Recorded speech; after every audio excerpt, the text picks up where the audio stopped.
The time has arrived. Let's begin. This is the path. This is the path. This is the path. This is the path. This is the path. Round one. Fight.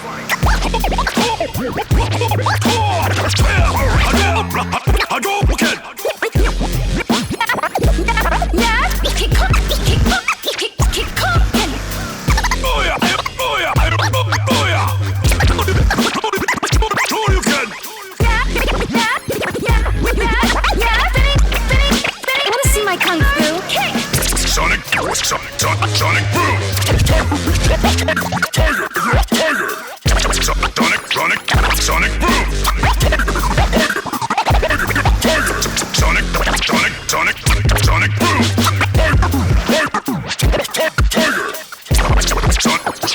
Sonic boom! You got no moves. This is the path. This is the path. This is the path. Round two. Fight. Bust you up. Stay.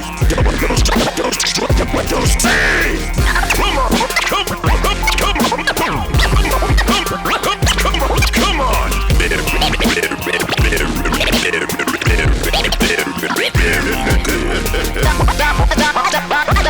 Start in. I'll take you downtown. I'm ready. Now begin.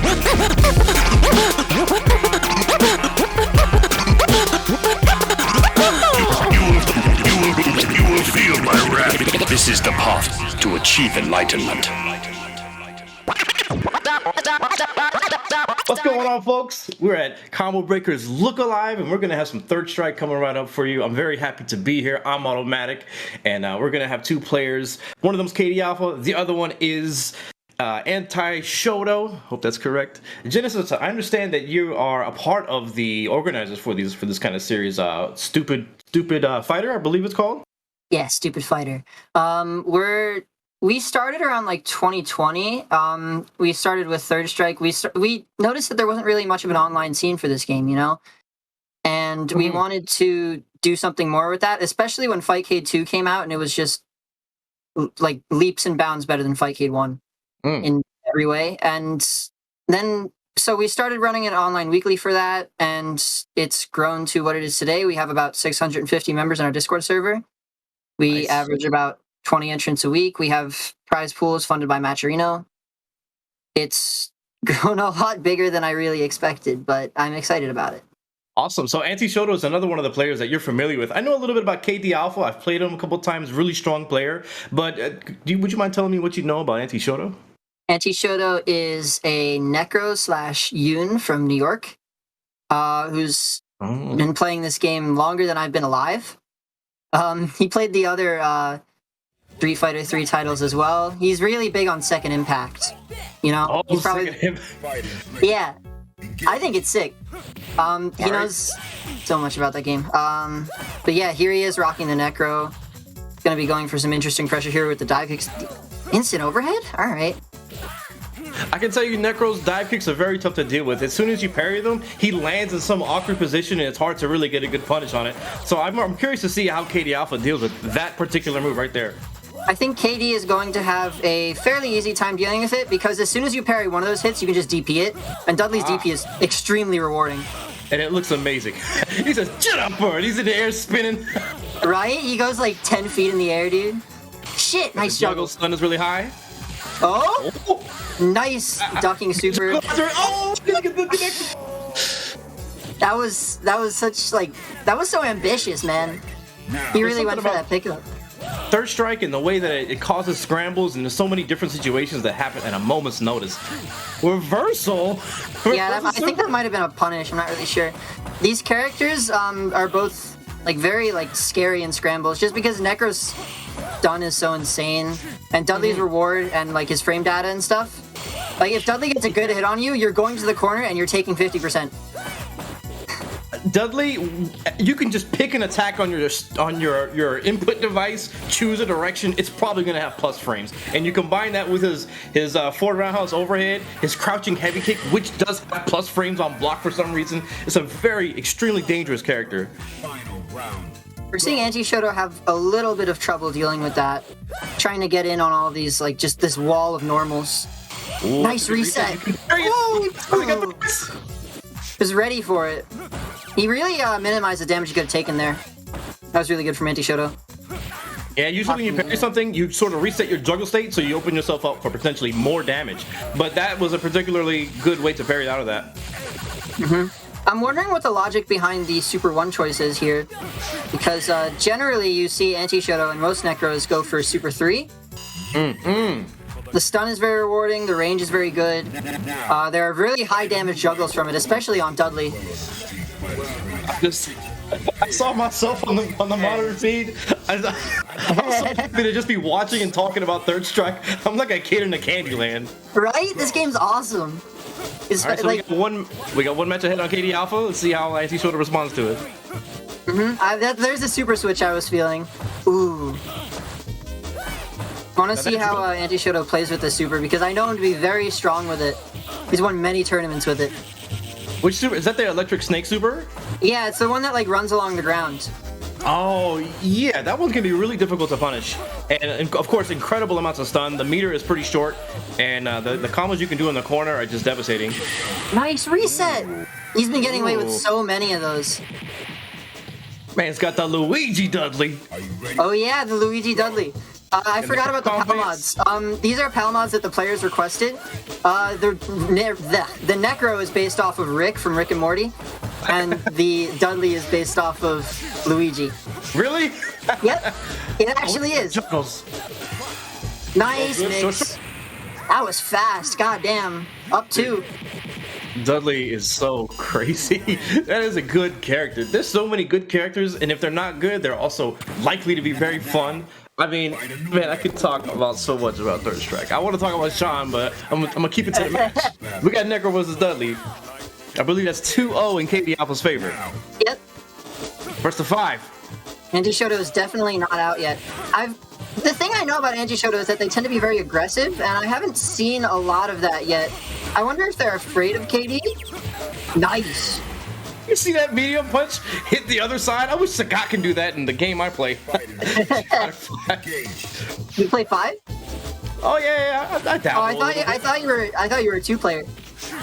Oh, I play a lot of Third Strike is the first love. Oh yeah, I feel that.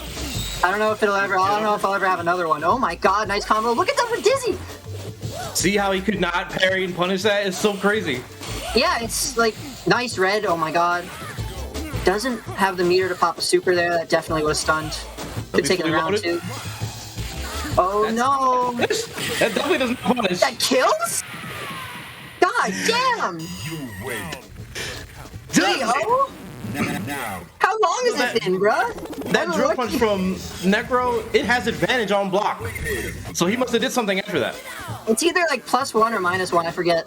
+1 sounds about right, but I don't trust Third Strike frame data. I don't trust what people tell me anymore about this game. That throw that Anti-Shoto just got, that is back turn exclusive. It's the most damaging throw in the game.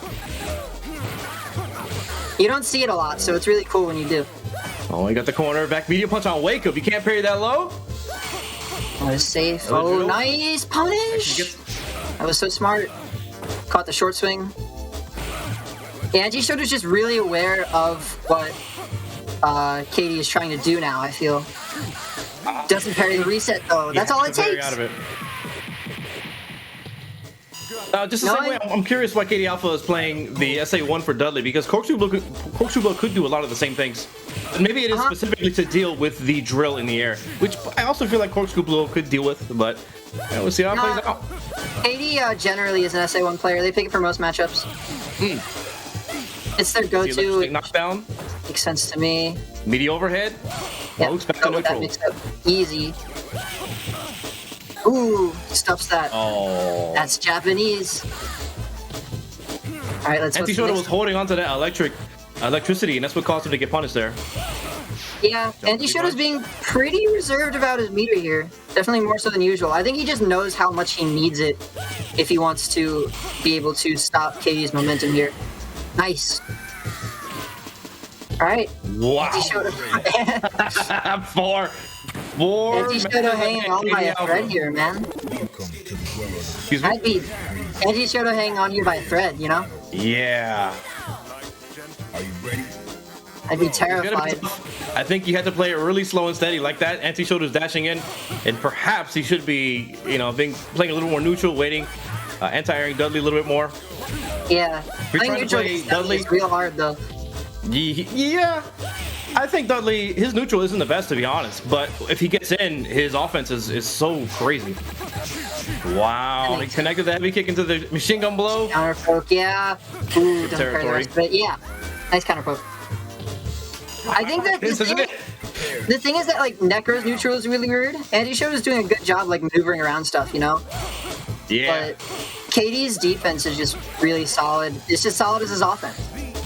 And his ability to convert off of straight hits like that is really giving him the edge. So The electric stick knockdown. He's got to make something out of this. a nice cross up. Stun's really high for KD Alpha. Yeah. Oh, my Nice goodness. counter poke. Good God. Oh, the overhead hit standing. Yeah, that's the punish. God. If that's light punch drill, it should not punish. But that's a 5-0. KD Alpha, congratulations. Very good showing. I'm really impressed. Seriously, I'm scared as hell. That was awesome, though. I loved the way that KD just like completely shut down Anti-Shoto. Yeah, it was like running into a brick wall, and then Dudley's a wall that moves towards you and puts you into another wall and has you guess. Exactly. The walls just keep closing in, man. Bringing you Yeah, where you well, don't want to be. That was a really enjoyable match. Thank you, Combo Breaker Look Alive, for having us, myself, Automatic, and Genesis. It's been a pleasure. Thank you very much. It's seriously been a lot of fun. And now, all F808Z does real-life Tekken.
Hey, what's up, everybody? Welcome back to Look Alive. Hopefully you've been enjoying all of the action so far. We're back with some more Guilty Gear Strive, and I'm joined by the incredible L. Cole. I gotta say, I love the mask. I'm a humongous fan.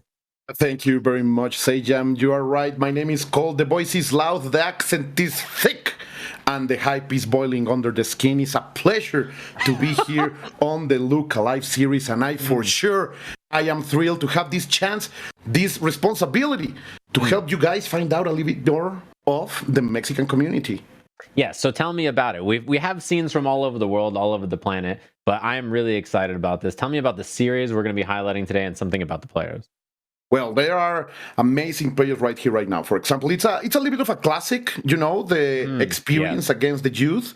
Excelancer is one of the most traditional and well-recognized players in Mexico for many, many years. He was one of the best players in Street Fighter 4, and he has been having a little bit of a trouble trying to adapt to the new generation of games in this past wave of fighting games. But right now, he's just as a fish in the water in Guilty Gear Strive. And well, he is facing Cheto, who is one of those new big hitters who is really shaking it up. He has been participating in many, many tournaments from last year and this year too. Also also, of course, online in the US, here in Mexico, and making great placements. He plays Leo. Excelancer normally plays Giovanna, but Excelancer has a very big roster of characters. Maybe Cheto can push him into changing that up. But Sajam, I can tell you that this is gonna be a very hype match, and it looks like we are not waiting for it. Yeah, and I was gonna say I saw this at the Arc System Works finals for Mexico, right? These are the two players that I was like excited to watch, and then COVID stuff happened so that they couldn't come out or anything, but they were great. And I saw Potemkin there, and so you're saying Giovanna also is really interesting as well. This matchup is like, it's kind of a slugfest. You know, these two characters really want to brawl. Yeah, you are totally an absolute right. Look at that, already a counter with the down dust, and already the kicks are going to land. No, the sun is not setting over here to Cheto, and he has to break up with the burst. Excelancer trying to maintain the momentum right here. Across up, no, stay quiet. I am not going to let you do it. Right now, Excelancer in the full mode, but great air throw by Leo, by Cheto. Sajam, it looked like these guys, as I told you, they are not holding down their punches. And look at this, the Ventana is open, and we're gonna get the first round for Excelancer. Clean too. You know, the thing is, the defense was really good from Cheto, but like, you can't keep up with the speed of this character sometimes, right? She's too fast on the ground. Yeah, completely right. And look at this, trying to open him up. Take him. What's the option here? How can you get out of this? Oh, not like that. The low hit confirm into the wall break real quick. A lot of life gone, and you're in a bad spot here on the Oki too. Tries to bait the throw. Look at this, look at this. All right, that's the kind of match you are gonna see right here. A lot of momentum, a lot of B-ments being thrown at. Very offensive players, both of them. And let's see, okay, the B is gonna hit now. Get out of there, trying to do something right here. Let's witness against the wall. What's the option? The Iron Cross is gonna get a lot of pressure over there by Excelancer, who is trying to get out of there with the Sepultura and finally making it, but the personality of the King is gonna stop it. Great anti-air over there by Cheto, trying to maintain the momentum in his favor. Look at this, Excelancer trying to push the buttons. No, he's gonna get punished. He has to spend the burst. Sajam, I think Cheto is little by little winning this. Look at those resources. Yeah, and not only that, the meter, as you say, oh, that was big. That's why the meter comes in handy, right? Without that, the throw would have just whiffed. The pressure here into the corner. Baits the throw. Look at the meter. Gonna have super here. Safe jump. And the dust. Not enough. Oh, no. Barely alive. What's the option? He's going forward. He stopped a little stalled jump, knowing that Cheto was going to go for the anti-air, and Excelancer is gonna take the first one with the most stylish Giovanna in the game, the purple one. Shout outs to my boy, knowing some drip, bringing some drip into the stream right now, Sajam. You are correct. I usually prefer blue for most of the characters, but I think this character, her purple is the best one. It's like one of the best colors in the game, I think, to be honest. It's too good.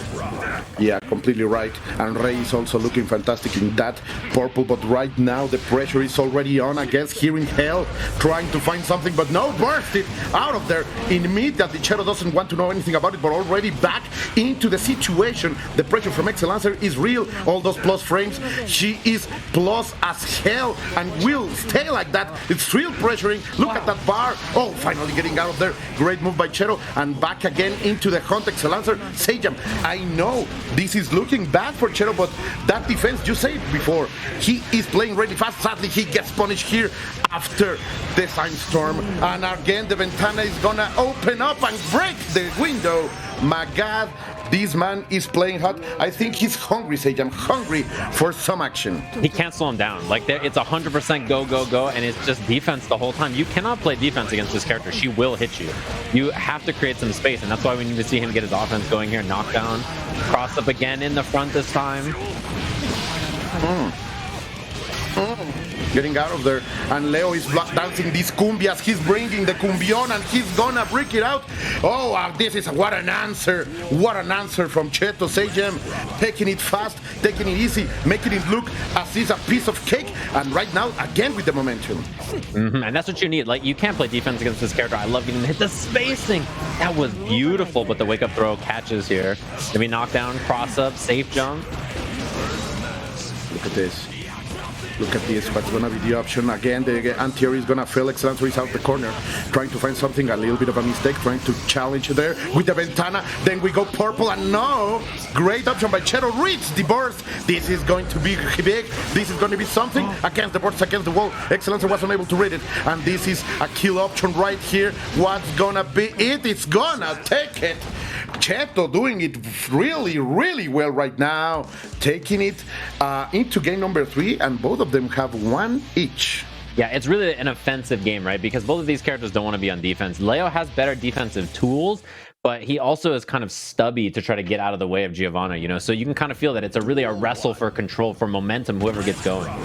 And it's also a big bet because those defensive tools can be punished hard, and Excellencer has been looking for that. But right now, Cheto with the tied up.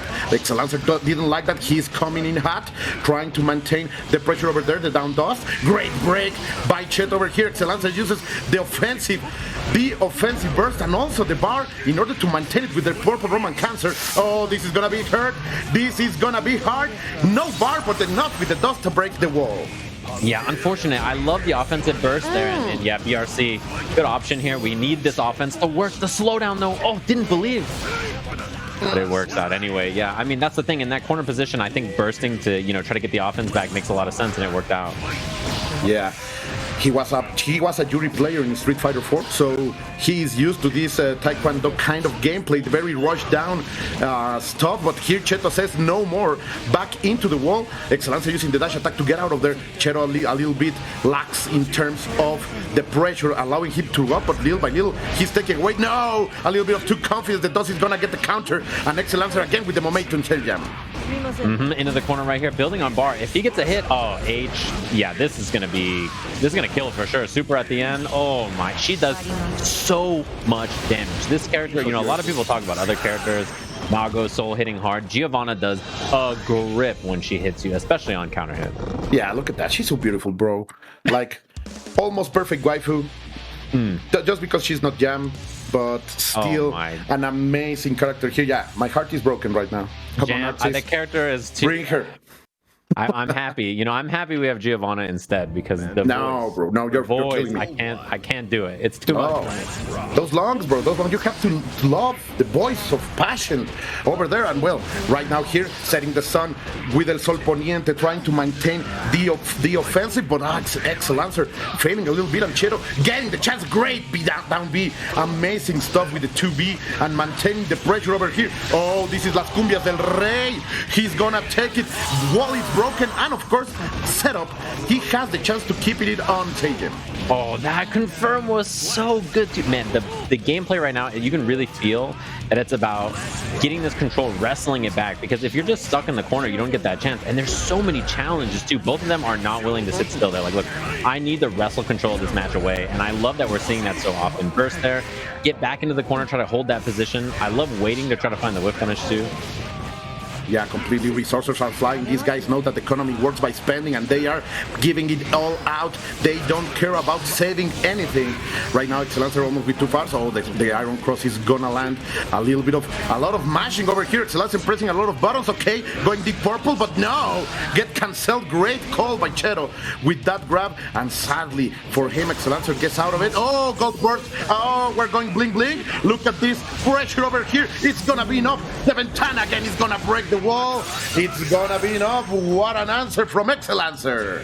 And that right there with the fuzzy, the instant overhead into all that damage, you hate to see it. It's off that gold burst, right? And it's just so big. Nice air throw defensively. He's seen that option a few times now. Completely right.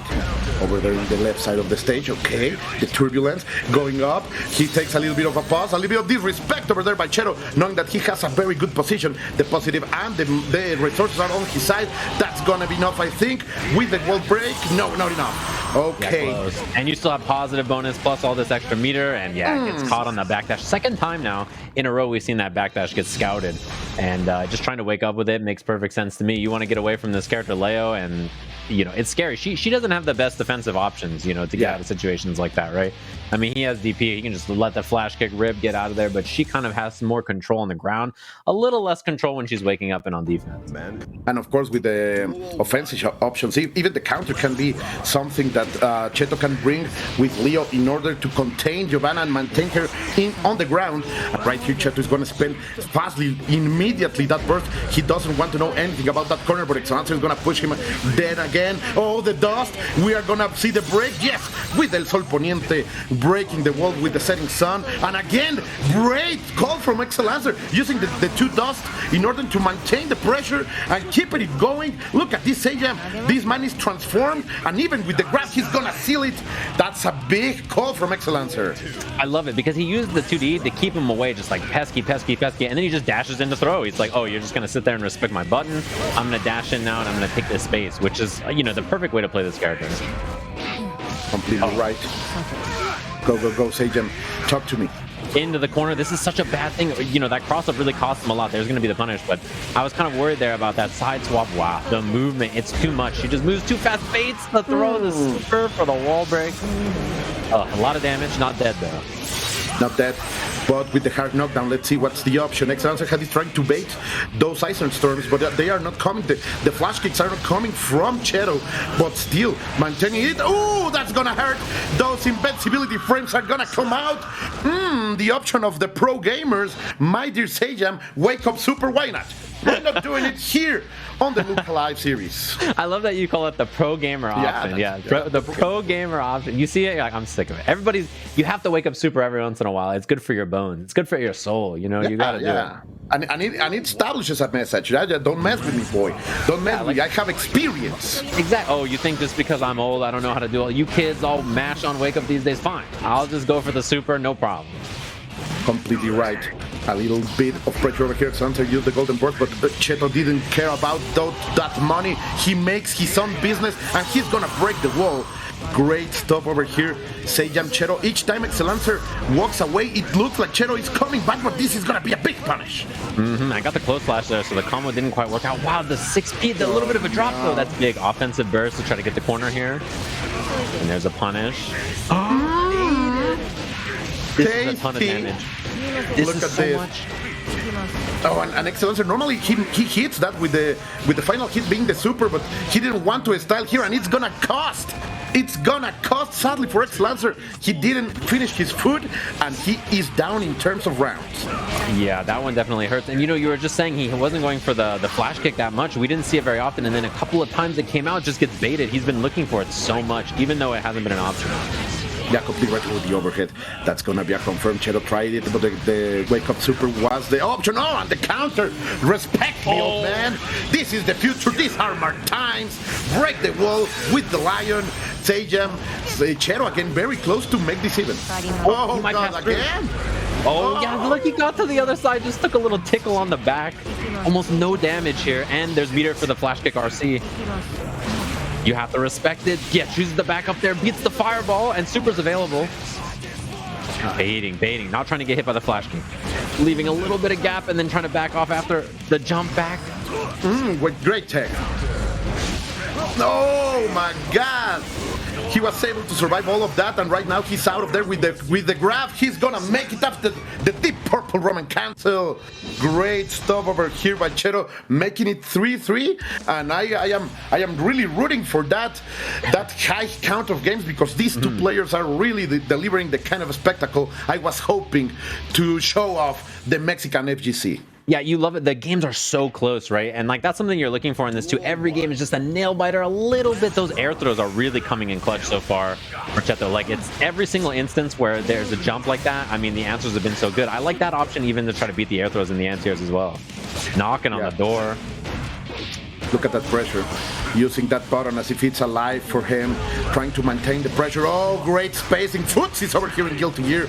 Making perfect spacing over there. And Excellencer also with a response. Sadly unable to confirm because of the distance. Yet again, the cross-up is not going to work. Again, the turbulence is going to give Cheto the kind of momentum he needed. And of course, the damage. Look at that already. 60-70% is gone from Giovanna. And of course, the hard knockdown taken.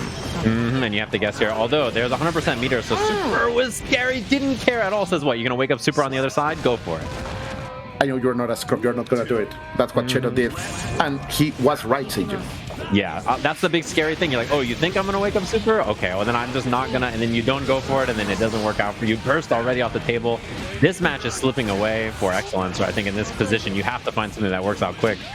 Again, trying to bait those item storms, but he's not giving them out. Those flash kicks are not coming. And Excellencer finally gets the counter on. He's able to confirm, maintain the momentum. Let's see the empty jump. No, he made the neutral jump, sorry, and was unable to do it. Cheto with a great defensive Roman cancel in order to keep it. Great grab, not into the corner. That's weird, but still working for it and finally pushing him into that side.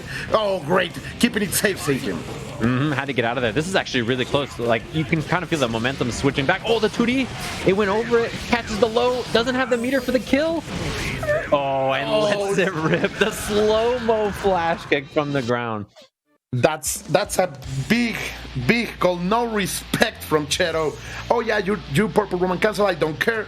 I have my flash kick over here. Look at those big blades in my hands. He didn't care for it and takes game number 4. This would be match point for Cheto if he wins it, right? Yeah, it's first to 5, so we'll see if he's gonna slip back. But again, it really depends on how these rounds go. Even though Excellencer was down a lot in the last game, he almost brought it back. Completely right, and right now pushing it forward, trying to maintain it. Great sweep over there. Oh, and we have the bling glowing right here. Let's see what he can do with all that money. Cheto says nothing. I don't care about your resources. Again, the wake up super. Very disrespectful from Excellencer. Even being the confirm makes Cheto to expand the bar, and I think that's a big strategic mistake, Agent. Yes, burst with just a pixel of life, but look at the meter, look at the wrist. One hit, jumps the command throw, the 6P. Wait a minute, this could be close. If he gets this, the burst is maybe not that bad of a spend, but close to building the meter here, 50%. You want to go for the RC? Excellencer is a little bit nervous. He knows his life is on the line, trying to maintain it. This is the moment where the wheel can shatter, and that's it. Cheto proves me wrong. He made a great call with that burst, had the trust in order to bring that round back, and right now, Excellencer, his life is on a line. Yeah, one of the rare times a burst that low on life worked out too. No super for the wall break here, but a lot of damage, a lot of momentum, and you get the positive. Completely right. Oh, look at that, the counter, maintaining the momentum right here, ending again with the Sepultura, trying to maintain the dash over, but is not working right now. A little bit of hesitance by Excellencer, and Cheto knows it. Cheto tries to go forward. The purple Roman castle into the blue. The Excellencer finally gets a hit. This is his chance. Oh, the setting sun is going to work, maintaining the pressure right here, going forward again with the dust. There is no burst. This can hurt. This can even kill. The burst is there. He uses it on the last moment, Sajim. The last little pixel of it stays alive here, whiffs on the counter. This is so big. The flash kick, not enough. 1 pixel left, goes low, goes cross up, and there it is. He takes it. Oh my god, the burst. You have to think that last game was like pixels away because of those 2 bursts.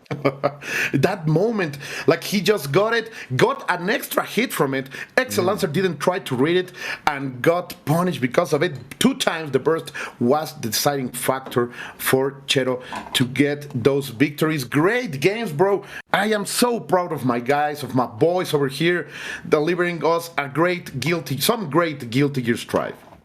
Definitely. And if people are interested in the scene, if they like what they watch there, where can they watch the players play all the time, and where can they find out more about the scene in Mexico? There are a lot of things happening in Mexico right now.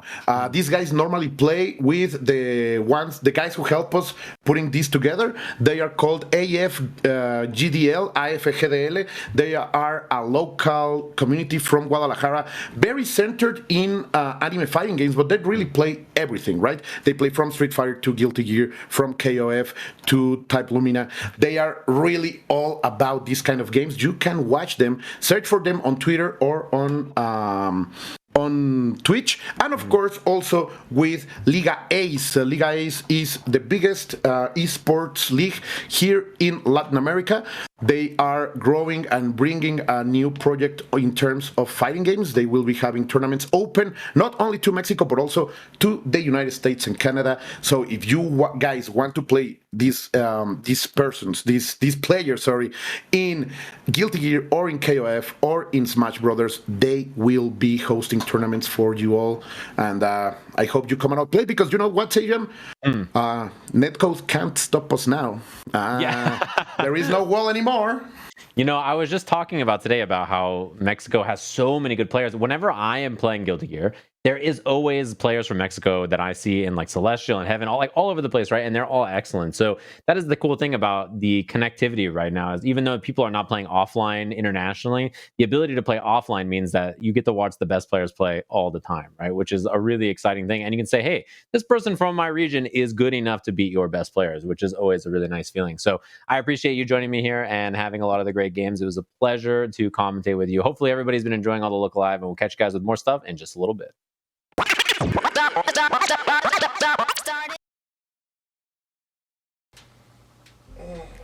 Guys, pool start in a half hour.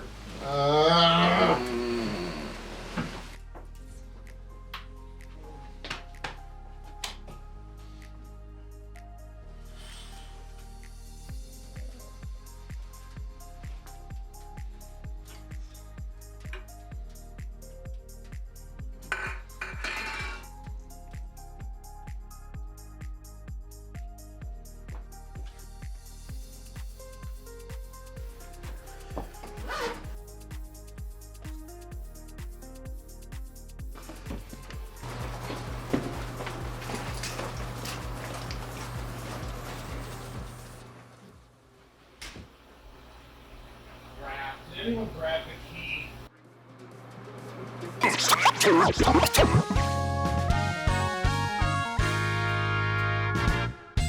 TMNT Cross Justice League Turbo is what happens when you give fighting game players the means of production. You could call this a fan-made tribute game, sure, but the word fan would be glossing over a lot of expertise and special skills that take this from a novelty to an accomplishment that hooks just about any retro game enthusiast brazen enough to download it. Make no mistake, this is a whole-ass fighting game, made by fighting game experts and fueled by personal passion. I promise you that the story of this game and this team is beyond unique. A motley crew of specialists, pooling their talents, enticing gaming legends out of retirement, risking the ire of massive intellectual properties, and giving away their precious personal time and money in heaps to put something special together for their tight-knit community to unite behind. Like now, both. Oh, wow.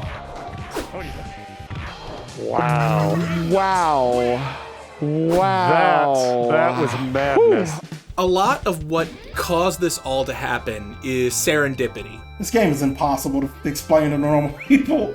It's just so many things that happen. Initially, in the Discord, we were there to work on TMNT Tournament Fighters Championship Edition. I have spent the past 4 years trying to get the word out about SNES and 16-bit fighting games. I made approximately 126 characters for Mugen. In the Mugen community, I was known for making things as accurate as possible, just so I could say, yes, Mugen is a laughingstock, and it should be.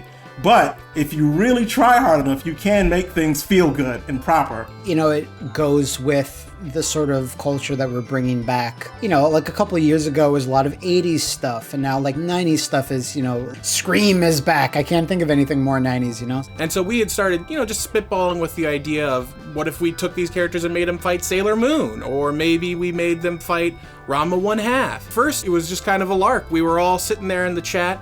We said, hey, this is really cool. You're starting to make a game.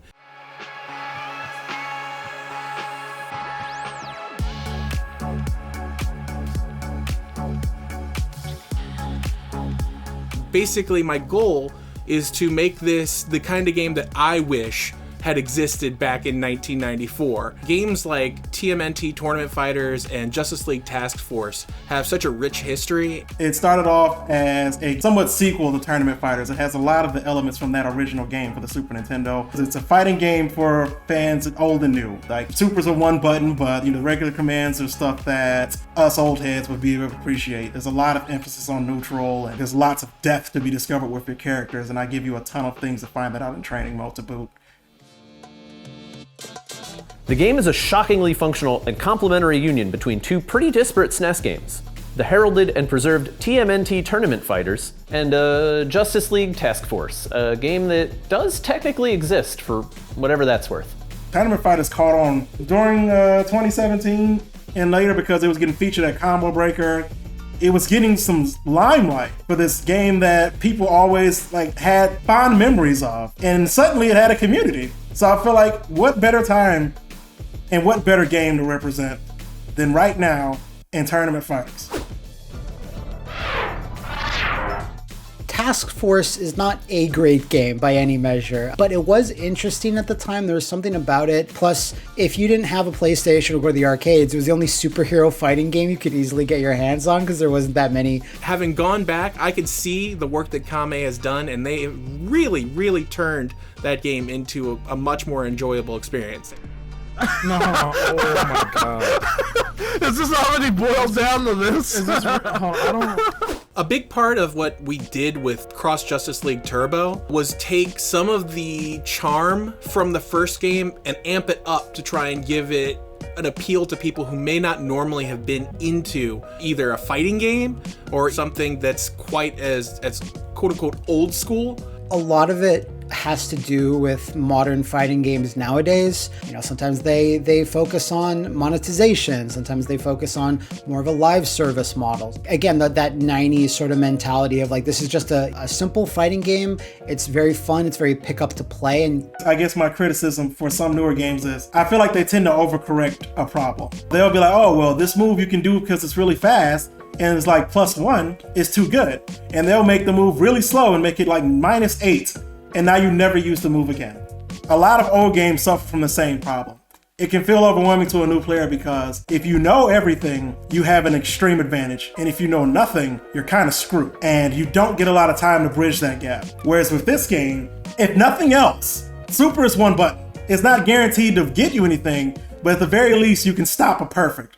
There's stuff going on, wall splats. These are things that were not in the last game. The first iteration of the game was a lot like that scene in Ocean's 11 where they recruit Bernie Mac and the little guy who can fit in all the suitcases.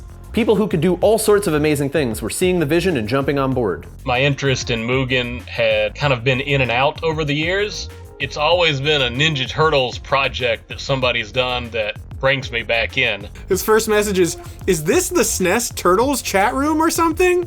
I've always enjoyed fans who want to build on stuff that already exists. This guy is the Ninja Turtles fan that you want on your team if you're making a Ninja Turtles game. He knows everything you could possibly think of about Ninja Turtles. I always gravitate towards it. If I see any projects like that you see on YouTube or Twitter, anyone just tinkering with a game, I pay attention because it hits all the right spots in my brain of this is a kindred spirit right here. Another major player who joined the team was What's Going On Here. He's gone through all these resources to try and get people together to help us out. Especially when Nona first got involved. For those unaware, Nona, they've done some really, really cool stuff for SNK in general. Where A just showed up and he showed us this big promotional artwork from Nona that had all the characters. I was completely blown away by that because I was like, Nona? That Nona from SNK. Why does he care? Was the first question I had was, what did you pay him?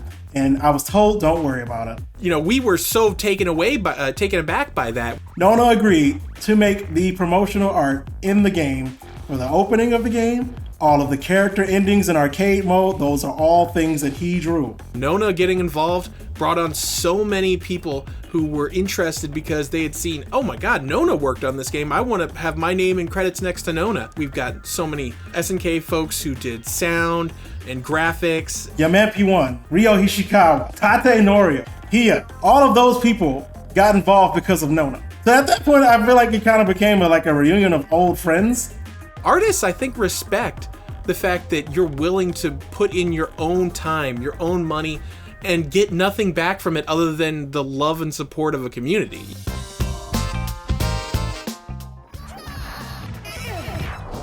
Some of the things I've been able to do is commission work from artists, and some of them are professionals who worked on the TMNT brand way back when. I did get to reach out and end up being something for Renee Jacobs, which is really wild. But she started sending us roles of her doing these things.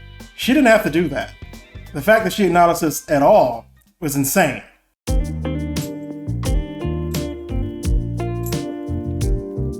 Pretty much anybody we've asked has either come to us first or just didn't say no. Like Jim Lawson is involved. Like he made some stuff for the vanilla version of it. That's a huge deal for TMNT fans. Mick McGinty, the original artist for the Street Fighter 2's game artwork, he did some art for this game too. It was the last piece of art that he ever did, right before he passed. And that's something that's so special to us for that reason. You know, as time went on and more people joined in to help us out, it gave us more motivation to want to put more and more money and effort into it. There's plenty of more content coming, so who knows what the next person that joins the team will be. Kamikaze is a Mugen maven, that's for sure, but he's minced no words about the limitation of Mugen as a platform to create a robust, special fighting game. Initially, when we released a vanilla version of the game, I had no intent for a sequel. I have done literally everything the engine is capable of doing. I was planning to retire after this. I was gonna do no more development of any kind. A friend of mine was like, hey, have you heard about this Ikimigo engine? It runs everything Mugen does and it's got these new features. It sparked something in me that I thought was dead. But when I saw if this engine was capable, I was like, guys, we should do a sequel. So starting in June of that year, I immediately started porting things over. I rewrote the input system from scratch. The new engine was a game changer for a lot more than just the list of features. How movement feels, how responsive inputs are, the way each character is distinct and sensible. Both of the game's input systems are based on CPS2 and Naomi hardware. That's why the game feels as good as it does, because the input system is literally Capcom. But you could tell that like this team was really passionate about it and went about it the right way, where it's not completely reinventing either game, but it's almost making something new.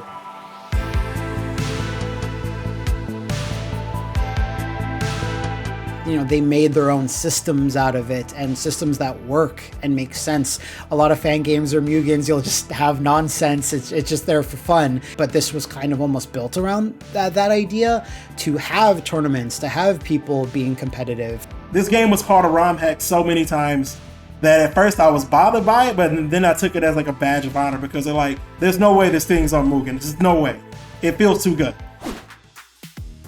We live in a world largely governed by corporate interests, and games are no different. Cease and desist is always, unfortunately, something we all have to contend with when dealing with sort of fan projects or anything. When the Turtles were introduced in Injustice 2, I was deathly afraid of that. Does this mean that WB, who is completely within their rights, can C&D this project and that would just be it? They have to be aware of what we're doing. Even though it's technically fair use, because Mugen's free, you can't sell it, it's illegal to sell it. People have been sued before that. Whether or not a lawyer is, sizing us up and saying, hey, I can't wait to sue these guys. I mean, it could happen. And as the game got more and more noticed in that regard, people were like, are they okay with this? And I'm like, I don't know. Warner Brothers is very litigious. Viacom is extremely litigious. They both could have easily just shot this down. We're kind of flying by the seat of our pants. We've got stuff planned, we'd make things, but we could just as easily be stopped tomorrow and all that stuff would have to go away. So we embrace that methodology of development. We take every day and do as much as we can to help get the word out there and improve the quality of the game. I believe as of right now, the game has been downloaded well over 5,000 times. So that's already a huge push over what I had already expected the game to have in terms of popularity. There have been teases of it, but we are working on getting rollback netcode. And that's something that we have said since day one. Thanks to the pandemic, it has to happen. It's definitely going to happen. I can't give a timetable right now. I want to see more major outlets take a chance on an indie game like this, one that doesn't cost a dime. That's Super Coven, there it is. Yeah, that's the tournament. I think it'd be crazy for Viacom and WB to actually do a game of this sort. Like, make it real. If they want to do it in 3D, obviously, they probably would. Even if I'm never acknowledged, even if they pretend I don't exist, even if they did it outside of even knowing about me, it would make me happy to see that. The fact how they wanted to do something for the fans, for the community, not wanting to make profit out of it or even try to leverage it for some other purpose, just to enjoy the art for the sake of art and to share it with people who enjoy that and to give people something to keep playing together. Love it. Love it. I'm glad I could be part of that. And I think that If you take anything from our story, it's that we are not special. We are simply just people who love what we do, and we want you guys to love what you do just as much as we do. Fighting games got me through some of my darkest times. Some fighting games, to me, the competitive spirit of it, the friendship that I made along the way, the people who I never would have met had I never played a fighting game. I would not know my wife if it wasn't for fighting games. I would not have met the guy who was my best man if it weren't for fighting games. And I think that's like, probably one of the more important things about the whole game, like that it can inspire others to make the same sort of dream games that you remember from the 90s. This game became a catalyst for both me and everybody involved to really flex their muscles as hard as they ever could to say, here's what I could do if I was asked to give 103,000% for some reason. I'm glad everyone liked it, but let's be realistic. That was stressful. It was so stressful. I don't recommend anyone ever do that. Have a team. Get a dev team. If you're going to make a game, have a team. Don't just do things yourself. It's insane to do that. If tomorrow the game were taken offline 100% forever, I don't think we'd all be embittered. I think we would just be happy to have been on the ride and there for the entire process. Looking back, that's the one thing that I can be most proud of, is that somehow we made it.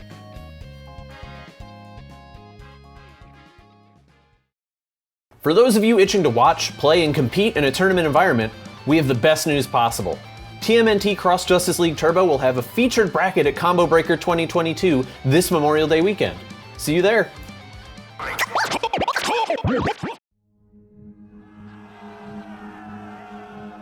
Hey yo, no coast, no kings. It's Combo Breaker, yeah.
You think this is esports? You think esports?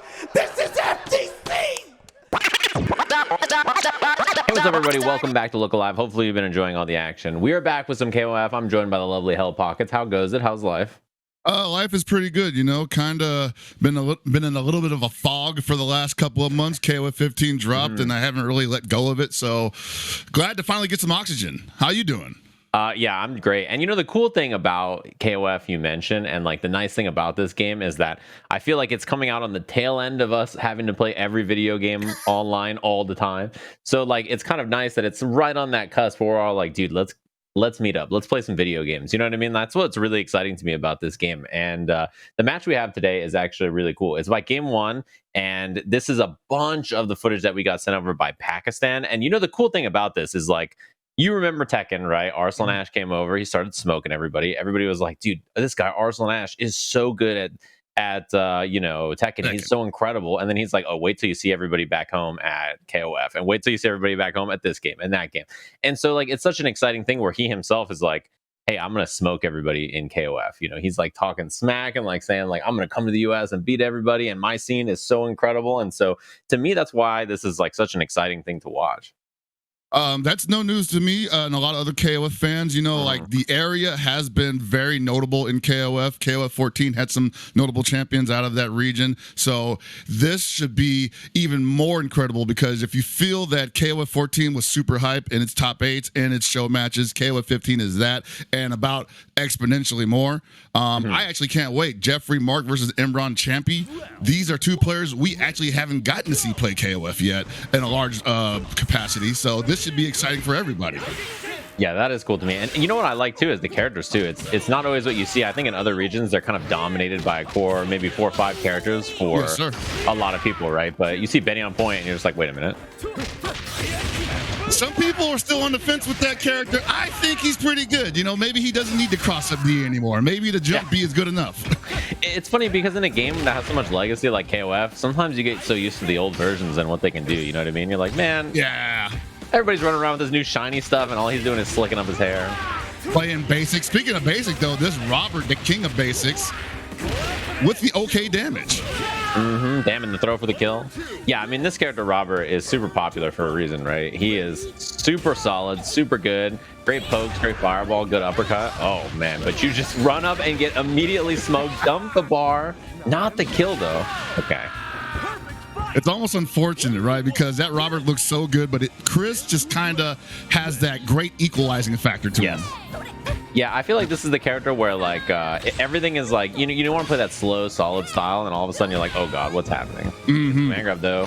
Good spot here, and Blue Mary is a character we've seen a lot of actually. This character is quite popular, really scary, good damage output, good mobility with the EX slide too. So the strange thing about Mary is, yes, we have seen a lot of her, but I feel like she's one of those characters that people still don't lab the matchup on, and they get surprised by what most Mary players believe the most basic stuff, right?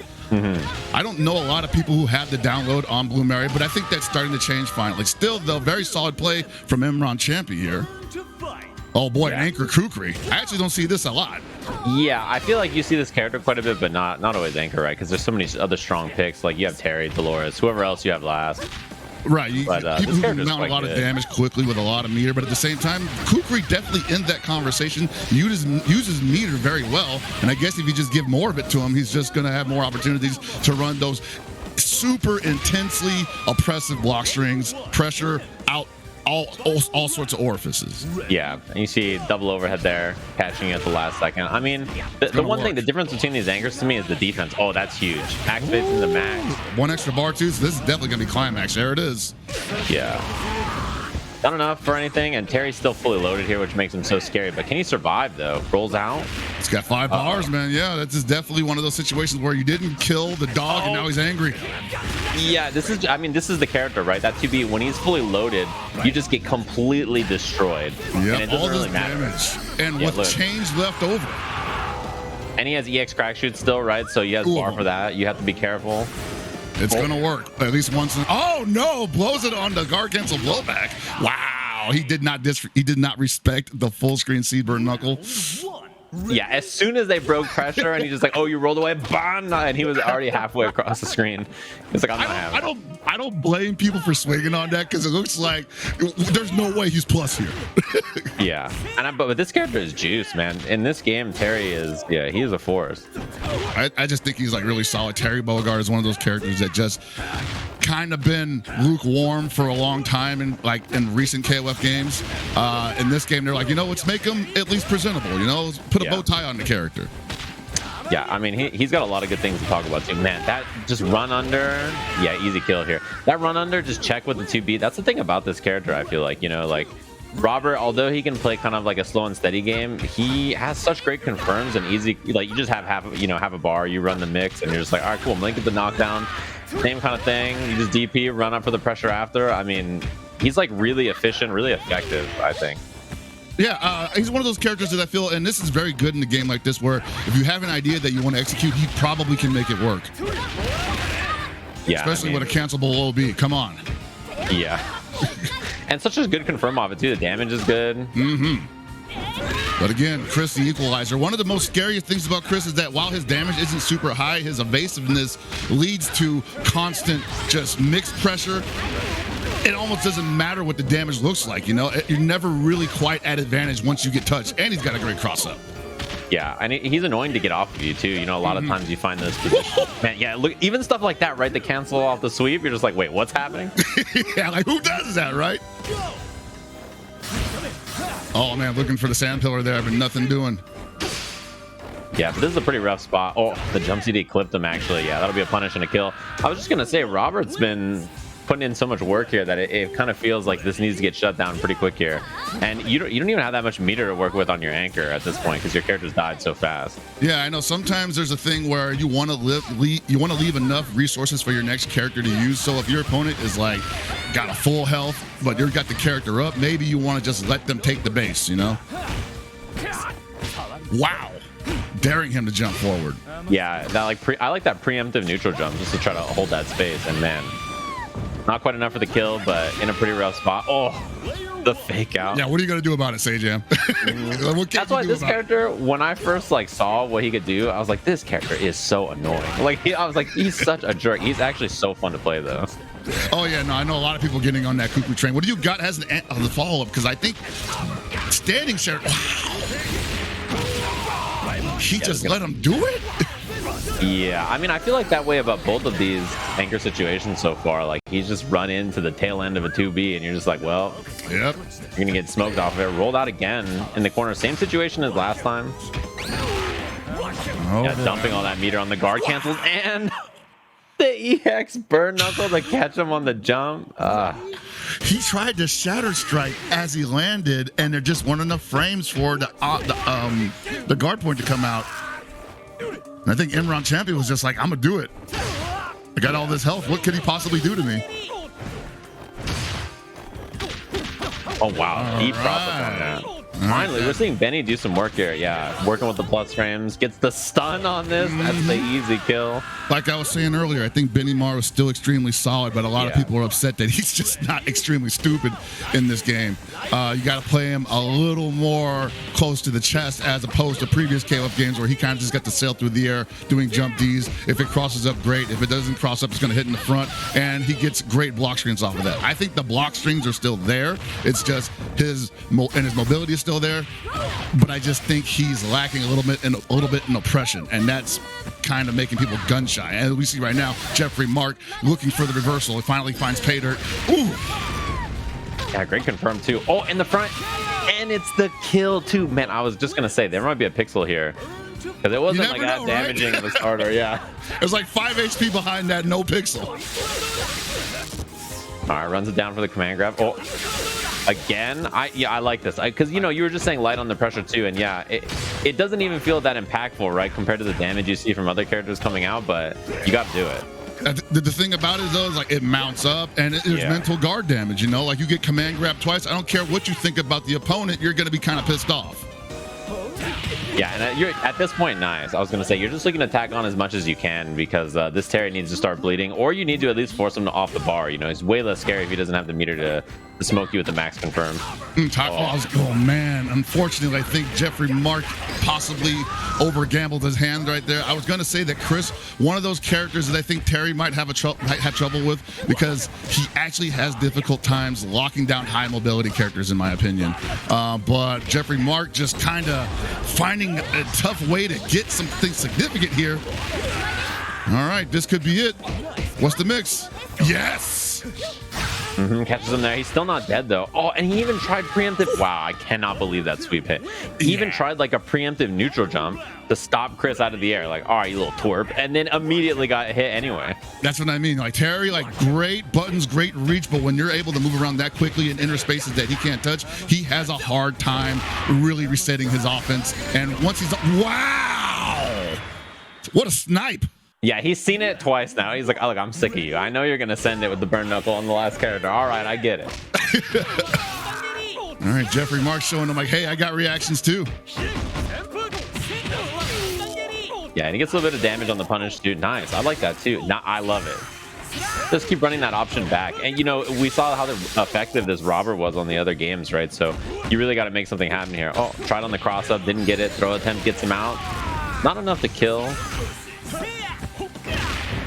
Jeffrey Mark's still looking really good here with this point Benny Morrow. We're definitely going to have people checking out his YouTube channel, seeing if they got any he's got any juice to show the Benny Morrow clan. Uh-oh.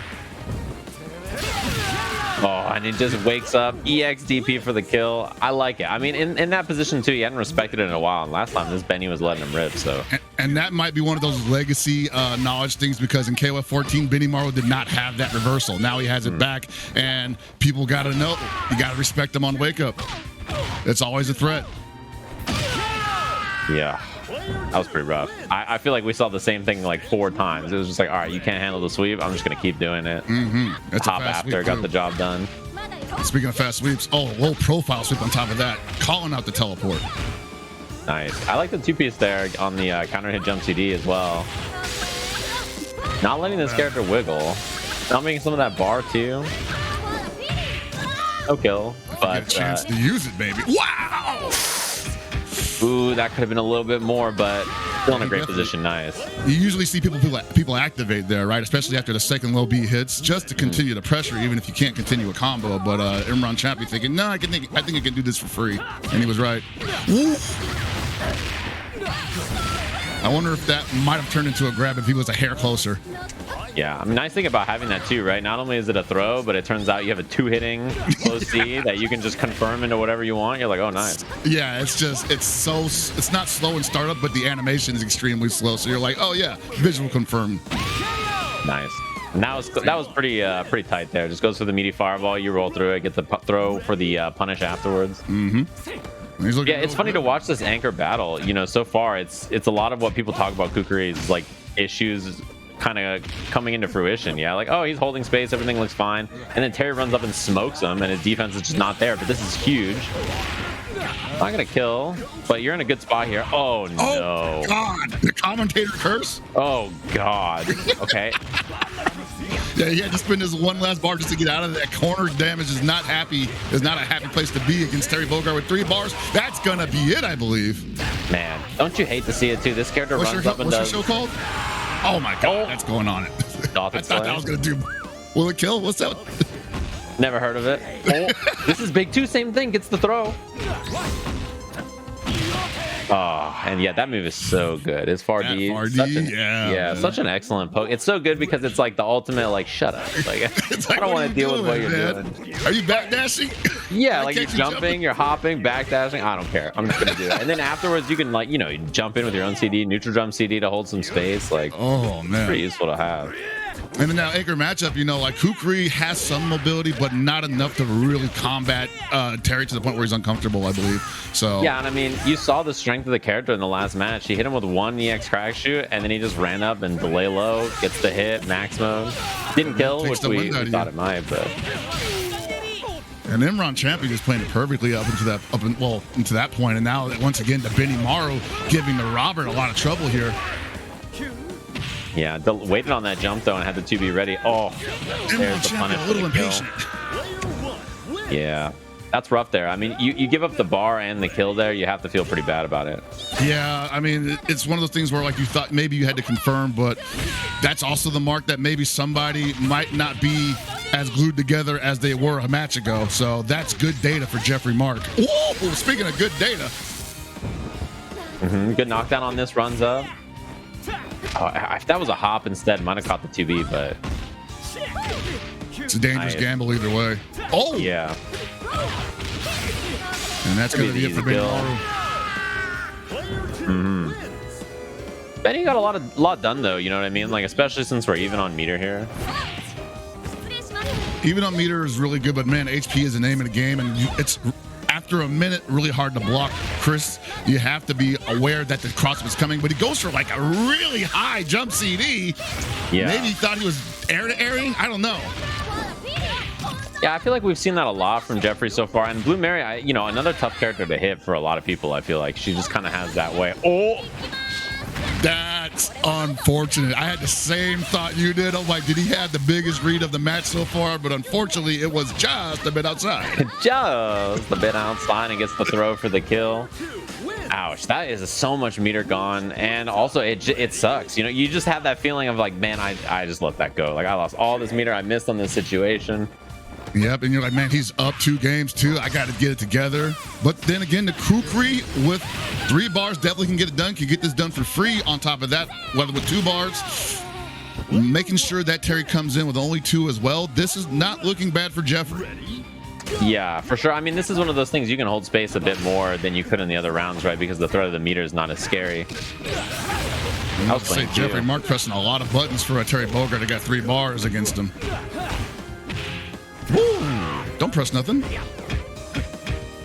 Ooh. That was scary. That could have been way worse. I mean, he's just fully loaded, you know? It's the scariest part about dealing with this character. Yeah, he can definitely put like 60% on you for those 3 bars too, so you gotta be super cautious. Wow, that was a little bit high on that jump, and maybe if he... Well, there it is. He asked so nicely, you know? Yeah. But you're not. Nothing's fine. Nothing's fine. I'm bleeding internally. Yeah, and I mean that's the thing. We even see him trying to like hold space, change it up. He's like, oh, I'm gonna, you know, use CD cancel teleport, try to hold some space, and like Terry doesn't care. He's just running up, waiting, a little hop jump D, hop jump CD, and you're just like, okay, well. It's like that the Indiana Jones scene where like the guy's doing all the fancy sword technique, and Indiana Jones just pulls out like the heater. Yeah, he's just like, that's not happening. It's not gonna happen. I mean, he's effective for that reason, you know. Like it's simple and solid. Ready? He's like, I don't know that kung fu stuff. Yeah, it's always funny to me when a character's biggest strength is like if you die if he hits you. Like, you know, it's such a basic strength, but when it's that good, I mean, it's the reason why a lot of top players consider him one of the best anchors in the game, if not the best, and not necessarily because he's the best character, but he seems to be the easiest character to get maximum damage out of pretty much any resources he has. He just has to touch you first. Yeah, and we see the switch up here, so running point Chris and also Luong now instead. Dropping the Benny.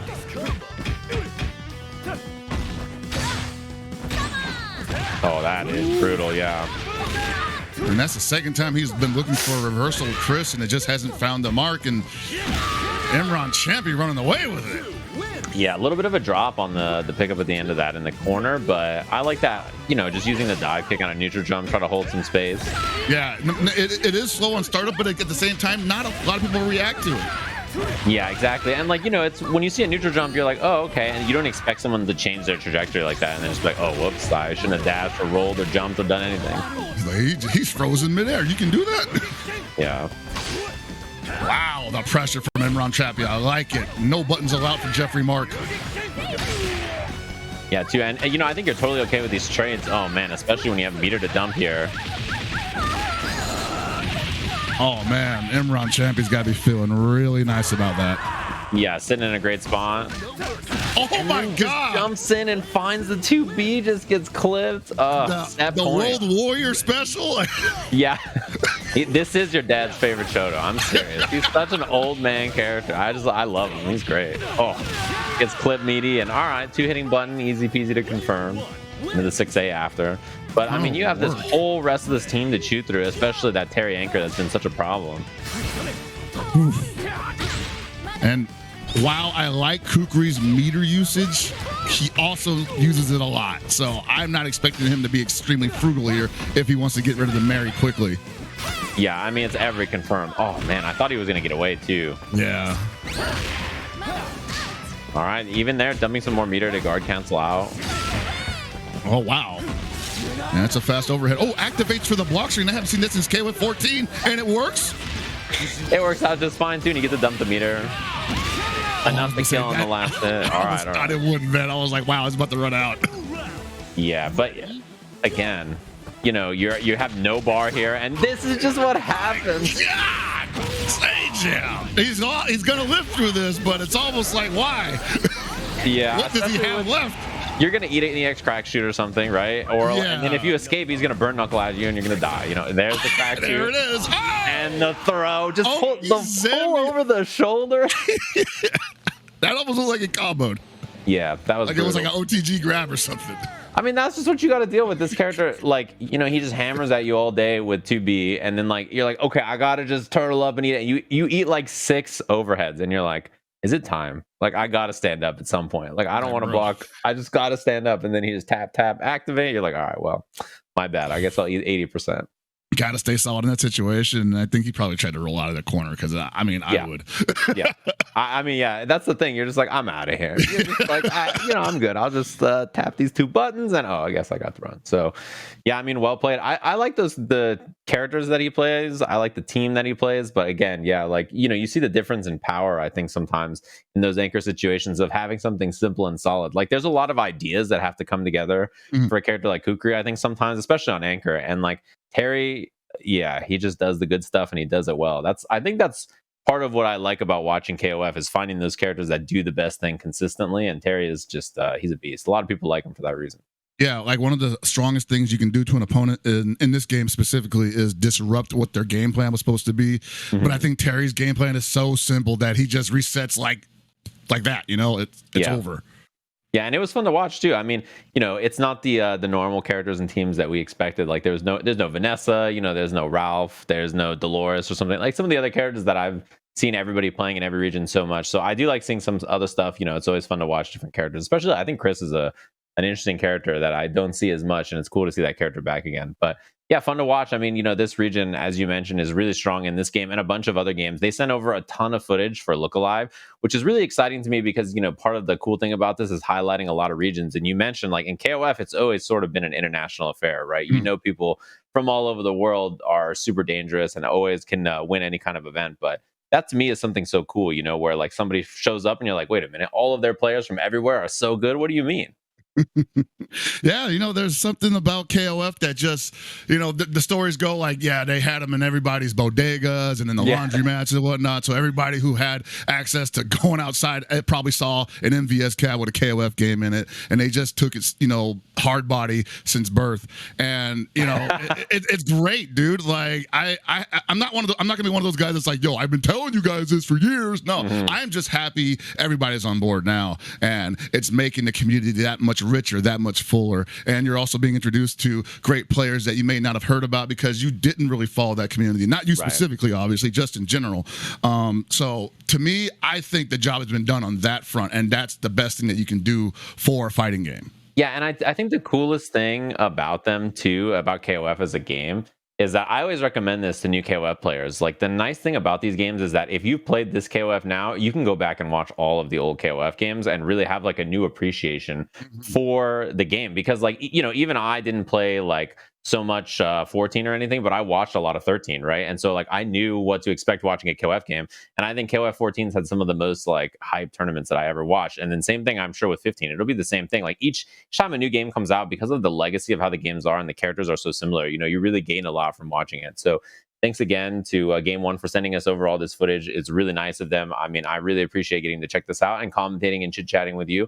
Hopefully everybody at home has been enjoying all this Look Alive. It's been a great time so far. We'll be back with more action in just a little bit. All right, welcome back. I mean, this was an absolutely amazing to watch games. I wasn't really expecting this result, but do you think that Jeff brought out his Luong a little late? जी बिल्कुल, मेरे ख्याल से उसे पहले लानी चाहिए थी long, क्योंकि अगर वो देख रहा था कि स्टार्ट में अगर उसने 2-3 टोकन लूज कर दिए तो उधर प्लानिंग चेंज करनी चाहिए थी उसे। प्लेयर चेंज करके मुझे टफ टाइम देता, लेकिन बहुत अच्छा खेला, मैं अप्रिशिएट करता हूँ उसे, और बहुत टफ टाइम दिया उसने। तो आप like were you actually prepared for the Kukri matchup and everything? जी बिल्कुल, जेफ और मेरी ऑनलाइन गेम चलती रहती है, हम एक दूसरे से प्रैक्टिस करते रहते हैं ऑनलाइन। ओके, मुझे आइडिया था उसका, और 14 से भी मुझे कुकड़ी का काफ़ी आइडिया था। अच्छा, तो इमरान भाई, huge congratulations to you, mashallah, you won this FT5, this exhibition match. I'm pretty sure that you will be feeling a lot more confident than before. I know that you have already gained so much confidence with your previous wins with KF14 tournament. So folks, if you haven't already, these are the guys. I mean, we just saw that. I mean, the potential and these guys are the artists. So if you're really looking for players to sponsors, these are your guys. And over and out. Thank you very much. And now, Big Band celebrates some birthdays. Oh, yeah, gets a happy birthday. Let's see if Havoc can bring this back. It almost has 5 meters. This is actually terrifying. Oh my goodness. Happy birthday. That's not gonna kill, but that's... I didn't think that would kill.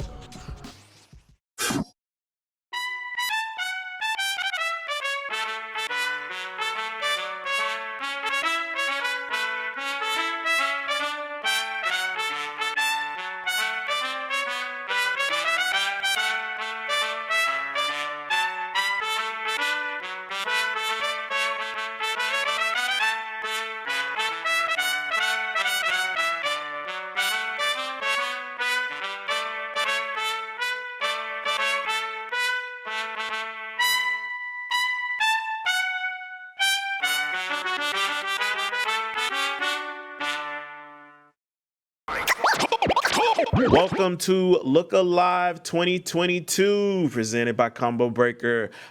My name is Shinobi, head TO of Climax of Night, and I'm here with Jusichi. Everyone. What's going on? I'm Jushichi. You know, obviously, you know me. I'm grateful to be able to come back and work with the team this year. You know, that's all I can say. I don't know. I'm super excited. Yeah, I'm very excited for this matchup too. Supported by Havard. Shout outs to Havard for this matchup we got going on here. It's Foxa42 versus Spinach. Ju, you know anything? What's going on with this matchup here? So I'm going to expect that Foxa42 is going to play Landrakia. Of course, Spinach is a Carmine player, the best Carmine player in the continent. He nearly beat Red Blade in losers at Climax of Night, so he would have ended that historic run a couple months ago. You know, extremely talented player, very well studied. He's going to be prepared for basically everything. Yeah, so we're going to go straight into it here. Right, I'm used to I'm used to Foxa playing Batista a lot. You know, he used to terrorize everybody with his Batista, multiple top 8s throughout like 2018, 2019. But right now he's been dealing with Landrakia, and we're already starting off with the lows. I think it's an 18 frame low. It's really scary to deal with. So we got the Okazeme, immediate 3 BOS. So that one has head involved. We're going to switch him back into the corner. Concentrate.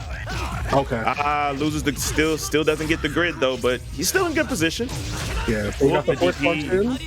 So that's a nice clash. 6B is probably going to be a little problematic for Landrakia. Land actually has a little bit of a difficulty zoning certain characters. So, right. All right. It's taking the space. Yeah, so this is quite a wall already.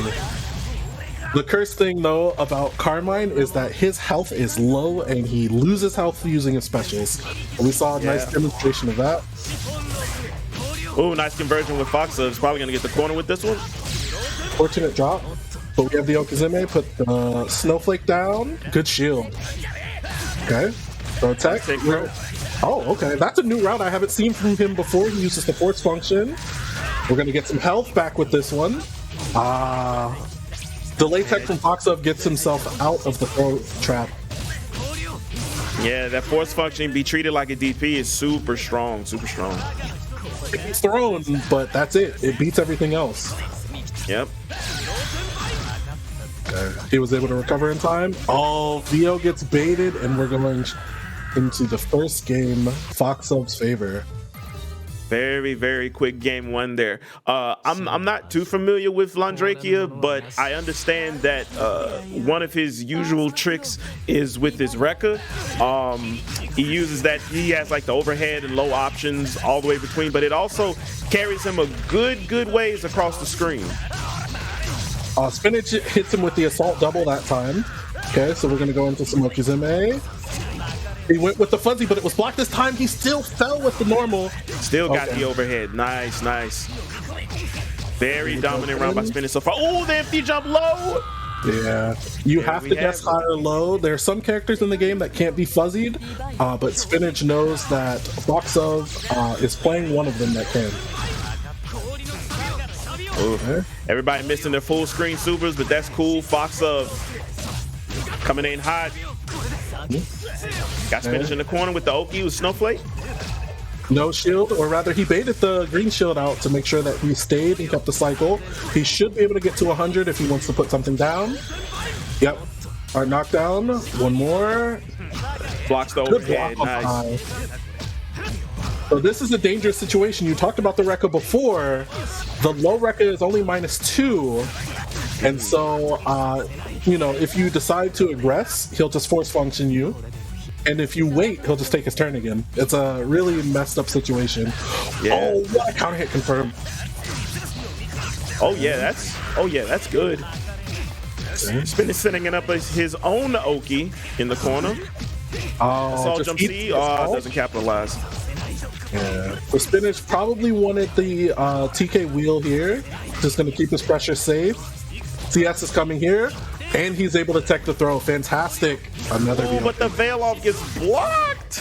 Mm-hmm. And Foxa, with that record, once again, gets the corner. Mm-hmm. Okay, blocks the overhead. Oh, he's out of there. Ooh, this is a new route that I haven't seen at least. 1, 2, 3. Yep, get the re-jump. We have the bomb in place. You have to be careful. And then the double overhead to close it. Yep, double overhead to close it. 1-1. Having to deal with the fuzzy, double overhead, empty low. It's all dangerous with Carmine on Casino. As long as he gets started, almost everybody has to deal with it. Yep. All right, so here we go. Game 3. Oh my goodness, he faked him out. Didn't see the low wheel. I didn't see it either. I forgot it was there. Yep. Well, the puddle was sitting, but 6-6C actually got him out of the way from the bomb explosion. Okay. Probably not going to spin from either, yeah. Side switch! The side switch. But he brought it right back with IC214B, the increased version.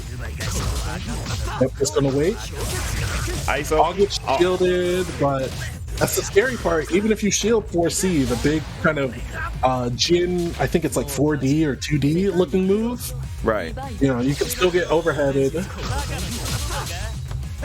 Okay. All right. So the threat is Here we cleared. go back to neutral. Everybody's trying to set up their own stuff. Spinach starting off good with his pressure.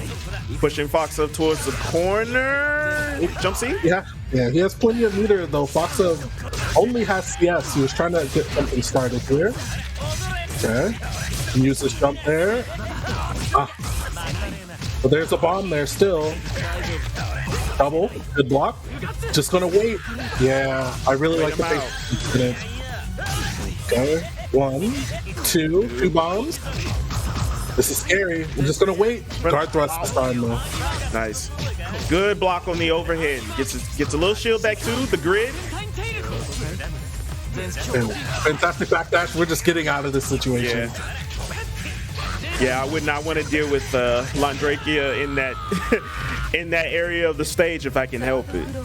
Definitely a threat mid-screen with that low Rekka, like you said. Actually managed to get out of the ICJB. That's a punish, so that's -7, I believe. Carmine with the 6-frame normal are able to punish it.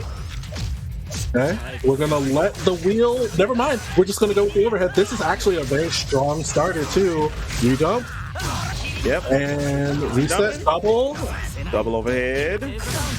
Bomb is still there, so you can't bust out. This is unfortunate. Nice. Is he closing it? Yes, he is. He didn't want to make him watch with 200 damage Ender, but just like that, Spinach just swung it back into his favor, looking 2-1 with the advantage. Yeah. It's looking like a fairly even match so far. We'll see how this fleshes out. See if Spinach can keep his lead up, or if Foxup can try to use some more Rekka. Like the shield on the 4C that introduces a gap after the into the Rekka. Excuse me. Yep, going in, shield that. Yeah. So 623 has head and ball in this version. You can't just jump at Carmine like that. Yep. The throw. Went with the low that time. So this might actually be it. Yep. Ooh. So far it looks like Spinach's ascent into the air is something that Foxup is kind of having some difficulty with the projectiles and Carmine's jump normals. It's a little difficult for Foxup to deal with. We're probably going to run him into the corner here. Yep. Yeah, bomb still did the work. Yes, good puddle placement. Gets the veil off going here. Spinner's going to cash out here. No, he just waited. Oh, and no. The veil off punish. Oh. Doesn't finish, but the needle projectile. Oh, man. Man, Spinach has been going crazy with these conversions, man. Let me tell you. For sure. Landrakia also doesn't have an invul reversal outside of force function. Right. So he really has to hold it. He tried to clear the low puddle by jumping, but there was too much stuff on the screen for him to deal with. All right, so here we go, game 5. Finishes. Oh, I think that's like his first overhead. He got off, and it's a grid break. So that's pretty big for Foxov early on in this game. Yeah, the worst part about this is I believe that is a bomb that's still chilling back there. So Spinach is actually holding a button if that's correct. Plus frames? Guard thrust. No. Oh, counter hit confirm. Increased untech. Side switching. Got to the other side. Yep. So that's +2, I believe. Caught him pressing the button there, or trying to throw back. It's the grab instead. And there's the record. Finish though. He didn't have any meter. 5B gets whiff punished. All right, here we go. Round 2. Foxa starting to got a little zony at the beginning, but he's starting to get in now. Has the corner. Oh, good throw. Oh no, he was waiting on the tech. So he shielded. You, like I mentioned before, you can mash sometimes after shielding, but he delayed his record to punish that as well. Right. Reset. Fide switch. Okay. So this should probably be a kill or something close to it. Not quite. Yeah. He passed through the reversal with IC214, and that puts him back on the board. It's 2-3. Yep. And like that cross up, he's starting to implement that cross up in the corners now. It might be coming into play later on. 6B to start. He clears out trying to hit an extended hitbox from Carmine. Yeah, bomb's still there, so there was plus frames to work with. This is dangerous. Nice throw. He jump throw. Yep. We're gonna let the wheel and the assist do the work for you, like Yipes always says. Yeah. Wow, he actually hit the overhead and then cleared the low wheel too. That's 6C, right? Jump 6C? Jumps 3B, actually. 3B, okay. Yeah, that move's crazy. Yeah, that move is fantastic. So that clash, he tried to run in behind it. Unfortunately, Carmine still had a cancel. All right, send out puddle, run across. This is scary. Nope, the bomb still stuffed him. He's probably going to call the puddle over there. And then JACS. Oh man, these assault mix-ups from Spinach has been absolutely crazy. Oh, the super cancels out needle. Okay. All right, Fox on him. Get in the corner now. Jump 3B overhead with. Pressure's looking real good on Foxa. Spinach had a key shield that made sure that he got the cycle, and we have another corner hit confirmed. No pickup though. Oh no, he thought he was going to stay in. The DP function, Spinach still drops the combo. He's at a good advantage though. He pushes Fox up to the corner. Ooh, backdash. Thought he was going to press a button for that bomb to activate. Good block on the overhead that time, but the bomb was still there. So we can strip him if we want. 2 bombs. CS actually doesn't matter. Is he going to be able to see it? Fuzzy. No. Game over. Wow, amazing Oki and set play from Spinach so far. Man, if and like Juice said earlier, if there is one Carmine you would need to see in North America, this is your guy. So if you play Carmine or you're looking at Carmine, this is the guy you need to see. Okay, yep. So we got the counter hit on the force function. He almost picked that up with the dash jump B. Foxov is now back in the corner. He's been very commonly in P1 quarter. And we got some Okazeme coming up soon. Double, wasn't able to block that one. Yep. That should be it. No meter necessary. Oh man, match point for Spinach here. Foxov. Oh, and got whiff punished with 5BB. Spinach is just going to chill around his bomb. And that overhead hits so high, like you could, like that one time, that one interaction he had with it, you could just claim it as an anti-air sometimes. In some cases, you can anti-air with it. It actually hops some mids too. Yeah. It's also die property, so you have to anti-air it with something that has heavy wall. Okay. He tried to dash throw, thinking that he would catch Fox before the activation. Right. Trade. Tried to start, jump 3B. That's very difficult to actually clear. Fox Up was able to slide in. Got the puddle, overhead, but he wasn't able to pick it up. Jump C, late throw break, that's good. Ooh. Oh no, this is quite bad now. Good block on the double. We're just gonna wait. Unfortunately, he dropped the TK wheel. There's force function. It still doesn't matter. Spinach is going to be losing some health here. But both players have CS. Oh, tried to bust out. It might not matter now. Yeah, we're looking very close, like a guess or game scenario. 1, 2. TK, what are you gonna do? Bomb. One bomb is there. Bomb 2, and that is a wrap. The Fuzzy taking it home for Spinach, 5-2. Wow, amazing work with Spinach there. But good stuff to both of our players. Foxa 42 still no slouch in Under Night, but that was a great set supported by Havard. Once again, shout out to Havard for setting that one up.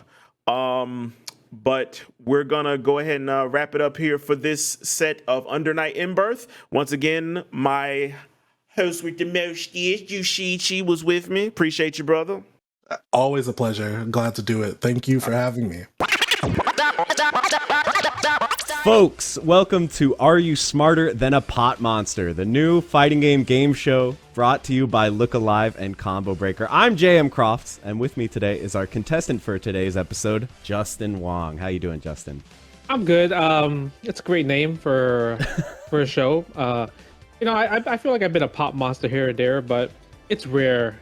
I don't think I'm gonna be a pop monster. It doesn't happen too much anymore. Well, just to explain to the folks at home, a pot monster is someone who enters a tournament. They put money into the pot, but they're not necessarily expecting to see that money again. They're probably not gonna win the tournament. It's basically me when I enter a tournament. Justin, it's been a while since you've been, that much of a pot monster. You're usually doing pretty well in tournaments, but do you feel that you're smarter than the average pot? Do you think you have the fighting game trivia down more than your average person who goes to a tournament?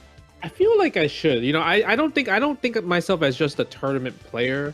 I feel like I'm a fan of fighting games, and I feel like music is a very big part with fighting game culture. Same thing with game mechanics. I'm also a stream monster, so tournaments of the past should not be a problem. Move names, though, that might be a problem because I feel like we call names like with not their actual names, but we just say like so we'll see. I think the move names you might get me with the move names or something, so we'll see. All right, we'll have to find that out today. So the game is pretty simple. We got 2 rounds of 4 questions each. Just like a tournament, this is double elimination, so you can miss 1 question and keep going. Some of the questions are pretty devious, so you've got 2 lifelines, or as we like to call them, top player privilege. Okay. First up, there's coaching. You can use your top player privilege to break the no coaching rule, and you'll get a hint that should get you closer to finding the answer. And the other one is top seeding. How the number 1 seed in a bracket, they're the first one to get a bye. So if you're totally lost on a question, you can use your top player privilege to get a bye and let you skip a question with no penalty. But with that, let's go into round 1 of the questions, aka this is the pools round. You got to see if we can get out of pools first. Oh man, I gotta go pools before top 8. Exactly. So we got 4 categories here, and you get to pick whichever order you want to go through them. We've got game mechanics, theme music, move names, and tournaments of the past. What are you feeling out of these 4, Justin? Let's go with game mechanics. All right, game mechanics. In Street Fighter 3 Third Strike, every character has the ability to super jump. But how many characters can super jump in Ultra Street Fighter 4? Wait, what? Whoa, this is crazy. They took it away from a lot of characters from 3 to 4. Oh man, that's a hard question right off the bat. I didn't expect that as a game mechanic question. How many characters? You know how many characters are in Street Fighter 4? There's a lot, but there might not be that many who can super jump. Can I pull up like a picture so I Of can look the at roster? Yeah, of the roster, because I don't even know how many characters are in the game. Oh man, super jump. All right, let's see. So far I do have a book on the list. I don't count Fuerte because I feel like those are like command jumps if anything. So it can't be Fuerte. And then I know there's Viper. Hugo no, Yang no, Rose no, Adon no, T-Hawk no, Fei Long no, Balrog nope, nope, nope, nope, nope, nope, nope. We're gonna go with two characters. All right, you really were low confidence on that one, but you were exactly right. It is two. It's Ibuki and Sea Viper. Those are the only characters in the whole game who can do it. That was tough because I was just really going hard thinking about it. Yeah, it's interesting that there's a lot of third strike characters, but only one of them can super jump for whatever reason. But nicely done. You're 1-0. You're 1-0 so far. So what's the next category that you're feeling good about? Oh man, now I know how hard these questions are. I might that might have been an uncommonly hard one. I might have to think about my strategy. Tournaments of the past. All right, tournaments of the past. What was the only Evo main game that was played 2v2 with both teammates playing in the same match? So it's not like third strike teams where you alternate. It's this is the worst Evo tournament that they ever done was Street Fighter Cross Tekken. Because I remember this because I partnered up with Flo, and every time Flo would tag me in, he would tag me in at the wrong point of the game, and I just lose half life every single time, and I had to deal with Oki. I'm like, bruh, I'm only human. What do you want me to do? So yeah, Street Fighter Cross Tekken. Yeah, you're exactly right. Street Fighter Cross Tekken. Listen, it might have been kind of a disaster of a tournament, but it's kind of fun having the 2v2 aspect. I think there should be more team tournaments. But nicely done. You're 2-0, Justin. What are we feeling next? Let's go with theme music. All right, so this is going to be audio. You're going to have to name. This is a Marvel vs. Capcom 3 character, and you're going to have to name the character. Oh, this is Captain America. Justin, you're getting it too fast, man. You're getting it too fast. That's exactly right. Yeah, I mean, I listen to Marvel 3 OSTs like during work, like pretty often because I think Marvel vs. Capcom 3 OST is like one of the best in the business. So. Yeah, it definitely holds up. So yeah, we got one hard question out of the way, but now these are going super easy. So 3-0 right now, and the last question of the first round is going to be move names, which you said is something you might be a little afraid of. Which Blazblue character has move names like Tiny Lobelia, Impish Gypsophilia, and George the 13th? Oh yeah, that's easy. Lifeline, skip the question. You're sure you want to use the skip in round one, Justin? Because they're only going to get harder. Don't forget that you can miss one. No, I'm good. I'm good. All right, Justin. What is this? I can't even. Look, what are these moves? You might recognize it when you see it. It's Rachel Alucard. Yeah, I mean, I know yeah, there was no way I would have guessed that. I probably wouldn't have chose her. I probably would have chose like S. Yeah. Well, you've used your number one seed top player privilege, but you still have your coaching privilege in the back, and you still you have 0 missed questions. So you're coming out of round one pretty unscathed. Yeah, I feel like I got 2 life. I pretty much got 2 lives at this point. Yeah, you're good to go. So, yeah. Let's move on to round 2 here. All right, so your current score is 4-0. Here we go for round 2. We've got 4 categories here: numpad notation, user interface, frame data, and banned characters. Which one are you thinking first here, Justin? Man, these are more serious questions, man. Round these are 2, top we're getting 8, serious. Huh? You're out of pools. This is where things start to get hard. This is top 8. All right, so numpad notation, I'm trash at, so we're not going to use that because I still say quarter circle forward, quarter circle back. User interface, I'm guessing that's the UI of a game. Frame data, oh man, frame data is like the only, man, that's tough too. Let's go with banned characters. I feel like I lived enough in my days, to know what characters are banned or not. Well, Bloody Roar Primal Fury is making its debut as a main stage game at Combo Breaker 2022. But which character, the end boss of the game, is banned in Combo Breaker? Oh my god, I just did the stupid code for it. Like, It's one of those. I'm guessing it's the character with the mirror matches or whatever. I'm gonna just take a guess, a wild guess, because let's say Zion. I'm sorry. The actual answer is Uranus. Yeah, oh, that's right. I was like trying to figure out the name, but I couldn't figure out the name. Oh, okay. It's tough, Justin, but you're still in it. This is double elimination. Your score is 4-1 right now. Where would you like to go next? Go user interface. All right. So this one, what I've done here is I have assembled a whole boatload of game UIs on one image here. There's like a dozen of them, and you're just going to have to tell me 5. Can you pick out 5 pieces of user interface and tell me what game they're from? All right, so you have Fighting X Lair on the bottom. Yeah, the Gogi. Yep. You have let's see, Mortal Kombat 11 with the little defense and sword shield thing. Yep, that's 2. Let's see. I mean, you have Second Impact. The life bars. That's 3. Only need 2 more. And let's see, the X is X Factor from Yeah, Mario 3 or Ultra Mario that's 4. Capcom 3. I don't know if you want to be specific with it. It doesn't matter. It's X Factor. But yeah, the bottom one has to be Unist on the bars that look like Evos. Yeah, Evo that's symbols. totally right. Under Night in Birth, the grid system. You got 5. You can keep going if you want, or I can just tell you the rest if you want to do it for fun. Yeah, I mean the Boko one, I don't know what that is. All right, I'll fill you in on the others here. We've got, you got Second Impact health bars, X Factor. The cards are from Persona 4 Arena. The Boko bar is from Ultra Fight Dekyanta. You got the Under Night grid bar. You got the Mortal Kombat offense defense. The combo counter is from Tatsunoko versus Capcom, measured in billions, as always. These yellow gauges are Killer Instinct gauges, and then you got the Gogi. Yes. Oh yeah. Okay. Killer Instinct. I actually didn't even notice the Tatsunoko for some reason. I was just looking at it's hidden up here. It's hidden, but nicely done. You got the requisite number. So now you're up to 6-1. Where would you like to go next? The last two so tough. Numpad notations. All right, numpad notation. This is going to be a hard one. You got to translate Geese Howard's Raging Storm Super into numpad notation. And this is before they made it easy. This is when it was the pretzel motion.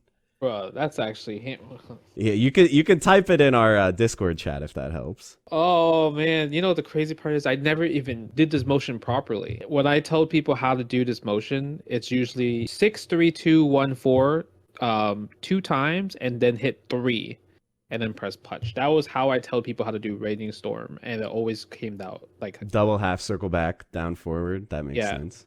So I guess we'll take the coaching one because I'm terrible at numpad notation. All right, we're gonna come in. We're gonna give you the hint here. Okay. I'll give you the first half of the input. Okay, it's 1632. That's the first half. 1632. Yeah. The 1632412. Is that your final answer? Yes. I'm sorry, Justin, you're incorrect. It's actually 1632143. 16321. Oh man. No. So it's down back, half circle back, down forward. So when you're doing the double half circle back, down forward, you can kind of see where that comes from. God. Unfortunately, Justin, that means you're going home losing in semifinals. Do we want to see the last question just to see if you know it? Yeah, we might as well. All right, your final score is going to be 7-2, but just for funsies, let's take a look at the frame data question. In Tekken 7, Paul Phoenix's down forward +2 is -8 on block. True or false? This move can be punished by Heihachi 112. Oh yeah, that's true. Actually, it's false. Oh really? 112 is 10 frames of startup, so a -8 move cannot be punished by 112. Oh wow! I thought for some reason I thought 112 was like the fastest. It actually is, yeah. The 10 frames is the fastest move in Tekken, other than like really crazy specific stuff. So I guess Paul's down for 2 is just super safe. Yeah, he's one of the characters with a safe launcher. But see, there were landmines on the board, so Trick questions everywhere. Don't feel too guilty about your question selection. Man. But 7-2 going home. I guess this would be third place if you lost in semifinals. Justin, how do you feel? I know these were hard questions. They were very hard, but There's a lot to learn when it comes to fighting games. I feel like, as a person that plays a lot of fighting games, there was definitely questions that I did not know the answer of. Clearly, that means I am just a prehistoric person that doesn't get with the times with numpad notations. The old school players, they didn't know frame data. They called things quarter circle forward. The new era. Yeah. Bro, it's I every time I'm on stream and I have to say 236, 214, I want to pull my hair every single time. But I gotta get with the times. I gotta get with the hitboxes. It'd be like that sometimes, Justin. Yeah. Come see me at Combo Breaker. That's all. All right. Well, I want to give you this opportunity. If there's anything you want to plug, or if you want to tell people where they can see more of you, go ahead and do so. If you guys want to see more of me, check out the YouTube. Search me up. Check out the Twitch. We stream pretty consistently, and I'll see you guys at Combo Breaker. Make sure you guys check out Jam Cross. My man's doing some big things over here. Thanks a lot. And thank you for being a contestant, of course. And thank you guys for watching Look Alive. Hope you enjoy the rest of the show. And we'll be back with more episodes of Are You Smarter Than a Pop Monster? Bye, everybody.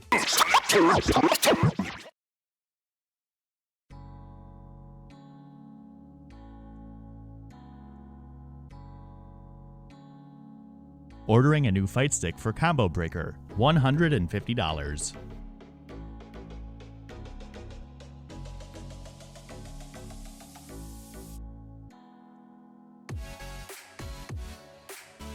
Expensive internet connection to eliminate lag every month, $210.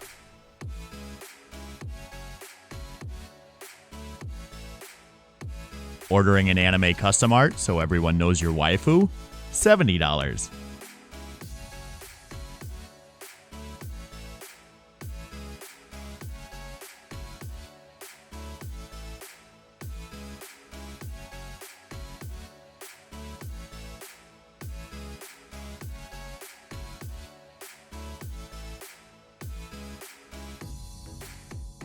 Going 0-2 and making memories you'll never forget?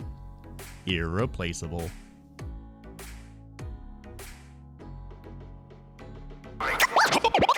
Hey everybody, welcome to Combo Breaker presents Look Alive 2022. My name is Gibby, aka Manchester. This is my boy here, Meta Abe. Abe, how you doing? I'm doing pretty dang good, man. I'm really excited to see these Mark of the Wolves matches, dude.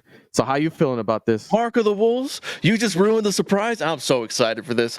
We've got a pretty sick Mark of the Wolves match coming up, brought to us by Flo of the Mix-Up from France. He put together a Japanese Mark of the Wolves match featuring two of the best players in Japan right now, Vanilla, who uses Kane, and Azuo, who uses Terry. Quite possibly the two best for each of their characters. They both play out of Acho in the Kansai region, and this is going to be such a good match. I want to see this. I'm actually pretty excited since I was able to get some research done for these characters or these players, and dude, their matches are so sick, man. People are going to love these matches. They're playing on the best stage in the game, too. So this is Kane's stage. And like I said, this is maybe the first use of ray tracing here that we saw. Once again, SNK, the innovators of so many things. Back in 1999. Oh, good jump D, blade kick. All right. So these two players know each other extremely well. It's going to get to the point where they're going to be sitting like right there at that distance, trying to wait for one to make a mistake. And see, Terry's going to throw out a lot of stand A's, which is a very good check button. Maybe with a bunch of DPs here and there. Terry has a close stand C that hits from pretty far, which Azuo tends to like using a lot, which you can link into his forward C in the super. Ooh. Nice jumping combo there. Oh, no, the guard cancel. The guard cancel, but Terry didn't break the power dunk. But he got decked in the face for all of his troubles. Yeah, I think what's really interesting about Mark of the Wolves, and specifically these two, is how they engage in the up-close match. You know, I feel like it could get really crazy. Oh, it didn't connect. No.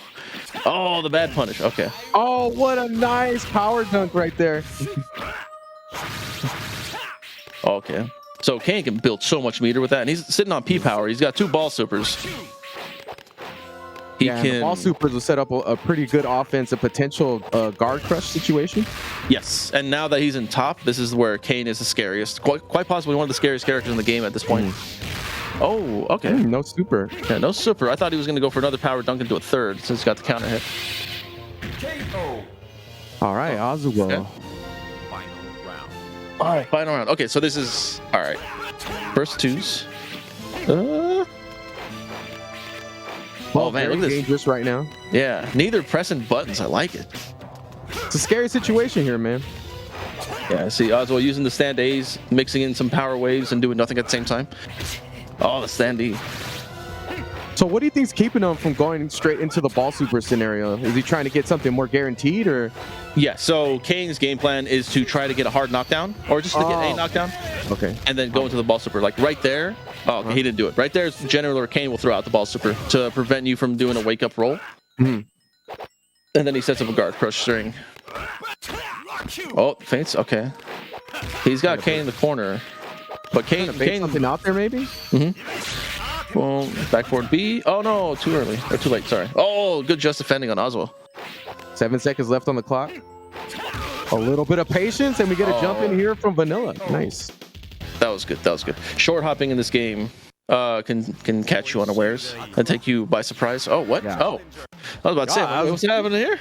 Yeah, they already got a new character. Yeah. I was like, Oswald don't play no J.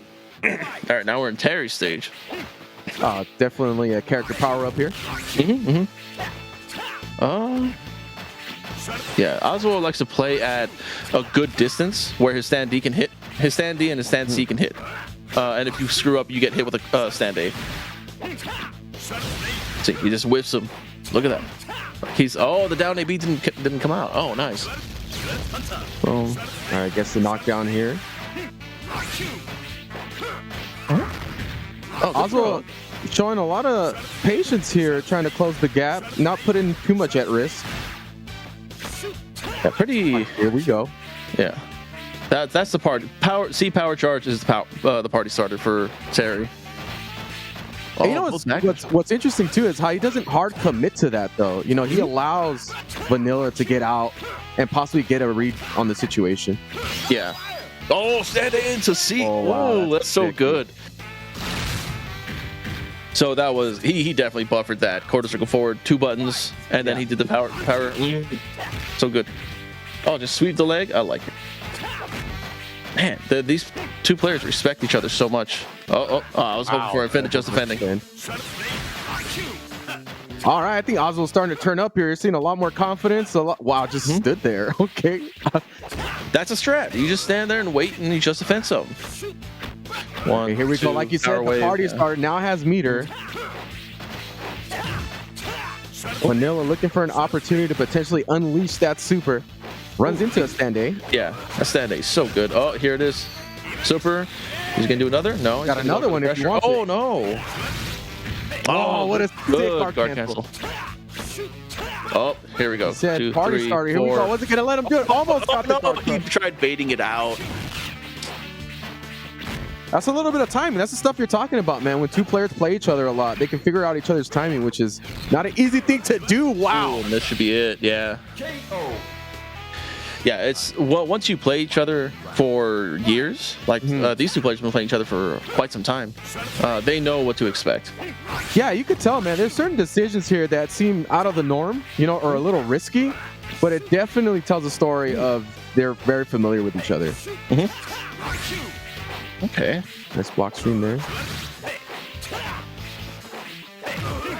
Oh, I thought Kane was working him slowly into the corner, but now Kane's working himself into the corner. Oh, yeah. Oh, bad fireball there. All right. Okay, now 1 touch from Kane can end it all. Yeah, and this will take a match. Here it is. Here it is. Super. Oh, no. Oh, he narrowly missed that. Yeah. Now they're just dancing. Oh, no jump. Gary's got a lot of meter to work with here, but I'm not sure if one combo can really seal it. He's also low on top. He probably can do it with the right combo. Oh, never mind. Had he started with a power charge and it hit, Vanilla would have been dead. Would have just kept getting seed and dead. Yeah, and the time was definitely not in his favor. It was counting down already. Surprised I didn't see a little bit more risk finishing that round out. Oh, they went. I think they have to be playing at the arcade. Okay. I guess they probably did record this from Macho. Okay. That's a good starter for Terry. Oh no! Gets the knockdown here from Kane. Offense ensues. Trying to bait something out there with the break. Not able to really engage just yet against Vanilla, man, even though it looks like Terry's going nuts.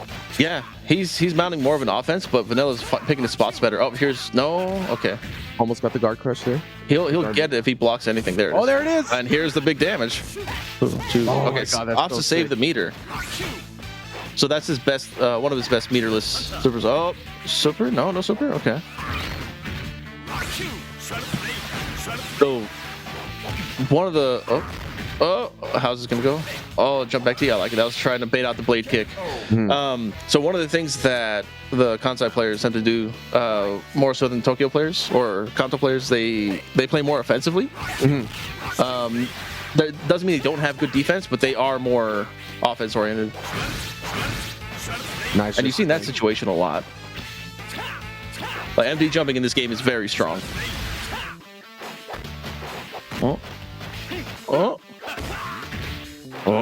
Seeing a lot of commitment to just defense in these scenarios from Oswald. Potentially trying to get a read in those scenarios, or maybe just close the distance and take the just defense. Yeah. Okay. Here it comes. Yeah. Oh my God! Here we go. What? Oh wow! I can't believe he avoided all that. Wow. Oh, good backdash. Oh no. Vanilla turning it up, man. Getting really offensive here.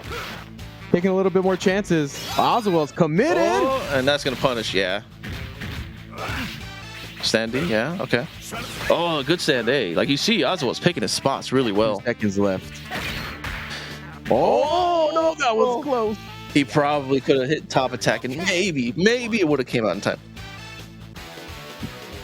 Wow, he took off his jacket. Was like, I'm the superior blondie here. So I want you to pay attention. You saw how buff he was there?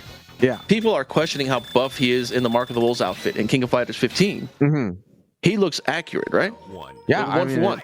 Yeah, definitely. I think it's exactly old the man. same. You know, I think maybe people are playing without ray tracing, and that's why they're seeing different versions of it. But yeah, it looks the same to me. Oh man, just all the Sandays power wave. Yeah. Great combo. Oh no.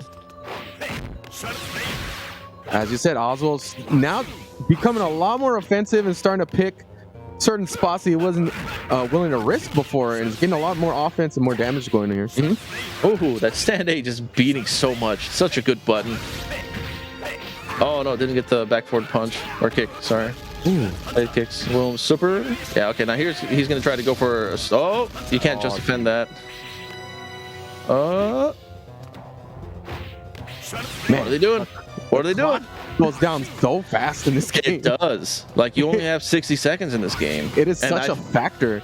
And I feel like it's an actual 60 seconds, not Marvel 60 seconds. Oh, and that's it. Yeah.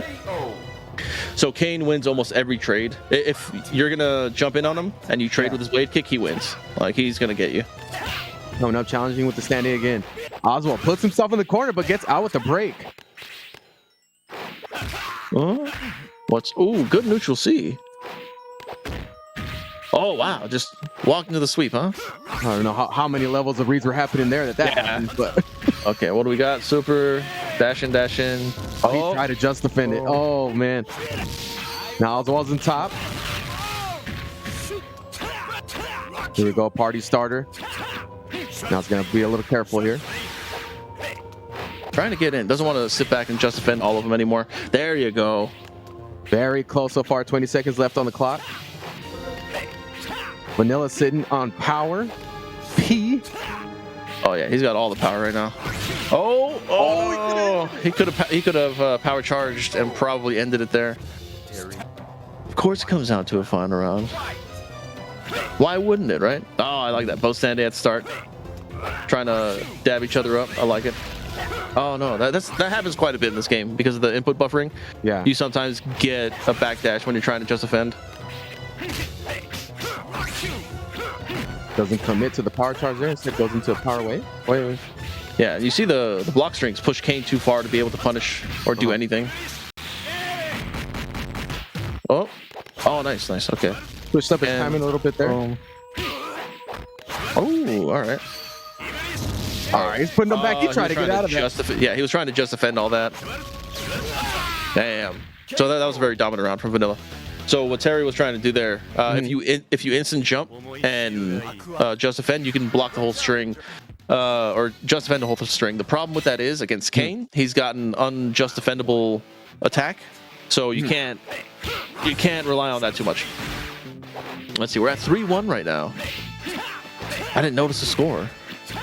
Yeah, as soon as he started utilizing the Fireball Super a lot more, he started really taking away these matches. Oh, good cross up C. Charge. Yeah. Oh no, too late. Okay. Wow. All right. Wow. All right. Vanilla's starting to clean up. Yeah. So dominant right now.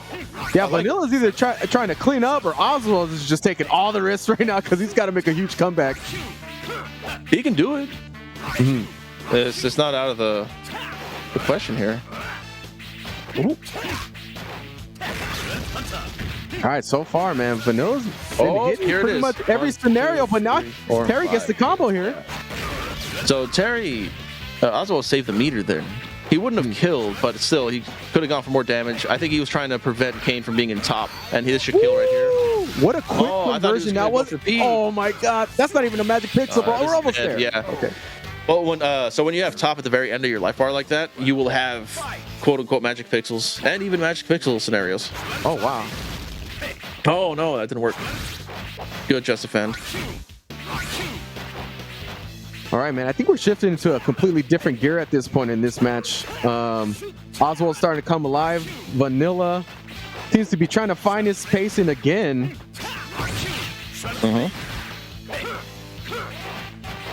I'm liking where Oswald's going so far. That far D is really controlling good space. Oh, he tried.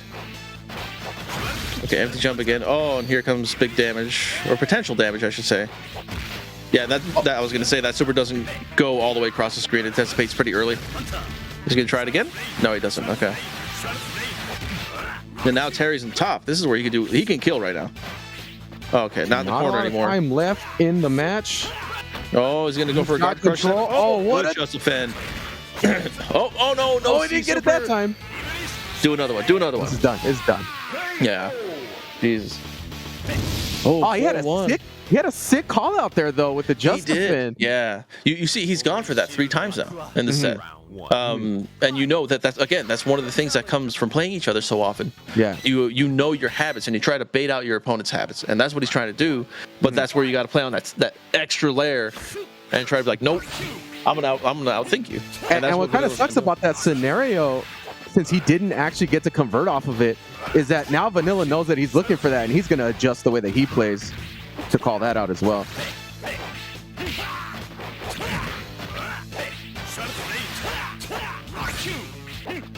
So that stand D only cancelable on block like that, which is weird, but you know. Oh, didn't get. Oh. So he's still in guard crush range. Guard crush, yeah. Oh, but Kane's not gonna let him get in. Dissipates for getting to him. Oh, he got the. Oh no, didn't get the super. So that was an input error, unfortunately. That happens quite a bit in this game. He tried to just defend low too early, got hit with the overhead, or sorry, the jump in. I mean, you gotta try, right? When that happens in that scenario, you have to try. You have to. You're dead otherwise. Like, damned if you do, damned if you don't situation. Stand A again, controlling this game very well. Oh, just smack him in the face. Get away from me. It's a very safe option too if there's some type of approach as well, right? Yeah. Oh, Oh, and here's the big damage. He should be dead here. Oh, he didn't do the C-Super. What was that? Had an amazing call out, wasn't able to finish. Giving Oswald another opportunity, but man, this seems insurmountable right now. He can still do it. He's in top. When you're in top, you can do anything. Like two touches and he can 100% kill Vanilla. Yeah, Vanilla's definitely playing like that's actually a fact. So. Oh, he's almost guard crushed. Woo! Can Oswald will do it? I think Oswald will do it. 10 seconds left on the clock with the club power dunk. Jeez, look at the damage. Oh, I love this game. That was so chunky, bro. 3 seconds left on the clock. Just stay away. Stay away. Oh, yeah. Respect my knuckles. Damn. So wow, you see, that was sick, dude. And in this game, you can build meter after the round ends, too. So you got to run away. Don't let your opponent build meter. All right, great performance there from Oswald. You still got to take one more to get on the board again. And try to make this competitive. He has to win. Mm-hmm.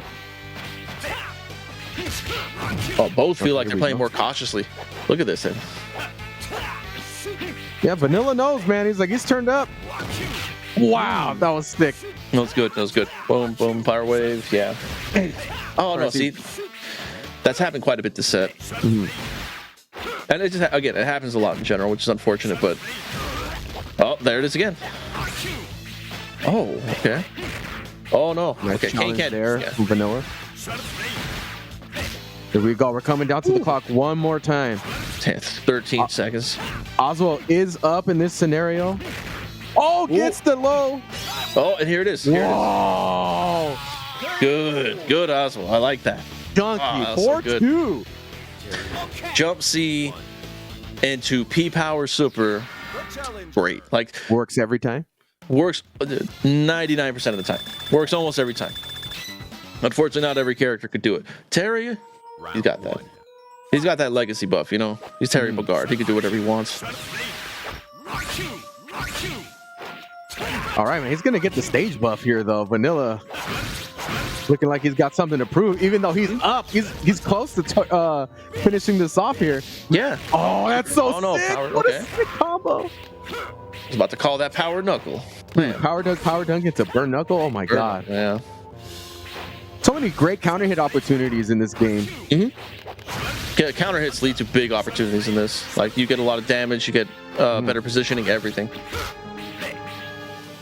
You see Vanilla being a lot more aggressive so far, and maybe paying for it. Oh no, he's still alive. Oh, he was in top. Oh, the magic pixel again. Oh no. And oh, that's it. Yeah, jump B. I was gonna say this all depends on if Vanilla wants to burn the meter to try to get the W. And didn't commit to it. Saving it for the next round. Oh no! He dashed out of it. No. My man, this is like the 4th time he's had a sick call out and not able to convert. Oh, there it is again.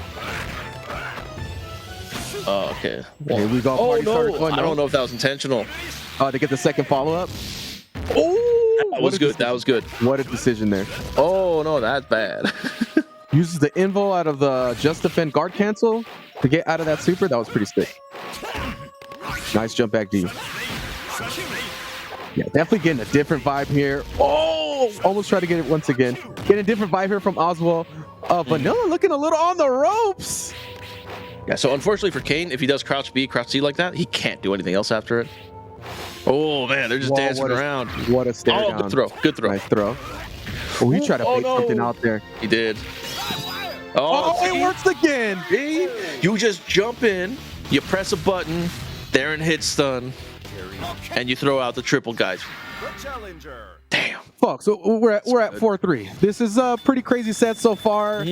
I mean, Oswald looked crumbled at some point, but was able to turn around with some big boy play. Oh, these are the biggest of boy plays right now. Oh, yeah, you're seeing a lot of really great callouts, except he hasn't been able to fully convert. That was pretty sick right there. Finally worked out. Yep. Nice power Look dunk. at this. Look at this. This round is heavily in Oswald's favor right now. Okay. Yeah, as I say that, Vanilla is trying to turn it up. Yeah, he just walked him to the other corner. Wow, he feels like, all right, we're going to play this game. Let's get this card crush. He didn't get the CD. He didn't get the stop attacking instead. Oh, no. Dude, is this where the tide turns here? Vanilla threw everything he could at Oswald, and did. Oswald withheld everything. Oh, withstood everything.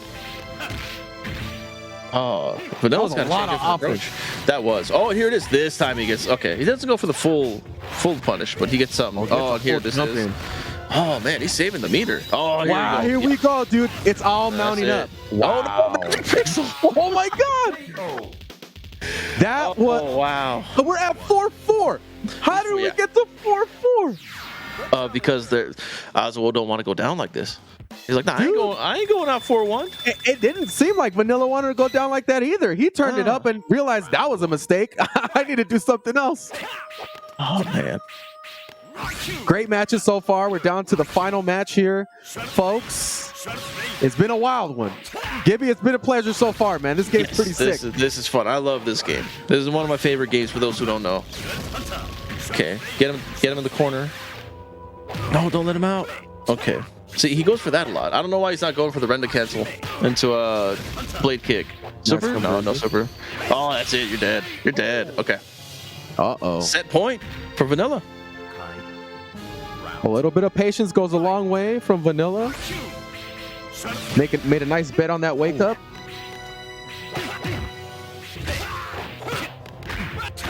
Here we go. Yeah, you didn't mess it up this time.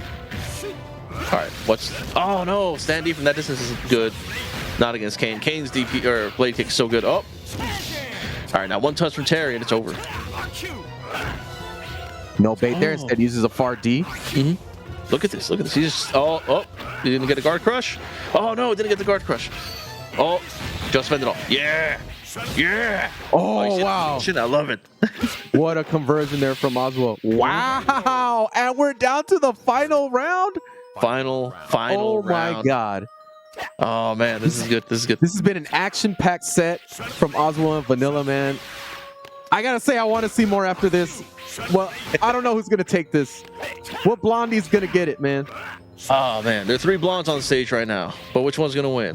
I mean, I think we're a little on the side of Mr. Pecho, you know, the big old chesty over there. Big old old man chest. Yep. Yeah. Come on, look at this. 30 seconds have gone by. And this all matters so much, bro. It's like they're playing for an IKEA car or something, you know. Well, like, look at it. They both have all their meter. They're both afraid. Like, here. So 2 touches from Terry, he's dead. IKEA furniture, bro. Oh. Nah, man, IKEA cars, all right? Those Swedish cars are some my God. Engineering. Oh. That's good damage. Nice. Yep. Okay, wow. See? That charge He's almost in top. He is. 9 seconds left. Yeah, 1 touch from Terry, and it's over. Oh, no. And look at this. Kane's already got the meter again. Oh, no. 3 seconds. 2. He needs to make something work. Oh, that's not going to work. Damn. Yeah. Oh. God what damn. A race to the finish line that was, man. That was a ridiculous set. As always, with Vanilla and Oswald. Oh, man. So, again, quite possibly the best Kane currently in Japan and the best Terry in Japan. So good. I have to say, these two I could watch play for at least an hour. Maybe more, you know? Yeah. For sure. And it's surprising, too, because, you know, I watched a lot of videos leading up to this, and I watched an Nacho video, actually, you linked me to. Dude, this game is so ridiculous, man. And these players, it's just, it might be one of the most entertaining classic fighting games that I've seen in a while. Yeah, Marco Wolves is real special. I think it has a good audience, too. I think people may not play it as much because, you know, it's a little bit of an older game, but it's pretty clear to see, at least to me, how good of a game it is for an audience, you know? Yeah, it's much easier to digest than a lot of the other games from that era. Yeah. It's very easy to get into, easy to play. Mm-hmm. It's such a good game. And again, we got to give all the love to Flo from France, organizer of the mix-up, for setting this up. How did he do that? He's in France. How did he set up a match in Japan? I don't know, bro. Maybe he's sent a paper airplane, some... Oh, man, paper planes? Yeah, paper planes. It's legit. I like that, yeah. We send pigeons out here, so... I don't know. These pigeons get lost sometimes. Yeah, just call Mike Tyson, bro. He'll get them back in line. Yeah. So, this was an amazing set. Abe, always great working with you. Yeah, same here, man. Where can people follow you at? Meta_Abe. That's where you can follow me. Where can they watch you at? Twitch.tv/GameGoons, man. You know, we do a lot. They can watch me there too. Oh, yeah, they could watch a lot of us, and we actually play a lot of these games, and we have a lot of fun. So if you like some SNK classic games and you know some KOF 15, what have you, hey, we're in there. We're repping the games, and you can see more of us. You want to hit me up on Twitter? Follow me. I'm at Manchest. Again, we're at twitch.tv/GameGoons. We've got a Hell Pockets with us, but these are the reasons why you watch. Yeah, he's in the pocket right now. We don't let him out. Yeah. Literally. Yeah. Literally in the pocket, Rich. Yeah. All right, everyone. Thanks for watching Combo Breaker Presents Look Alive 2022. So hopefully see you next year. I hope so. I don't know. Yeah, I hope so. Yeah. Peace.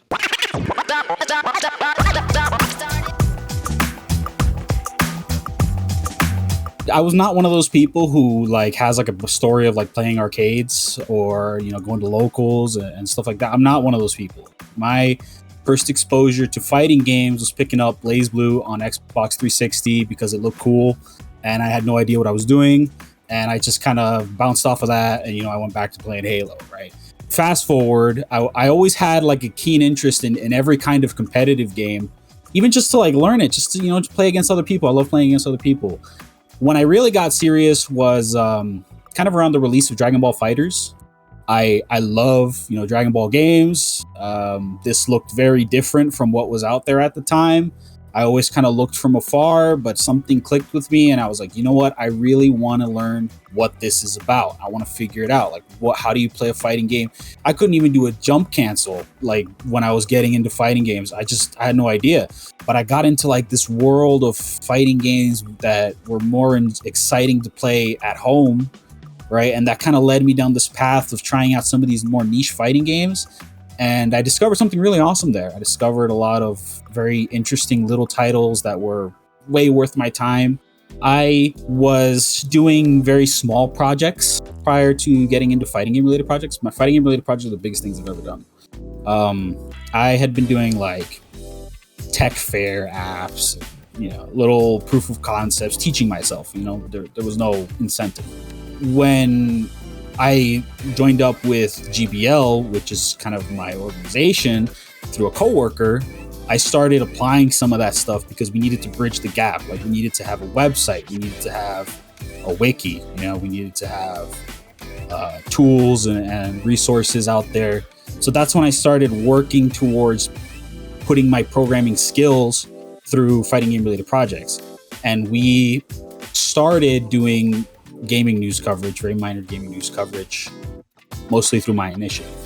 It kind of became a springboard for all the projects that we have now. We handle Mizumi Wiki, right? That was our first kind of big thing. Prior to that, we had our own wiki, which is called GBL Wiki. And then following the Shoryuken acquisition, we moved to transfer Shoryuken Wiki to a new home. That led into, we need to find a new brand home for this, like a new name for it, to protect ourselves and to protect the longevity of what's there.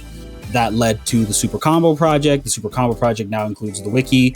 It includes the new forums. It includes the backup of the SRK forums that we were able to secure.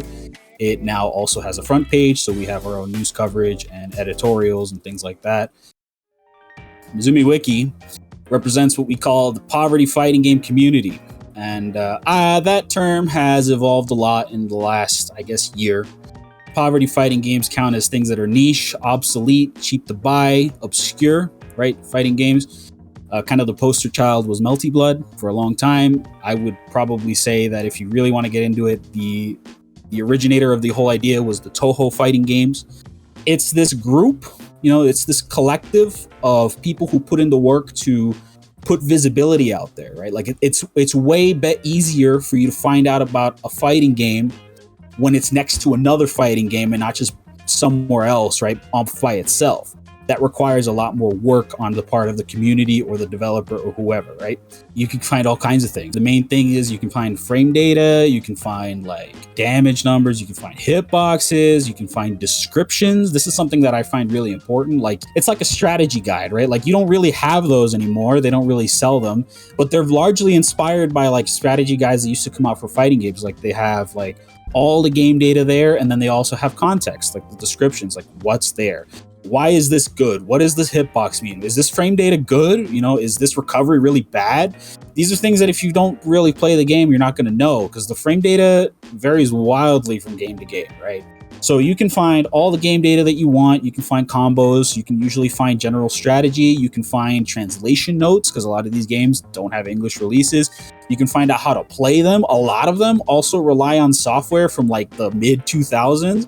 And I make a point to make sure that you can get that stuff. Like, I don't want that missing because a lot of people's ability to play those games hinges on finding an executable that has been floating around the internet and everything. I'm like, oh my God, we need to find this thing and we need to keep it stored somewhere. So it becomes kind of like an archival project in the same way.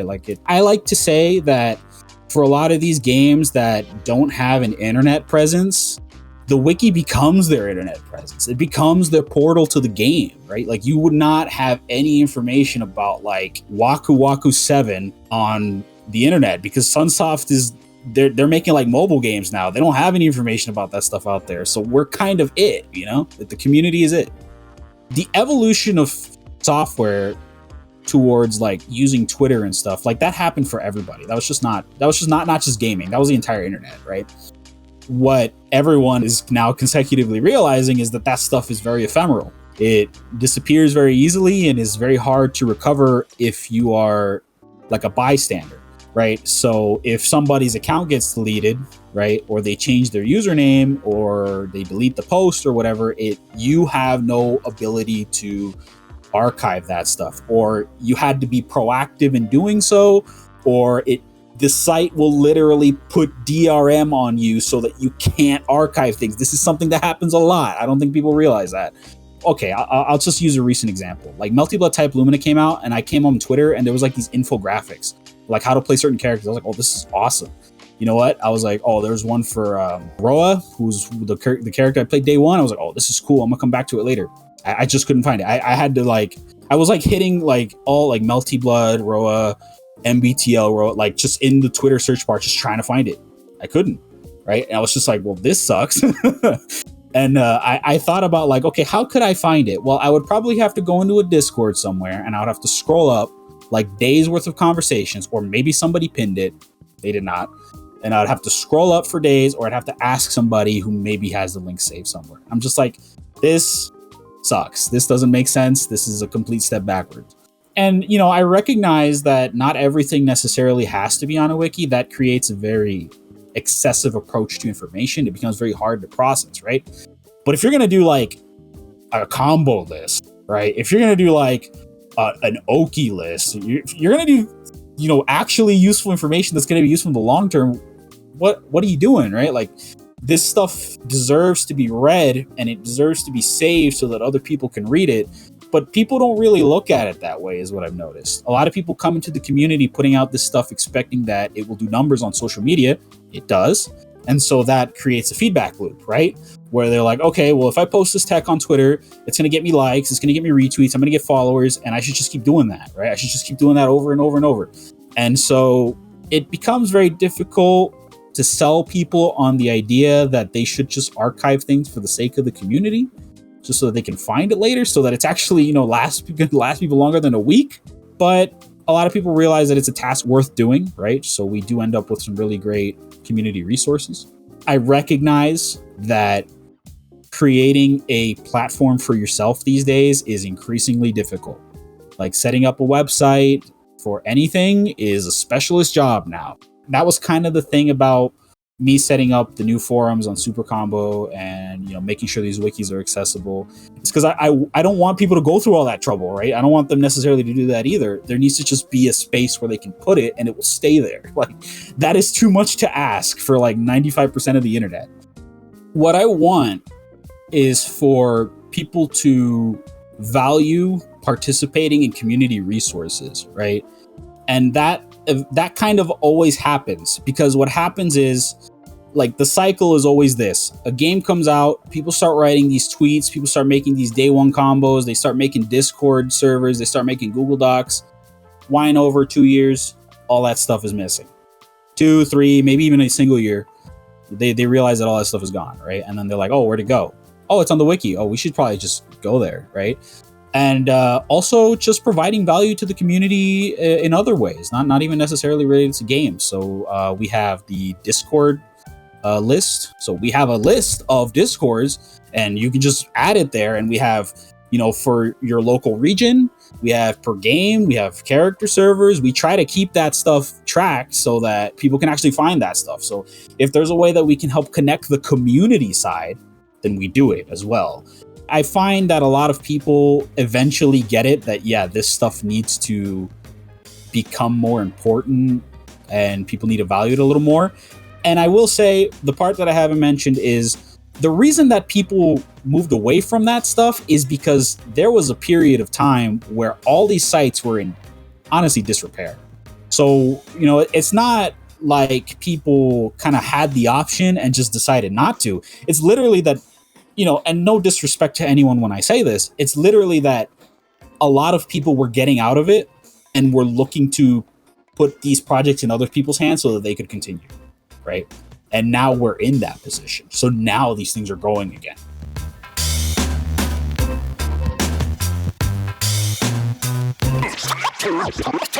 Hello, this is Idolism J, and my partner with me today.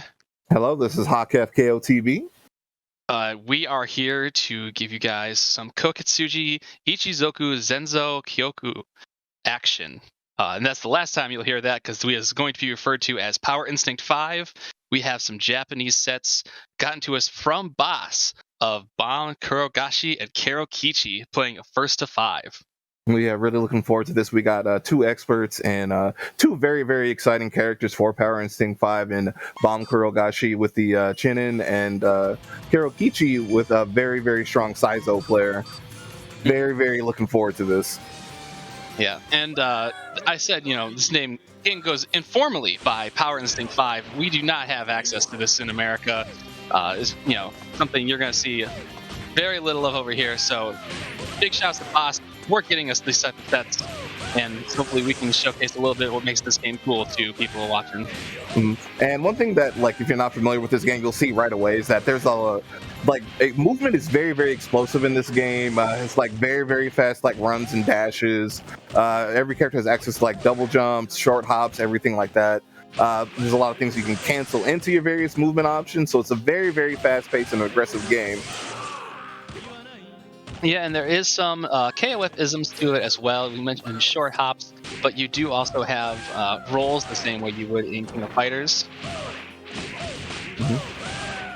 And right there we can see Karo Kichi doing a really good job of utilizing the air dash cancels that characters have access to convert straight hits. And one thing we're going to see a lot coming from Ban Kurogashi is that orb right there. That TK orb lasts for a pretty long time, and it's very important to his overall space control, mix up, and just general game plan.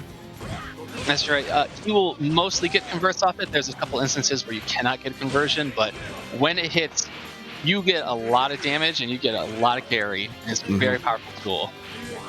And one thing you might have noticed is that when Ban Kurogashi got to 3 meter, there was a brief explosion around his character, and he started going red like Saizo is now. In this game, building meter is very important because when you hit 3 meter, if you're in the middle of a offensive action, you'll enter kind of something similar to a KOF Max mode, from the older games like 98 and the like, where you get a bonus to damage and everything like that. And it kind of allows you to, just all of a sudden explode and, swing games your way.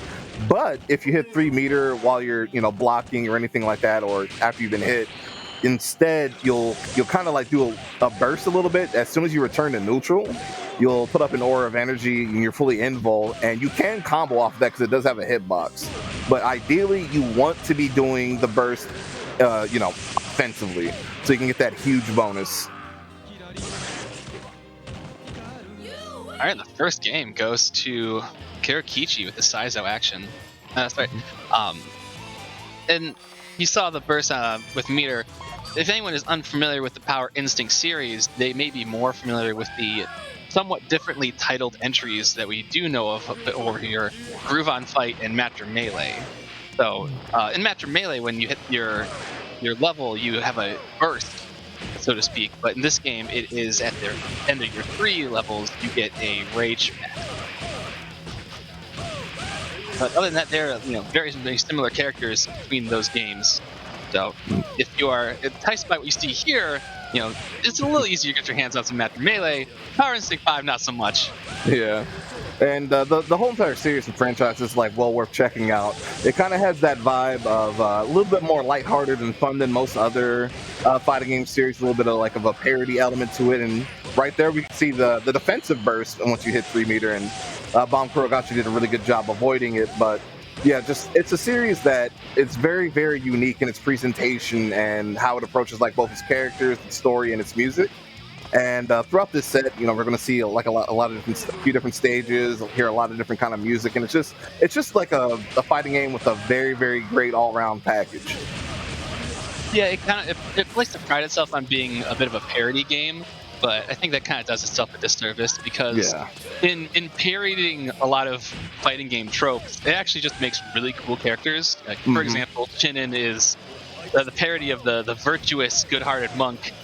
He's a monk who actually just does kind of evil stuff because he's got power now, and that's hilarious, and that's a really cool character idea. And then you got like Saizo, who's kind of like like the mysterious, like super serious ninja and everything like that, but he speaks in like a secret, like coded ninja language that essentially just sounds like a bunch of like bird calls and everything like that.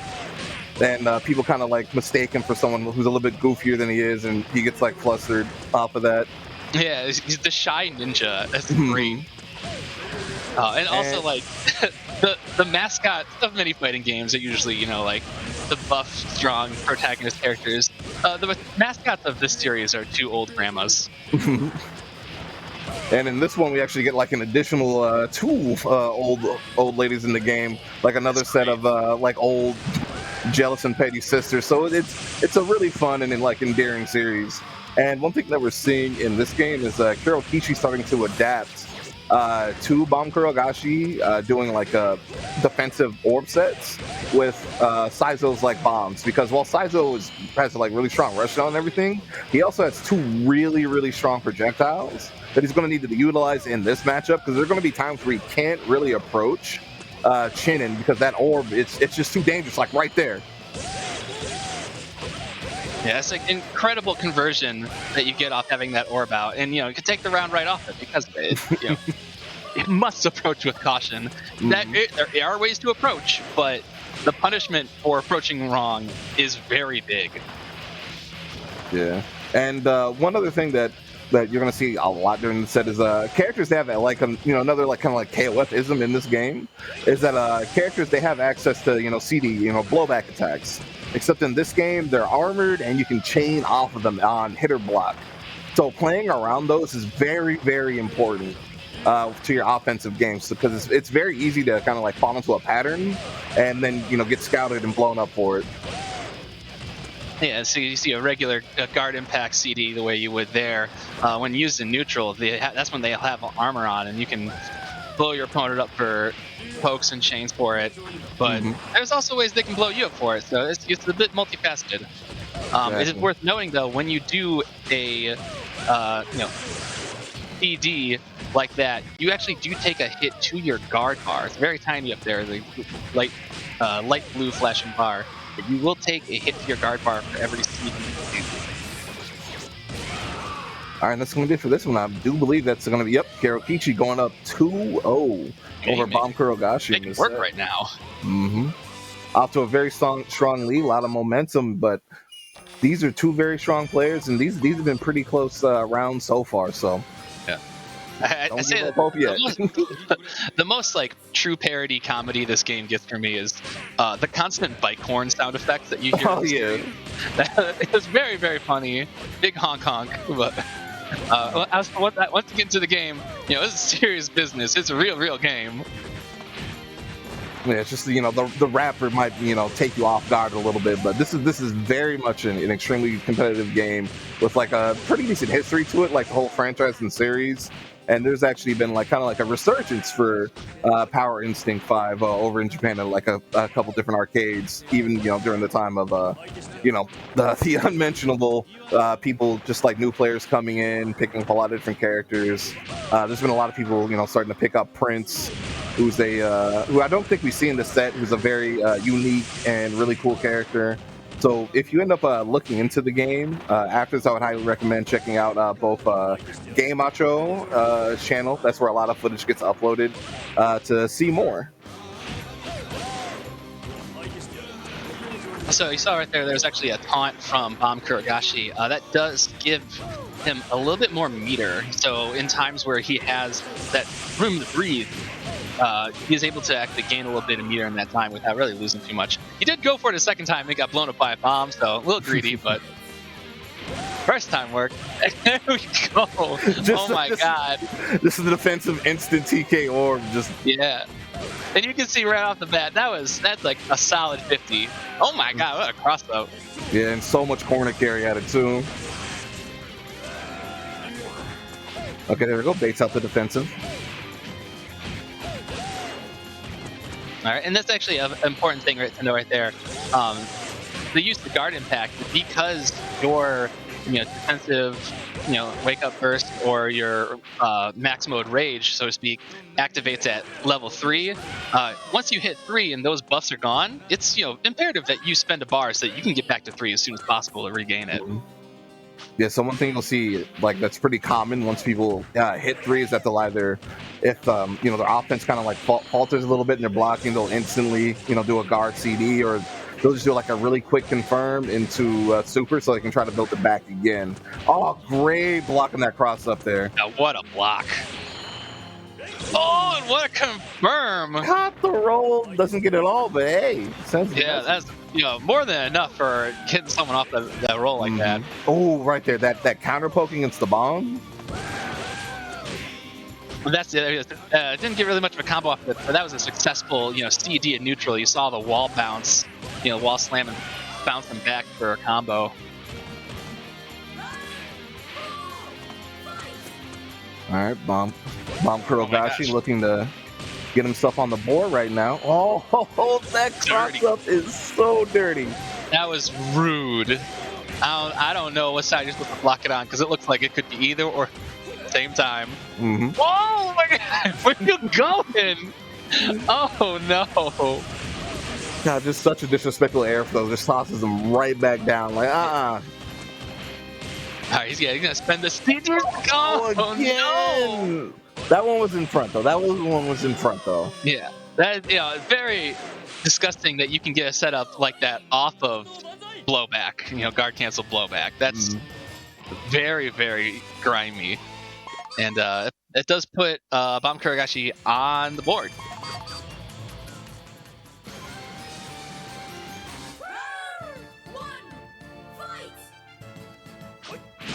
Okay, personal favorite stage of mine, the Opera House. What two buttons hit each other there? That was very strange from Terakishi. I saw the jabs come out, but I don't think he wanted to approach because the TK orb was still there. It was just so much to deal with. Yeah. Oh no! Speaking of. I really like Bomb Kurogashi going for some of those cheeky resets off of like the orb pickups and everything, because it can be so ambiguous where he's gonna stay on the same side or try to walk under. Yeah. But tell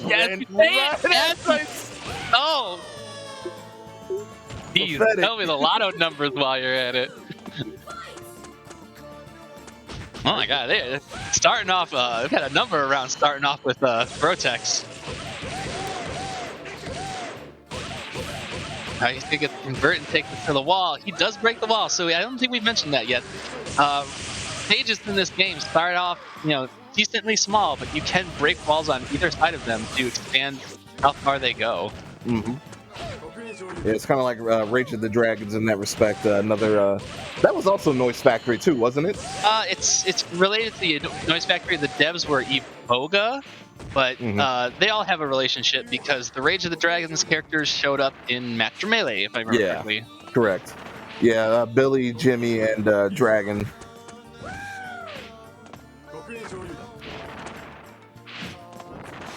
Cautious approach. TK orbs are out. There's the right way to get in. Yeah, very good patience very from Hirokichi playing it. Oh, and that was done one way or another.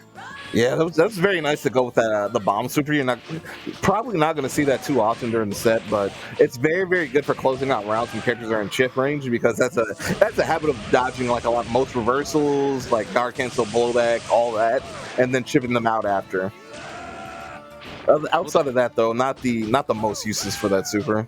No, but Saizo at the full screen while the burst happened, that was 3 taunts he got off, and now he's already back at max. Pretty funny. I've actually had like a little bit of experience playing this game, because for a while my round 1 actually had it. Because see, now this is the latest update for this game is on Nexia, so I did get to play it a little bit and everything like that. Yeah. I sadly have not. My round 1's Nessica did not have it, and maybe one day I will put hands on this. Yeah. Well, Noise Factory did say that they have been wanting to, re-release the whole series on current consoles. Right now, there's just some things that they deal with that are like in the way right now, but they're hoping that in the future that'll change. Yeah, it'd be very wonderful to be able to see this more widely available. Like, I must once again impressed. Power Instinct is the informal name. We don't even really have an English name for this game. Yeah. And it's not even the 5th game. This is technically like the 7th. All right, I just want to talk about it real quick. The way Bomb Kurogashi just hunted Karokichi down from the skies to get that air throw. Oh, what a great button to stop the up back, but caught from the other side. That's going to be the end of that round. Yeah, Karokishi's kind of rolling a lot, and Bomb Kurogashi's caught onto that.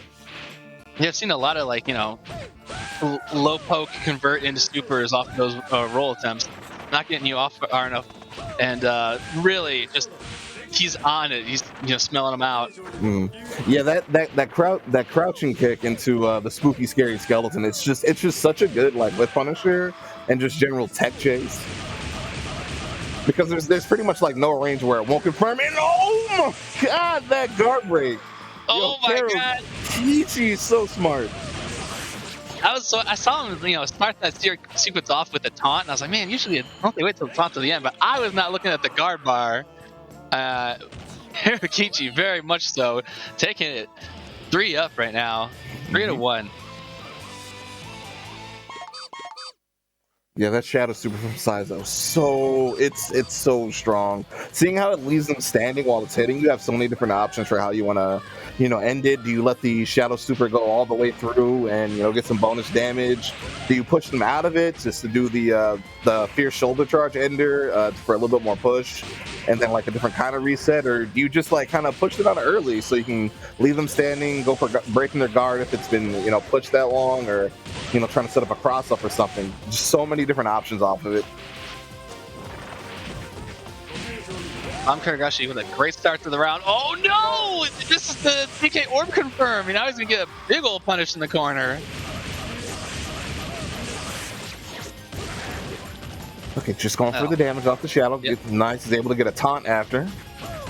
Good block. It wasn't as disgusting as cross-up we've seen previous. So Kirikichi was on it. Okay. Keeping it real safe around these DK orbs. There's the hit. That's going to be the end of that round. Yep, lets the super run out while you get the double taunt for your meter. Yeah, almost built up a full bar just off the taunts alone.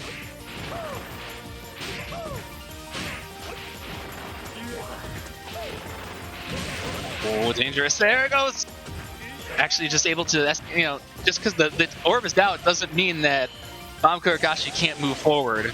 So he's using times to advance his state in the stage as well when he's got the orb out. Oh my god. Once again, just using it to, even when he's in a disadvantaged state, just you know what, I got a feeling you're going to try to run in, you're going to try to force something, hold this, ponder this orb for me, homie. Oh my god.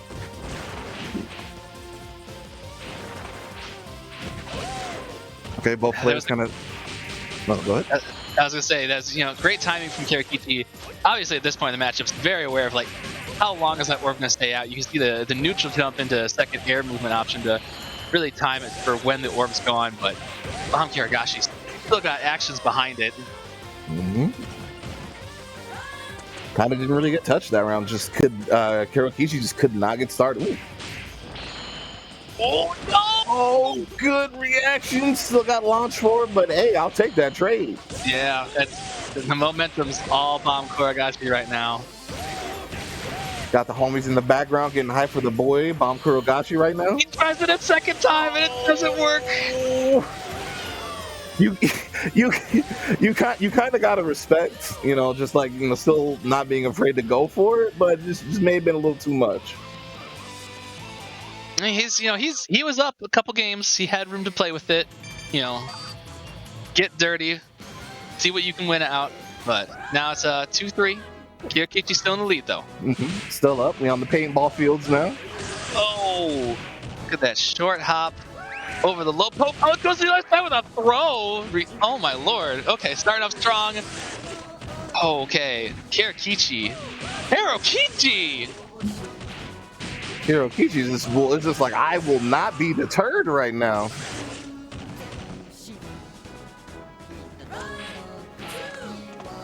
And got blowed up for DDing twice and said, all right, we'll just pull off the stops. We'll just stop making this look fun. One thing I really liked there was Kirokichi, was just like, he's been running up trying to, Bomb Kurogashi's been running up trying to, start with throws and everything at the start of the round. So he decided to just do something quick from the air because he knew he had 3 meter coming up. So he just did like a quick little series, got the 3 meter, then canceled into the air dive. Just try to do a little cheeky mix up. It didn't work, but I do like, being aware of things like that and trying to make that an adaptation. There we go. Gets around the buttons for the anti-air. We're going to get a good old corner conversion off this. That looks like it's going to be enough because I saw the taunt come out. And man must have it calculated. Oh. Oh, okay. That actually did beat out that jump attack cleanly. Yeah, and that's where, while that bomb's really good for calling out repeated use of, the TK'd orb, it has lengthy recovery. So Kirokichi's going to need to be, really careful, using that to try to call out orbs, within, a character length or, 2 character lengths away. Because that's still in range for, Bomb Kurogashi to kind of, bait out the bombs, react, and get a full jump and punish, right there! Right there. Oh, my God. Absolutely on. We got explanation, example. Class is in session. I might need to go pick up some lottery tickets at this point. You know what I'm saying? you on this in a way no one else does right now. No, I'm trying to build these EDH decks. I need a little bit of extra money. You know what I'm saying? Hell yeah. Market's gone up on those. Defensive rollback. Oop, twice. Just gonna set up TK orb. A couple of neutral jumps as well. Just really wants to make Kirokichi come in on the space. It wasn't able to get the convert. And yeah, this is where it gets kind of scary when Oh no! He just did it. But yeah, this is where it gets scary because when Chinen just has that, he has that lead. He can just all right, I'm just gonna back off. I'm gonna sit on these orbs, and you gotta come to me on my own terms at a disadvantage. And at the very end of that round, it was something worth knowing. Grounded orb is a projectile. You're just not going to see it very often because it's not TK orb. It's not the conversion machine. Oh. Okay, there we go. We did see the defensive burst. Finally lands, and you did get a little bit of extra cheese off the top of it. Not too much, but it worked out. Hey man, a little extra cheese is always nice. A little extra toppings, ain't got to pay for it. Exactly. Okay, that's as I say. Please tell me that one's too far out. This one, however, is not. The fact that he was able to pick up a confirm like that from that far. Okay, guard impact the set up. I don't know. I don't know where that hit. Why does he get that off of guard cancel blowback? That's what's messing me up. I know. It's definitely one of those cross ups where you get hit with it and you just turn to your opponent, just be like really, buddy? That works? And they just keep looking ahead and just trying not to acknowledge it. Ooh, very nice pickup. Yeah, that was very low to the ground. There we go. Are we back in the streets right now? Yep, right back to it. Another, very good short hop confirmed from Kuragashi. Oh no! Straight into a TK orb. Woke up, not respecting. Was thinking like maybe a throw's coming or something like that. Baits out the burst. Oh no! Baited out the burst, got a taunt, and then a TK orb to finish it. Okay, is this one? Okay, no, actually, very smart from Kirikichi. You guys same situations a couple of games ago. And that time, he actually did use his second air mobility to avoid it. Now, putting on the hurt, big damage in the corner. Oh, it goes low! Looks like he tried for something something similar again. It didn't get it. But right now, he's got Kuragashi in the corner. That's a pretty strong lead this round. Ain't gonna take too much to close it out, but oh no. Oh! This could be how it starts. Firm. And the first hit starts up max, so he has all this time for extra damage. Kurokichi's life bar disintegrated. It is gone. Completely broken down to a subatomic level. Who's getting up? Okay, thank God it's Kurokichi. I was gonna be so mad. I was gonna be legitimately upset. Okay, but we're back into it. Okay, there we go. What a great use of CD. Armors through both the hits, gets the wall bounce, gets the confirm. We're 50% into this already. Oh my God. He's still going hard.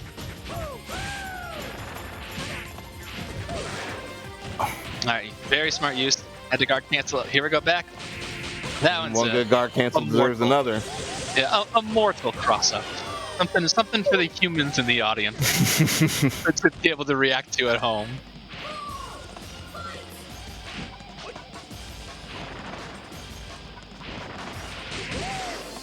Oh no, he had the right idea, but just extended a little too far in and was able to get popped by the TK orb.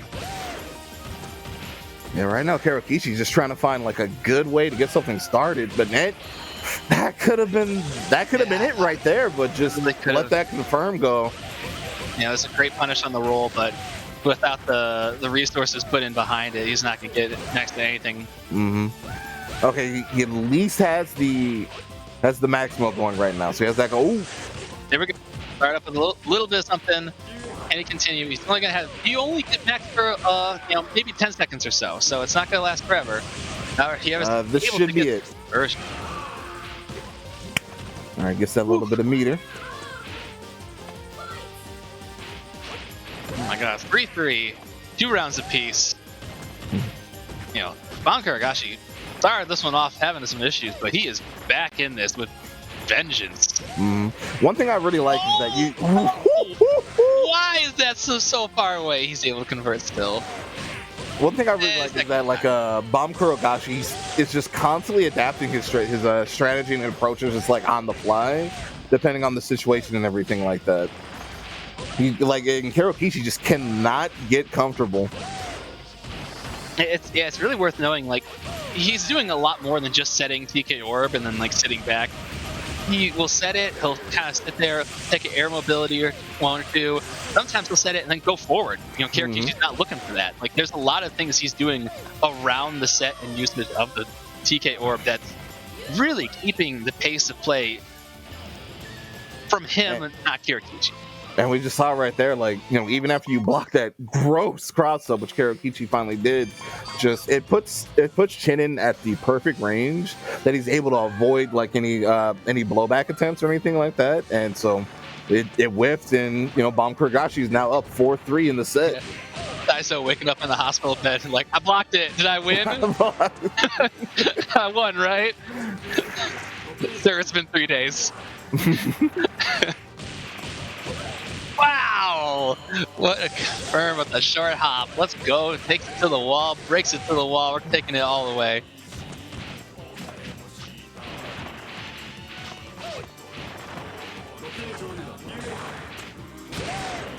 Oh right, no, he did have the right idea with the crouch A jab, but he was actually setting a TK orb in the time, so there it is again, that cross up.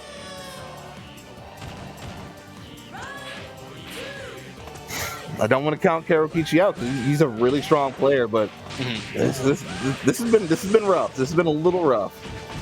But right now, it looks like this might be his turnaround.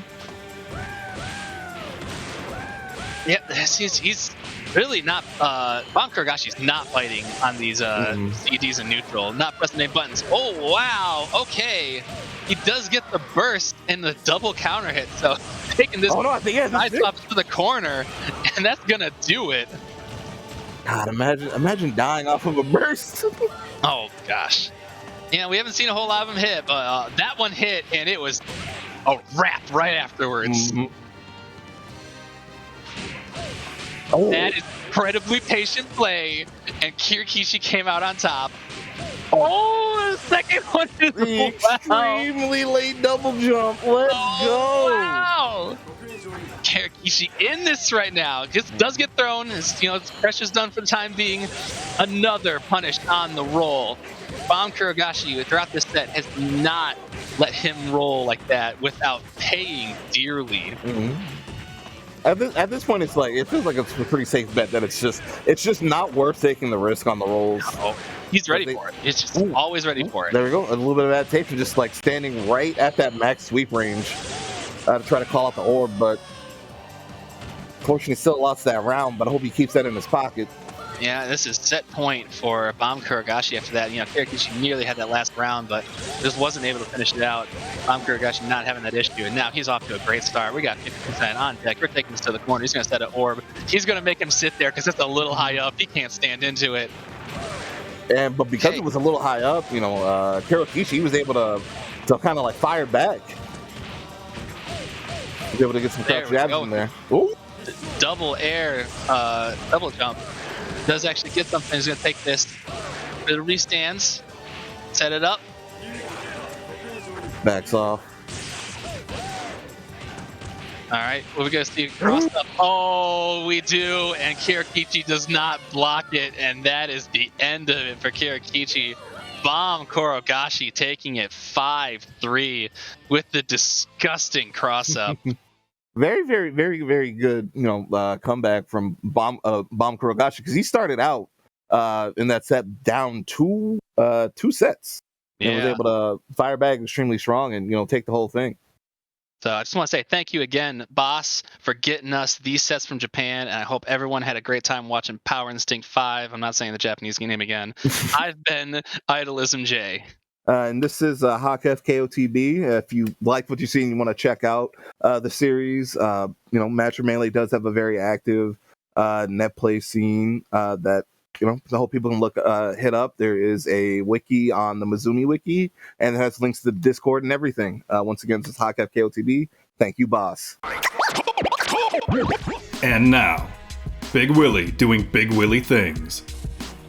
Than Razo thought it was going to be. I'm not going to lie to you. But again, one of the best in the business. And speaking of the best cam we have tonight, Big Willie cam. Who's this? That's Big Willie. That's Callisto and D's. Who's this? I have a cat on my own. That's what I'm saying. That is Callisto and D's child, Big Willie. We like to represent Big Willie out here in the Midwest, y'all. So welcome to the Big Willie cam.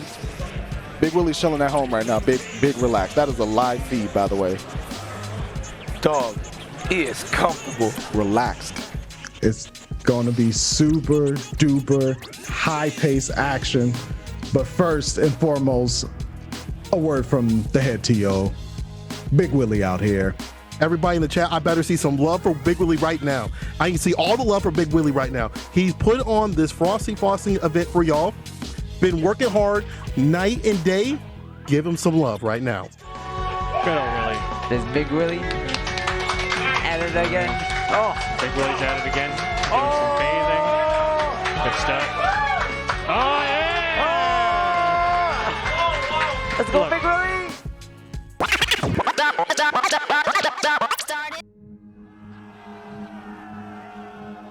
Hey yo, no coast, no kings.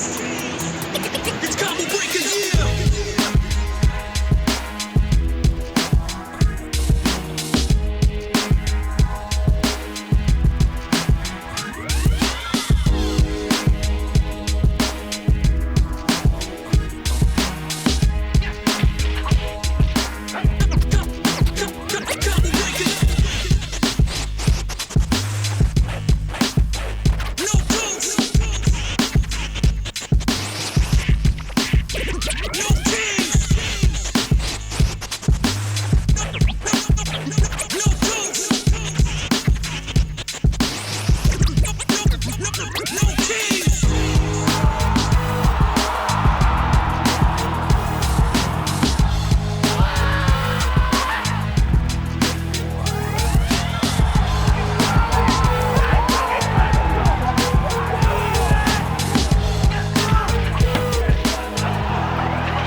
You think this is esports? You think esports?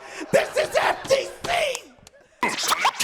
Hey, what's up, everybody, and welcome back to Look Alive. Hope you've been enjoying all the action. I'm back with more than one guest for our Jam Radio today. We've been doing all these and chatting with all kinds of lovely people. Today, I have the incredible Catchman Mustard. How are you both doing today? Hello. I was going to say Jam and say Jam Crew.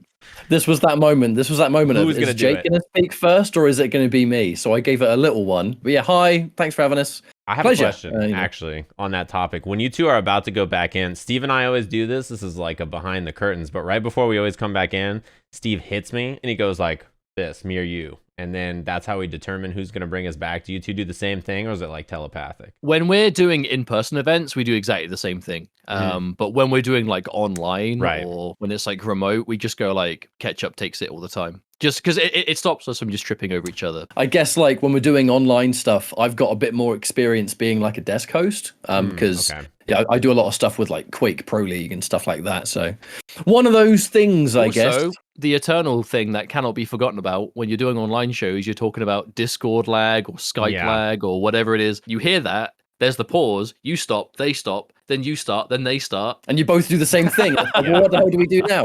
I have a habit as a human being that when other people start talking, I stop talking because of commentary, right? So as you described, somebody will start talking and I will stop. But then I like barely hear them in my ear sometimes. And I'm like, oh, they were talking. I should stop talking. And then they stop talking. And then I'm like, and then the hit, and then it's over. Like, you know, it's just a great dynamic. It's so hard. I'm trying my best. And the more you stop, the worse it gets, because then it just again becomes like just downward spiral that there's no fixing it. You just have to. At this point now, chat has noticed it. And then they're like, oh, these two must not like each other. They talk over each other all the time. There must be beef here. And then in reality, we're both like... These commentators have no synergy. They just keep...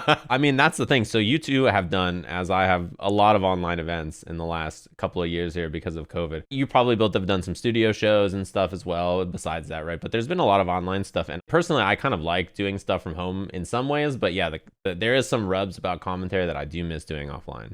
So I think I was actually incredibly comfortable with the transition to a lot of online shows because that's kind of where our bread and butter began back in 2015 for Mortal Kombat X and its ESL Pro League. And that was all online. And even though the environment was a studio, you're not seeing the players physically playing. Like, so the commentary side of things to me felt very familiar. The only real difference was the fact that I was doing it from my own house, which was, you know, if you stream a lot, it's an environment you're used to, just not maybe in that same feeling, I guess, right? Where it's a bit more official. I swear like a trooper on my home stream, but if I'm on like Sony, PlayStation, Twitch, maybe I shouldn't. And there was a lot of it too. We were very fortunate that we had the Open Series, which was like every week. It was full on, but it was very familiar. I mean, for me, my entire lineup of games I was working with changed online almost immediately. It felt to me like the job didn't really change all that much, but what you miss are all the external things, actually seeing people, hanging out with people, the nice conversations you have during the breaks or, you know, grabbing dinner with people, whatever it is.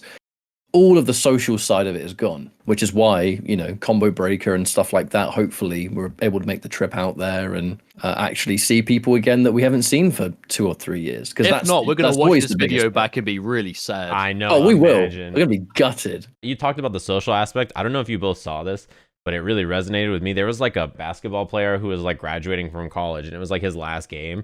And they were like, what are you going to miss about playing college ball? Because he's like not going to go play in the NBA. He's just like in tears and he just goes like, I don't know, like going to Denny's after and eating. As a fighting game fan, I was like, oh, that is so true. You know, that experience of like the event's over, you're all tired. It's like 2 a.m. You're like, all right, we're just going to go hit a diner and like have some food and like hang out. Are you in? Going to miss the McDonald's after the show. Yeah, that's you're always just like post-tournament Mackies.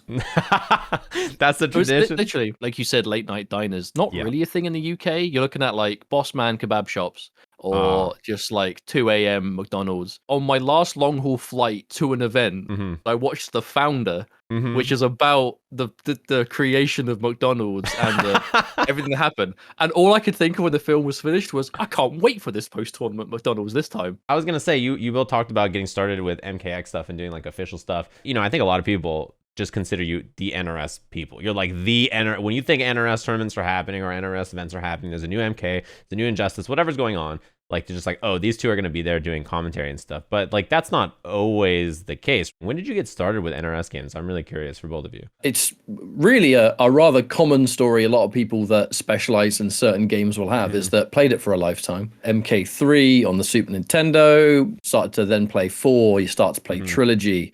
The 3D age starts to get introduced, and that's where, you know, we start enjoying the lore and just all the extra modes that you can do and stuff like Deception and Armageddon. When we were that age, though, playing stuff with our cousin, we were playing Soul Calibur 2 as well. The competitive side happened when we were in university. The last Mortal Kombat that we knew was MK versus DC. Definitely not the best. It's my least favorite Mortal Kombat ever. And if you wanted to play Mortal Kombat before that, you had Ultimate MK3 was on Xbox Live Arcade, and MK2 with NetPlay was on PS3. That was all you had on those systems. But it's not only that, right? It's MK versus DC. Then Midway starts having financial problems. Everyone thinks, is this the end of Mortal Kombat? Right? Is MK DC going to be our last game? Like, really? MK9, giant revival, perfect roster. There was like a UK road tour. I won one of the qualifiers, ended up winning the UK championship for it as well. And there was a European Championship same day. Didn't even realize it was going on, but I won that as well. We were supposed to go and meet NetherRealm. And then there was like passport delays and everything else, so we couldn't get there within the time frame. So they just sent us to Evo instead. NetherRealm were there anyway. Yeah, and we got to play and meet everyone. It probably would have been more fun for you to go to Evo, maybe even. Anyway, Yeah, man. Right? Yeah, 100%. We knew we'd play it as fans, but we definitely at no point considered we'd be doing competitive with it. Our only experience with like online high-level fighting games was non-existent, you know, like being scrubs on Street Fighter 4, not really understanding high-level video games in general. Then out comes 9. We meet Ryan Hart at that event because, shock horror, Ryan Hart won the London qualifier. Who saw that coming? Chatting to Ryan Hart after, and he's like, hey, you know, if you boys want to do tournaments, here's a website. Was it Neo Empire back in the day? I think it was Neo Empire. And there's actually another person we always have to give a shout out to. His gamer tag was Angel Darksong. And he was an older school like anime player. He introduced us to the horror of like London travel, man. Like that was an important step. It's so cool because like Ryan, he's kind of putting in the work there just by being like, hey, check out this website. You can get more info here. Like that kind of person is like very important. Everybody has somebody like that in their lives where they're like, oh, you think fighting games are cool? You know, you could watch them or play them or learn more about them at this place. That was back in the days where Test Your Might was the big go-to forum for NetherRealm competitive. All it takes is that one viewer to hear it, go on the website, and boom, now they find there's something near them. The modern NetherRealm community as we know it started with MK9. There are MK heads that go all the way back to the arcade days, especially in like East Coast or Midwest America. We were just players, like through and through. We were players back then. We'd try and get the game at as many tournaments as possible because we loved it. Ended up going to Evo. I did okay. You know, it was kind of like very mixed performance. I did so shit that year, dude. I didn't make it out of pools. I won a couple of games. I fought someone that rage quit. I thought that was just a thing Americans did, no joke. The first round of the second game, just shooting this dude with missiles, gets up, unplugs his controller and goes, I'm going to forfeit, and just walks off. That is and I'm so like, sick. Did people do that all the time? I had no idea. And then lost to a Freddy player. Realized there were no Freddy players in Europe. Then Injustice came out. There's no real sugarcoating it. Injustice 1 was pretty much dead in Europe. But whereas MK9 had this promotional tournament tour, Warner Brothers actually ended up working with us on that. They wanted us to go and actually be the people that went from store to store, organized the events, did some on-site commentary on the spot. But mainly just being there, you know, faces from the community, keep it on track, keep things running smoothly. Lugging and setting up those goddamn arcade machines that weighed a ton. And that was our introduction to kind of like the event space. MKX is on the horizon. We were actually working for Rockstar at the time as QA testers, just trying to, you know, get a foot in the door in the games industry, stuff like that. And we get approached basically saying, we're going to do this huge online tournament series, which later became the ESL Pro League. Yes. And they said, we need 2 people to basically live in Poland to commentate. And if you commentate, you can't play. There's a choice there. I mean, we're not saying you have to commentate, but if you commentate, you can't play. So they wanted to absolutely lay it out to make sure that the decision was ours and it wasn't being made for us. Back then, you know, those kind of events, if you did commentary, it was the way we all did, right? There's a desk, there's some headsets, you sit down, you pick it up, you just don't say anything that will get the Twitch in trouble. It's a good foot in the door situation, right? But it requires us to live abroad for 6 months, somewhere we've never been before. That's a big move. Like, it's a lot to do. We'd only gone abroad twice before then. It was once to France for a tournament, and that was the first flight I ever did, and I was bricking it, and that was like a 90-minute flight.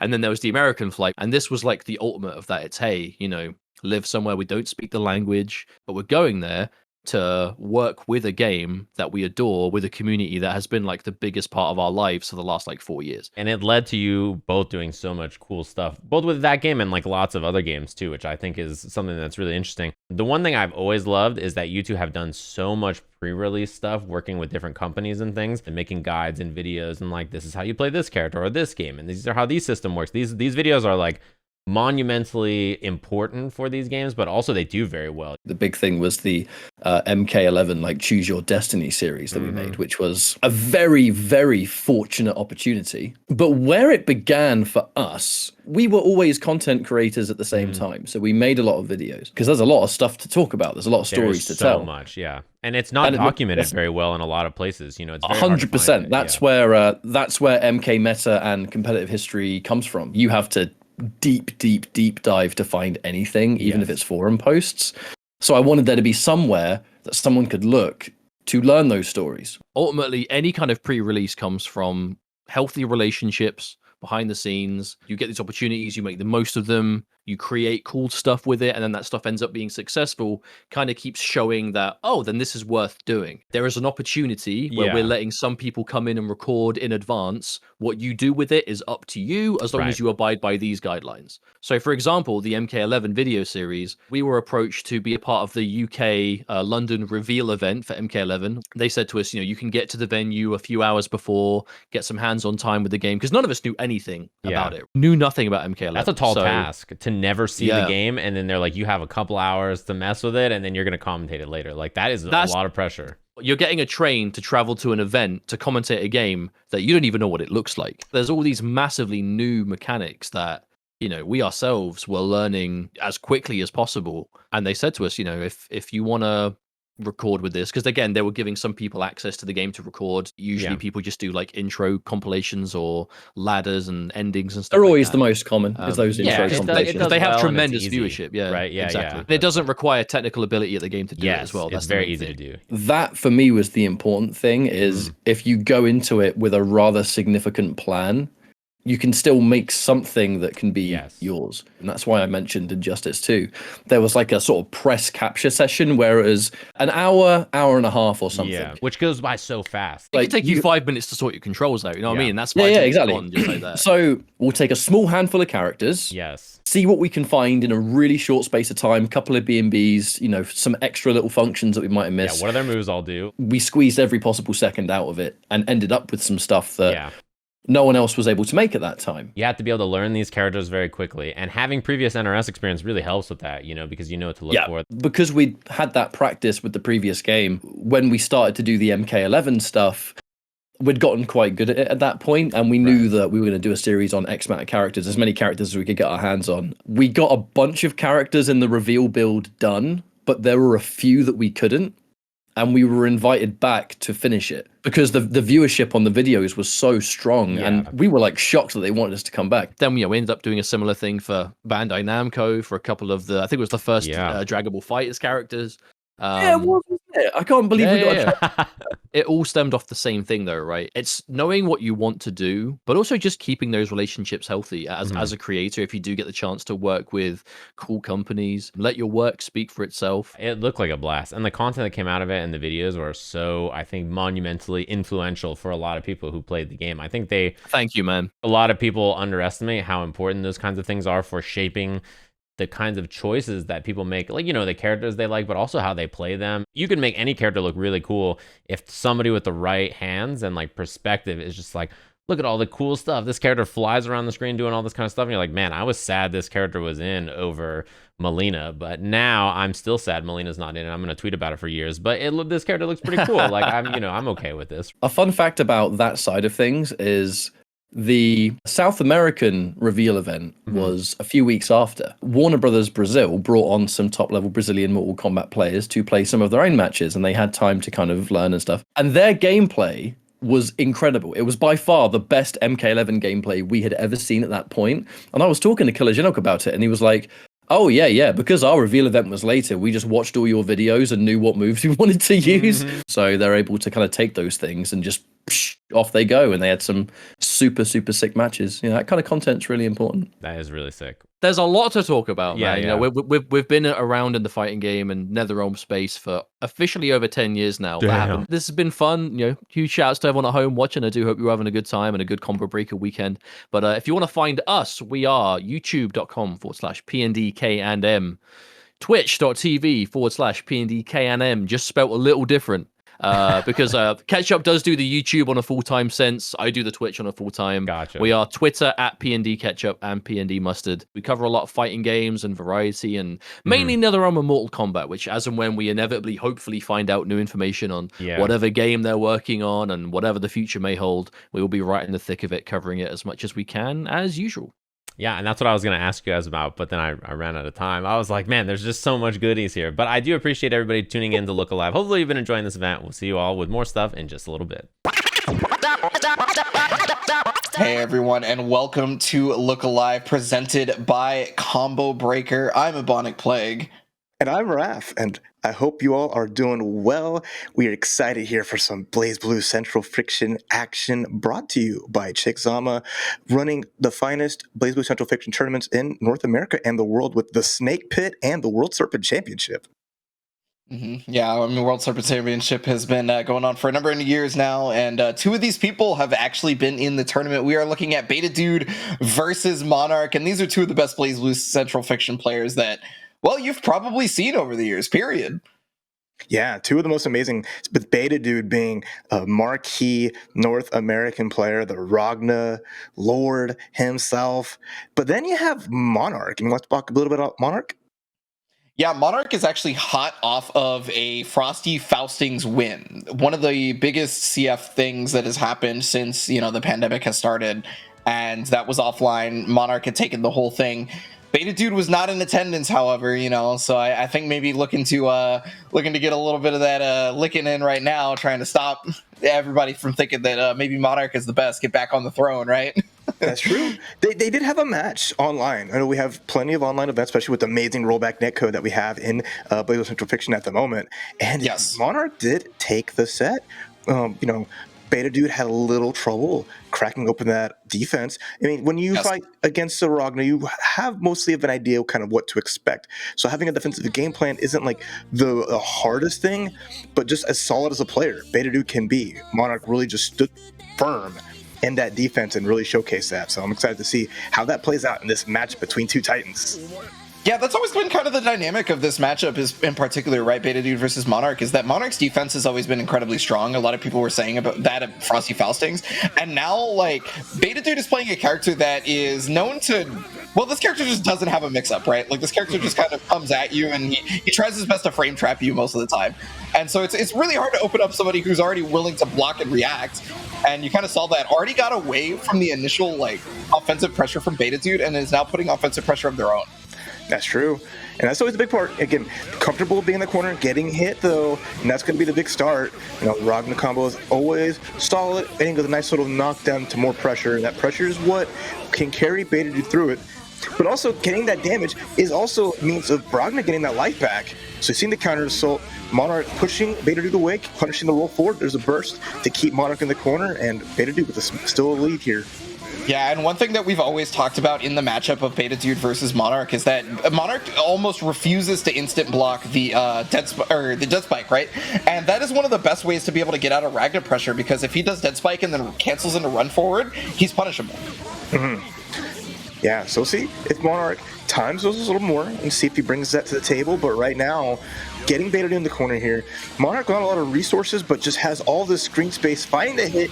Beta Dude, it's always tough trying to approach a character like Monarch plays and just finding an opening to just move forward. Even that with the ranges that New can attack at is just really, really strong here. Yeah, I think the ranges is probably a really good thing for you to, note, because of the way that Monarch was putting that Oki down, was specifically at a range outside of the Dragon Punch, right? So that Beta Dude couldn't use Dragon Punch, having 50 meter and being able to, rapid cancel and keep themselves safe or get a full combo off of it. That was not available because of how far away Monarch was structuring Oki. Yeah. Then Monarch getting put in the corner here. We'll see this a lot, right? Beta Dude just putting that corner pressure, finding the confirm. It's going to get a little bit of that life back. And now we're just going to set up some Oki with the meter. The patience, I like the respect. Baiting out a counter assault, maybe a reversal super. You know, New not going to have a lot of doesn't have a lot of in terms of reversals. Just going to have to use like the meter type. But Beatitude finding a hit with the combo here might be enough. Not going to have enough though with RC, unfortunately. Yeah, I mean, the life deficit at that point is just so much. Monarch started to feel a little bit antsy, maybe getting hit by the 2A because he was trying to jump out or something, because there was no counter hit there, right? And that's kind of the way that you open Monarch up, is no longer that you're attempting to do some hellacious mix-up that's, like, unreactable with Ragna. It's more so that you're trying to get them scared, trying to prey upon the pensiveness. That's true. And Beatitude, again, understands that really, really well. Keeping the pressure just, simple, straightforward, little gaps to fool the opponent, fool Monarch into thinking they can press. But again, Monarch now just happy in this full screen scenario, putting down the gravity well, and again, finds the counter hit into the overhead. Can't puck on the burst. Beautiful read from Monarch in that situation. Hot damn. Yeah, went to the overhead and then immediately RC'd to be able to block the burst in time, and just knowing that the opponent's going to burst that quickly has to be like a huge morale deafener for Beatitude. That's a perfect, and that's a first game. Oh my gosh, it's such a good way to start things off, because like Monarch was so passive for so long, just defending, but just given one opportunity, really took so much to it, and that came from that one counter hit. Just found a counter hit with enough like hit stun. You saw like Ragnar staggered there with the overhead, the beautiful knowing, like, oh, Beatitude's like, dang it, got hit. And that we've all been there. You play, Blazblue, you play Guilty Gear. As soon as you get hit by these slow overheads, you just go, oh, hit the stick, there's the burst, and then you die. Yeah, I mean, we all consider that to be a bit of a rage burst sometimes, right? Like, it's, you're not really wanting to do it right then and there, but you might do it anyway. Second game now, Monarch already in offensive control, and we've seen this quite a bit so far. At the very least, the second and third rounds were, much more in Monarch's favor offensively. And this is really interesting part about Lambda, is she is actually considered to be the more offensive of the Murakumo units. Those being a particular archetype of characters in the game. Was looking for the burst that entire time, eventually got the overdrive instead. Yeah, which to me can kind of work out, at least turning the tide just enough that Beatitude can start putting this block pressure, and now just play the game that at least got him that one round earlier. Has meter for RC, which forces Monarch to be a little more patient. Doesn't want to press, especially considering that Beatitude is really ready and willing to go for these RCs during the staggered pressure. But again, Monarch makes his escape, drops the gravity well, and now just baiting a throw tech or with Beatitude doesn't bite, gets a confirm. And that's really important to note about fighting against Lambda. This character isn't super popular, so a lot of people really fall for that throw tech situation that you're talking about, and they just get blown up by the Dragon Punch. And not Beatitude, but the the overdrive coming through. The TRM got the back throw, and that's active flow state for Monarch, meaning you're going to be able to do more damage and get the burst back a lot faster. I love how the situation worked out with just the overdrive, patching it on the Gauntlet Hades, but then I did 2A, but instead it's going for the throw afterwards, making the most out of a situation that was a little awkward. RC available right here. Time is up right now. Got 8 seconds. Has to overdrive just to make it happen. And also, for Ragna, overdriving is really good because you get a lot of life back, right? So you're trying to overdrive to not only stop the time, but also to get the life back. And now, when the time is up, Ragna is going to have the most life, even though it doesn't kill. Beatitude by the skin on the teeth. That was so good. And Monarch having meter there was a little wary of counter assaulting and at least forcing Ragna away to avoid all that life, getting that life back. But hey, Beatitude making the really good call, freezing the clock and getting that life. Ragna is going to be really good at comebacks for that situation, but now he's going to have to work a little hard because Monarch has a small lead here. Oh, I love the staggered pressure. Just waited it out, getting these hits. And now just full combo confirms, making it a little harder for Beatitude with the overhead. It's so hard to see when you're off screen. Yeah, that's one of those situations where you're specifically wanting to look at Lambda, right? Is because the animation from Lambda will tell you if it's an overhead, but you're in so much pressure that it gets a lot harder to really, parse all that information. Your mental stat gets overloaded. And again, a perfect here from Monarch. It's just been Monarch has always had, those rounds, depending on how Beatitude approaches it. If Monarch can just start the round off, getting a small hit, creating that space, getting a gravity wall out, but this is what Beta Dude has done to at least, stem the bleeding, get into the corner as fast as possible, force Monarch to have these really good defensive just posturing. Oh, and look at all the chip damage that Beta Dude is doing because there has been no instant blocks on the dead spikes, right? Beta Dude's been able to just get back into pressure over and over again, and the barrier from Monarch is less than a third. I mean, Beta Dude's just going to keep this going for as long as possible. Why not just take the chip and then eventually the timeout will be in your favor, right? Mm-hmm. But I mean, again, Monarch defense showcase there again. Waited it out, found the one opportunity, got a little hit. Oh, Carnage Scissors, beautiful reversal. Oh, and then into the nice jump in. Even though with all this bar, Monarch's forced to burst. I like that. Has plenty of resources to start this comeback, but gets tagged trying to hit the drive from downtown. Beta Dude not having it. One more hit from them could do it. But I was looking for a reversal legacy edge or counter assault or any sort of muted option, but right there, I don't believe that spike chaser activation on block was intentional, but at the very least, Beta Dude's going to take that to the bank. What a piece now. I could see that being a counter assault, like going through the motion of it, but then like you saw Beta do like RC and jump, and then out of block stun you get a special.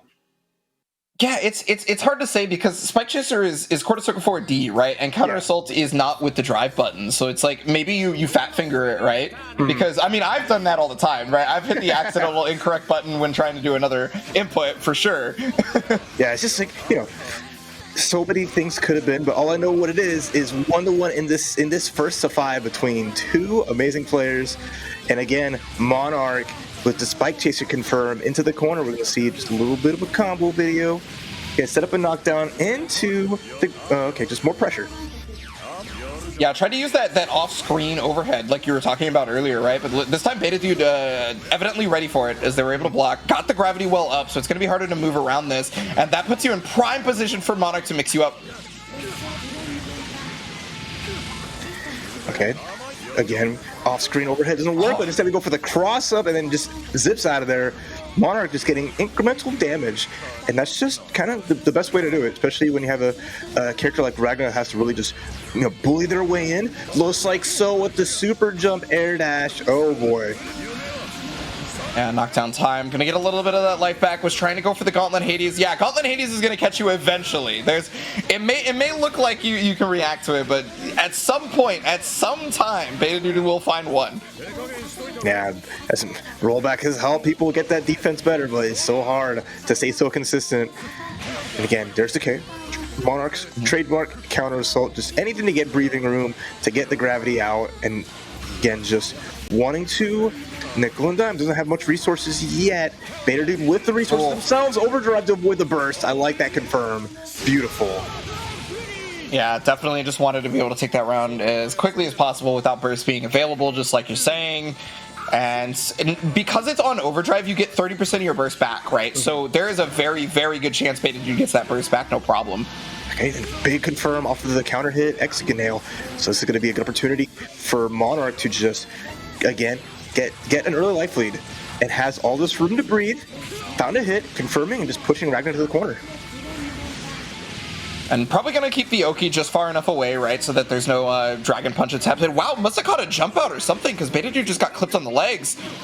Oh, and I love that nice IB. Finding it, just another confirm. This has been kind of the tail of the tape. It's been a round apiece each time. There's the distortion to finish it, and again, we're just both players one round. This is the first rubber match, seeing who gets that lead 2-1 here. But the chase down with the run up, catching the backdash of Monarch. The Murkuma Yuno backdash is extremely strong, but Beta Dude had the right read on it, and now is going to have the early lead into the third round. Yeah, I'd pretty much be confident in saying that Murkuma backdashes are functionally the best in the game. Obviously Tager having the most invincible backdash, but the Murakumas get so much more off of theirs because of how quick theirs recover. Mm-hmm. Oh, wow, what defense right there. Blocked just about every overhead. Yeah, okay, there's the dead spike pressure right back. The throw getting tacked at very last frames. Now, you can't let Blood Scythe happen over and over again because that move is plus on block, but you can catch him on the way down. I do like Beta Dude going just one after the other. It's very unpredictable in the pressure, despite nothing super crazy. What a perfect from Beta Dude. And we're just having perfects back and forth. You see Monarch with 2, Beta Dude with 1 on the board. We're just in a race to perfects, in a race to 5 games. Both players out of their minds right now, and Beta Dude with the 2-1 lead. Yeah, I got to attribute this 2-1 lead to the fact that Beta Dude has recognized, not only from this match here, but the matches that they've played previously, that Monarch is willing to sit down and block, which, don't get me wrong, is really strong in Blazblue if you're able to insta-block over and over again because you're getting, frame advantage, you're getting your meter back. But if you're willing to sit down and block and not react to some of the slower options like that Blood Scythe, your opponent can just mix you up with impunity, or at least keep the guard string going with impunity, and that's what Beta Dude does. He's getting great chip damage, he's getting his life back because he's Ragnar the Blood Edge, and he's just going to continue that pressure forever, basically, if you're not willing to stop him.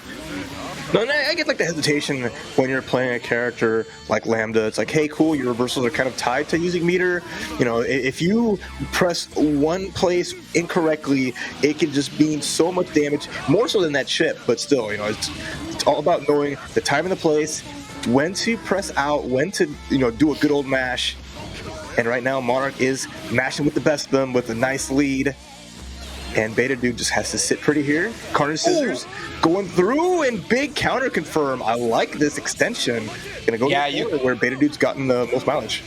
You can only really cancel Carnage Scissors with the D into full combo if it's on counter hit, right? Like, you can still do it without it being counter hit, but it won't full combo. And Beta Dude recognizing that fact, 4.3 on that, got the overhead on the delayed air dash. The Arcs is special. Yeah, beautiful for Beta Dude. It just attributing just how well they do with momentum. Monarch with so much control again. Oh, tried to press drive, but no, it's Beta Dude in the driver's seat. Yeah, and all the way to the corner. The throws make it teched, but you still have to find a way out. The Nightmare Edge comes out. Okay, OD tried to go through the dead spike, but oh no. Well, at the very least, the drop on the combo from Beta Dude for Monarch. Gonna be a little bit happier for that. That means the overdrive won't get totally wasted. Yeah. Little awkward situation. Monarch making the most of it. Getting the throw, getting the small life lead here, and is in active flow. So it's gonna be getting that burst back. Lickety split. Oh, caught the no tack right there with the Spike Chaser. Yeah, that could have been a full confirm, but I'm not 100% sure Monarch was ready for it. Which, makes sense, right? The Beta Dude has not done no tech fairly often at this point, right? So it wasn't really in the mind, I would assume. No, wholly understandable. Ooh, jumps out with the Shamu, just flipping over Ragnar. All I can do is watch. Oh, okay. Nice punish. Because if that reaction. Invincible through. If you invincible through the Carnage Scissors, they cannot RC to make it safe. Beautiful reaction from Monarch. That was the right choice. And then counter hit Exeganail to start the 3rd round. Nah, you called it perfectly, Raph, right there. And I guess Monarch calling the tech perfectly on that false combo here. Look at the damage that's happened. He hasn't even had the chance for the red life to go back down yet. We could be seeing another perfect because, Monarch's going to want to stay just outside of the burst range right here as much as possible, right? Because you don't want that to stop. Wow, nice block on the overhead RC overhead right there. Beta Dude is going to try and put Monarch in the corner with the Blood Scythe. The Gravity Well is back up, and there it is, the catch on the 2D, and the burst is too far away. You want to try to be able to burst just to get out of that, but unfortunately, Monarch completely ready. Yeah, that range is so tough to burst a character like Lambda. You're airborne most of the time when you get hit with these combos, so it just kind of forces you to land right into the drive again. Now we're 2-2. Between again, the back and forth has just been absolutely amazing. Every game so far has been 3rd round. We've seen a perfect pretty much in every game.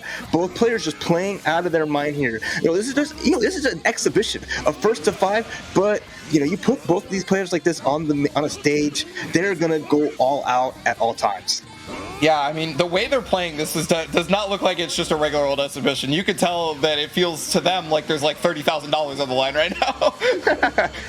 No, Tixama was like, you better give it your all, else I know where y'all are. I'm coming at you. Beta Dude is in closest proximity to Chick, too, so, this Beta Dude's probably the most scared. Okay. Well, there it was!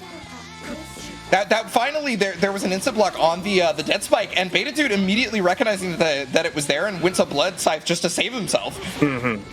That gave more data for Monarch. Okay, recognize, okay, if I IB here, they're going to go react in this situation. Oh, nice tech into the 5A, but gets slapped up for the troubles. This is really good for Beta Dude. With the meter, just one more solid hit. Should be able to close out. Monarch just has to defend here, has a lot of meter. Just to counter assault, okay. Yeah, well, luckily you said that Monarch just has to defend, because that has been his strong suit, so as long as he's able to continue that strength of his up, then, you know, you should be able to find a way out. The burst is coming back right now. However, wow, the movement from Beta Dude has been just immaculate, right? Has basically been getting around just about every single drive, and that is one of the reasons why that round felt so strong for Beta Dude. Yeah, just picking those spots, like you mentioned, really, really well. Has found like these super jumps at the right times, getting these air dashes especially, and then you see like the whiff drive, there was a jump maybe to beta burst to bait. Yeah. And going right through, there's one answer for the dead spike. Hit that overdrive right into the EA Exceed Assault, and now we active flow, and then drops into the falling tech. Yeah, it looks like Beta Dude just wasn't ready for that to be an air hit. Tried to go for the grounded combo, and it did not work out. Gonna get the counter hit here, though. Inferno Divider knockdown. Jumps out. Yeah, I don't think 6B has hit once, but that Blood Scythe counter hitting is real good. Ooh, drop on the Gauntlet Hades, second hit. That's unfortunate for Beta Dude. Was maybe looking for Carnage Scissors there. He's just kind of sat down, and there it is again. Blood Scythe once more. Every time, Monarch feels safe to just throw a drive, throw out a blade. Not ready. Finally fights the anti-air. A little more patient that time, fighting the air dash. Zips out of the corner, and now you have to watch out. Both players, 100 tension. There's so much meter here to be spent. Counter assaults, you know, the overdrives, distortion drives. Finds a hit. There's the burst. Beta Dude wants to finish this round, but the 2A anti-air. Oh, man.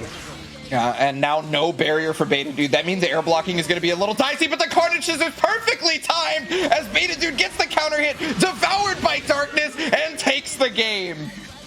Oh my gosh, we saw Monarch ready for full screen, the full screen Carnage Scissors once before, but at that point, just again, the thing you have to remember when you're playing a character that zones like this is Carnage Scissors will go through these projectiles, will zip through, and then the value of the counter hit cannot be overstated.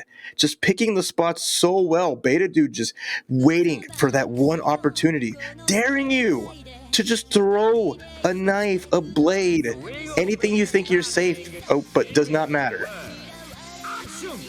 Yeah, Beta Dude's reaction just not to be tested, evidently, because, I mean, one improper decision, and that 50 meter is going to go a very, very long way. Now, here we go. This is the pressure situation, and I believe that's the first time Beta Dude has grabbed Monarch so far. That's true. And that's kind of a testament to when you play a long set, you start kind of breaking your opponent a little bit. You're gone to so many different options that the ones that didn't work before can start working. Yeah, like the Blood Scythe, right? It was one of the things that they were starting to go to quite a bit more, and so maybe Monarch was starting to look for Blood Scythe, and then bam, throw happened the second time rather than, you know, Blood Scythe. Exactly. And that's that mental stack that we always like to talk about so much. It's so very important because it makes options that seem like they're not very good much, much better. Okay, nice fucking the overhead. There's the gravity. Now we're just sitting there. Oh, the bait! You thought it was a throw off of the 5A and said it was a 6A. Oh, but the reactions again, Beta Dude, showing why you cannot test this person. He is, you know, Beta Dude is playing Samurai Kirby. He's seeing exclamation point come up immediately. Bam. React button. I see what you're throwing out here, and I'm gonna match it every time. Respect it. Yeah, an unfortunate Inferno Divider timing right there. Was probably trying to save themselves after, you know, the whip button. And oh, wow, caught the Dragon Punch from Monarch right there. Yeah, for as quick as that Dragon Punch can be, one big thing is that you are still at the mercy until it is active, right? And the weird part about it is it may be invincible, but the actual hitbox does not come out until very late. That corner scramble was wild. I love everything I saw from that. And now Beta Dude in the corner now.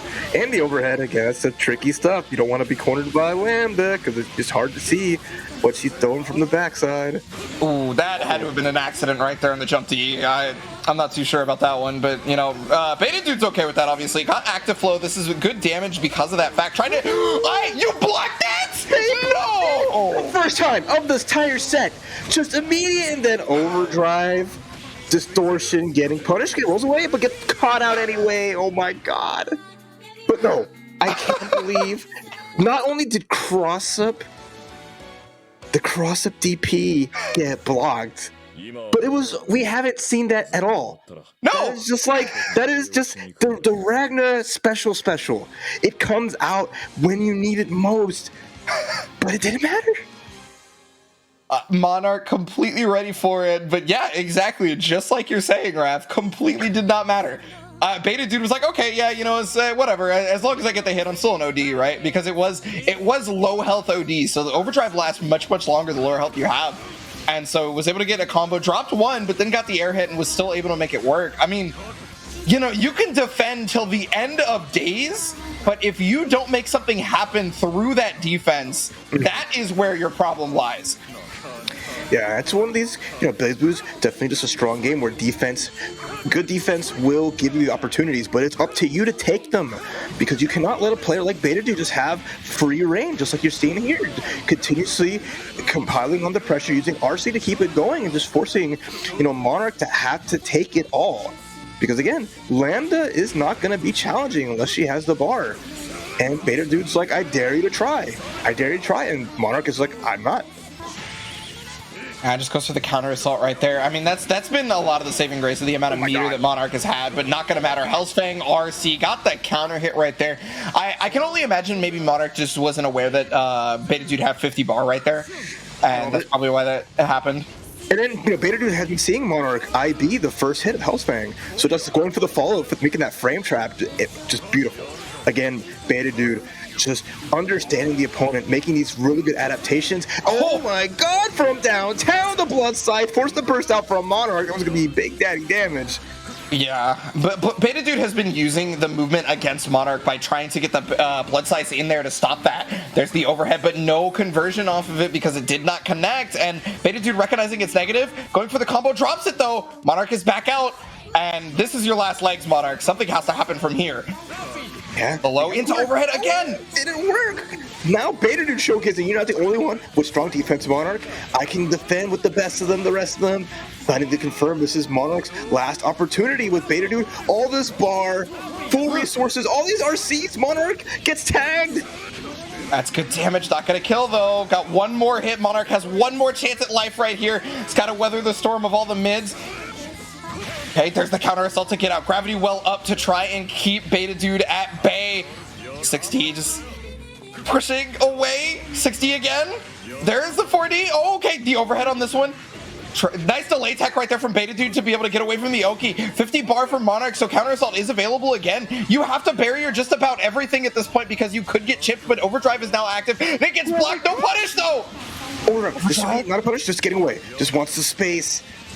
Monarch. Barrier is gone for Beta Dude. Possible. Oh, gets a hit. Full confirm. A lot of life going down. Danger means just that. Your life will evaporate. Monarch has opportunity. Oh, it doesn't take it though. The time up does it. Beta Dude recognizing the amount of life that he had for this whole thing and just was like, okay, yeah, we can block enough stuff. We don't have to block everything. That's just fine. And took that all the way to timeout. Beta Dude is going to be the victor of this first to 5. Incredible just set there, and just the fact that after like all these perfects, all this back and forth, Beta just starts stealing the show and then ends it with just like, I can defend as well as you can. Let's run that clock. And just like it's tough out there without an overdrive to stop it, without like as huge a damage. Like, damage is not bad, but it's still like nothing to turn the tide like that. Monarch with a valiant effort, but Beta Dude showing again and again why they have been one of the best players of BlazBlue Central Fiction and the BlazBlue series for as long as I can think of in North America. Yeah, I mean, one final thing I have to mention about that in particular was that we actually didn't even get to note because it was going so fast, was that Beta Dude was specifically on Oki running further than required on the meaty pressure, specifically to catch the Dragon Punch if it ever came out. And you'll notice the Dragon Punch got counter hit at least 4 times, right? And so that was because Beta Dude ran forward enough, because her Dragon Punch, it moves her this way. So if you run a little bit further, you're just going to catch her. But that was an excellent first of 5, an excellent exhibition to showcase how amazing Blazblue Central Eviction is. Thank you to Chick Zama, again, who runs so many amazing Blazblue Central Fiction events. Again, not just in the United States, but worldwide, to Snake Pit, World Serpent Championships. Make sure you check them out and, play some BBCF. Yeah, we have rollback now for BBCF, and thanks to Combo Breaker for presenting BBCF here on Look Alive. It has been an absolute pleasure, Raph, and it has been an absolute pleasure, everybody watching at home, to be able to bring this action to you. And you can stick around for more of the fighting games here at Look Alive here in just a moment. And now, Chicago punishes.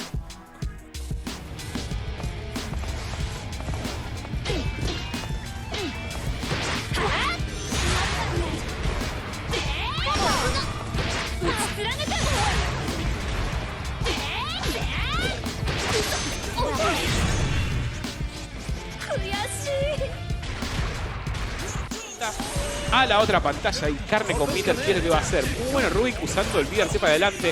No, Carne, ¿cómo vas a bursear así? ¿Llega a confirmar esto Rubik completo? No sé si mata. No mata, no mata. Está muy escalado. Ahora Carne.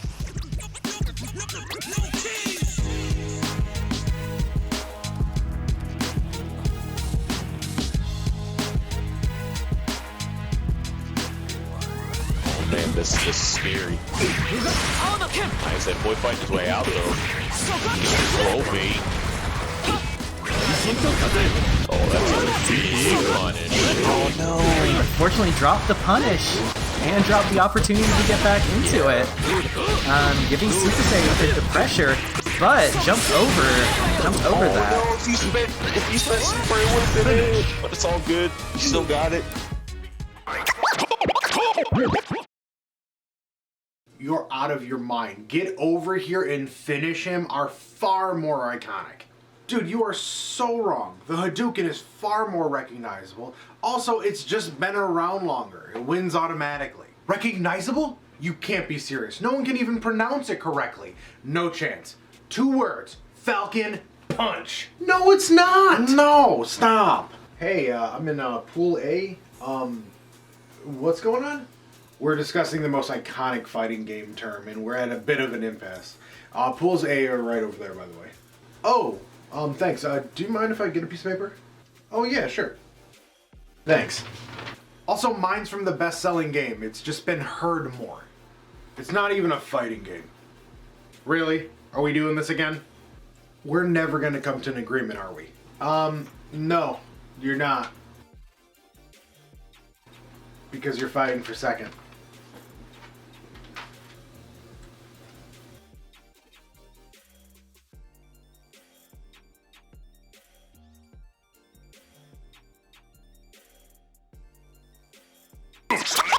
Hey, Look Alive, Esteban from Hold Back to Block here, and today I'm excited to announce a new documentary project in the works for later this year, and it's a deep dive into the making of Guilty Gear Strive. I got a chance to sit down with director Akira Katano, art director Hidehiko Sakamura, as well as audio designers Norichika Sato and Kosuke Kano. Now, the final documentary is still a long ways from being finished, but as a special treat for you here at Look Alive, I put together a tiny sneak peek of my conversation with General Director of Arc System Works, Daisuke Ishiwatari. As always, if you'd like to follow the project along as it's being made, as well as support my work, you can do so by becoming a patron over at patreon.com/holdbacktoblock and get updates and early looks at this project and so many others. Every bit of support you can give makes projects like this one a reality. Now enjoy the clip. これがないとダメというルール自体はあまり僕は考えていないんですが、ただキャラクターを真っ黒に塗りつぶしたときに、そのシルエットだけで誰だって分かりやすい特徴を作るというのは考えています。あと今回は特に従来のシリーズよりもデザインを比較的シンプルにしているんですね。でこれは例えばユーザーが思い出して真似で書いたときになんとなく見るようにできるように。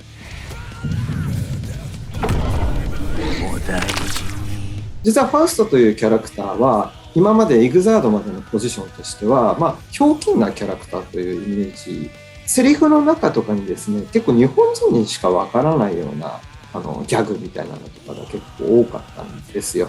これを世界の人たちにこれから売っていこうといった時にこのままじゃいけないということで、ちょっともう少しそのキャラクターのあり方を考え直しましょうといったところで、設定の部分もあるんですけども、もっとシンプルに大きい体、長い手足というところを生かしてホラーテイストなキャラクターの方向性に変えましょうというようなところが出てきまして、でただなんかその従来のファウストはひょうきんだから良かったのにみたいなところ、コミカルだから面白かったのにみたいなところはちゃんとドラマとして存在はしているので、なぜこうなったのか、別に彼は人が変わったわけではないよみたいな話がですねちゃんとあるので、そちらはなんかいずれどこかでご紹介できればなとは思っているんですけれども。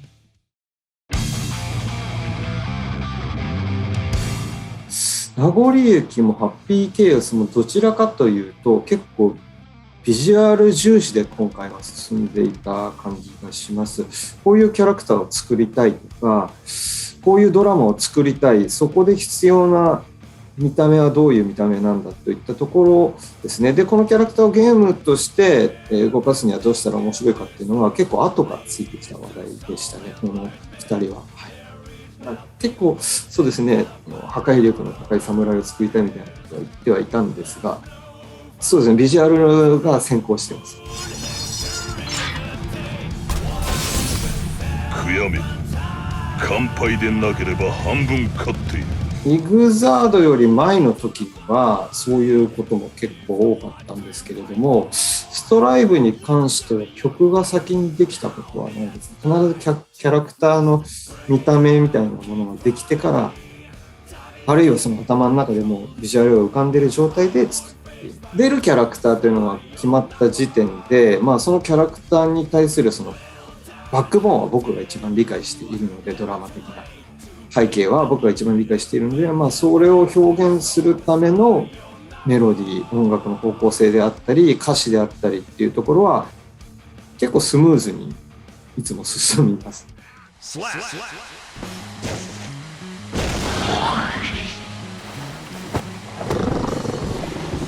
まあね、ジャガーに毛が生えた程度だったけど、英語でどういうのかちょっとわからないですけど、不良みたいなイメージが僕の中であるんですね。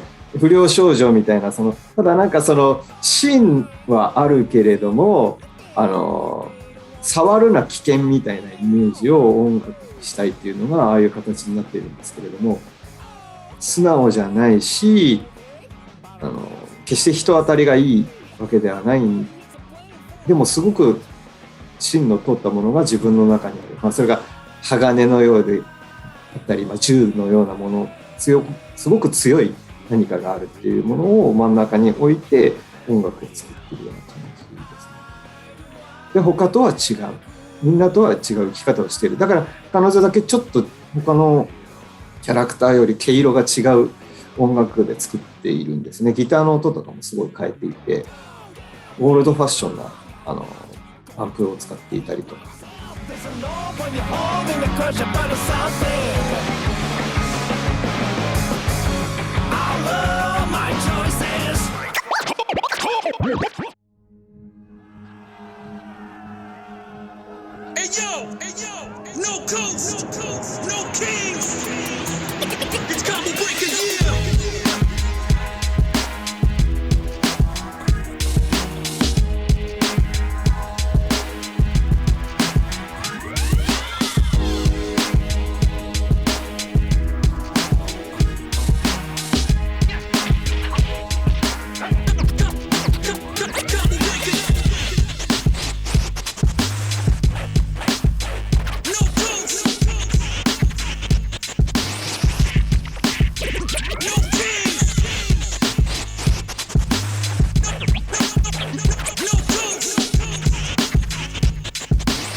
This is esports! You think esports? This is FTC! What's going on, friends and fighting game fans alike? This is Look Alive, presented by Combo Breaker. My name is Vicious, here with James Chen to get through some of that Street Fighter 5 that's about to go down with the best of the best in South Korea. That's right. And shout outs to Core 8 Gaming for getting us this matchup here. As you're going to see on the screen, it's going to be Tourniquet versus Armper coming up. Wonderful name. I love it. And again, shout outs to Core 8 Gaming, Gerald, of course, who always gives us the highest quality of content. If you don't know, check out his YouTube channel. Best videos out there. But, you know, he's not just setting out this matchup here. He's also given us interviews with the players themselves. So even before we get into the matches, let's go find out more about the players we're going to be watching.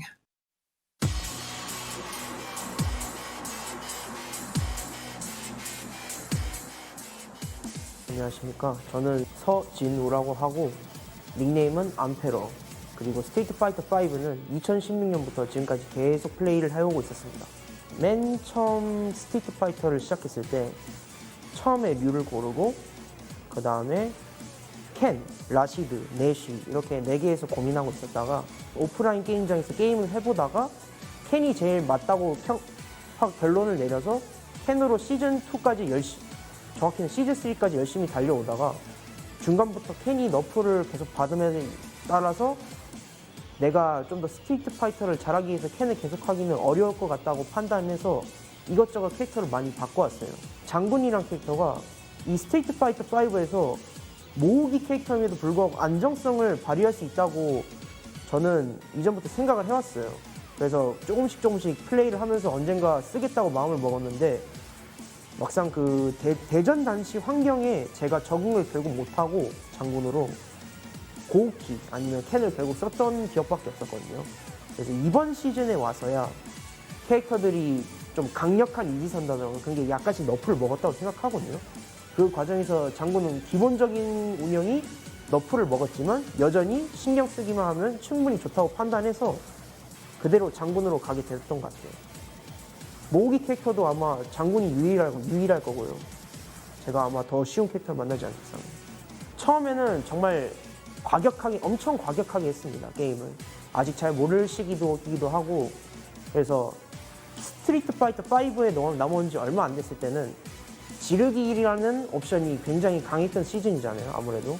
그리고 켄 자체가 지르기 리턴이 굉장히 크기도 하고, 그래서 기본적인 운영은 부족하지만 약간 승부사 느낌으로 과감하게 플레이했던 기질이 있었는데 그게 시간이 지나고 제가 어느 정도 약간씩 이해도가 올라감에 따라서 이 플레이 스타일에서 좀 더 안정적으로 변하면서 과감함은 좀 더 냅두는 스타일로 그냥 바뀌게 되었어요.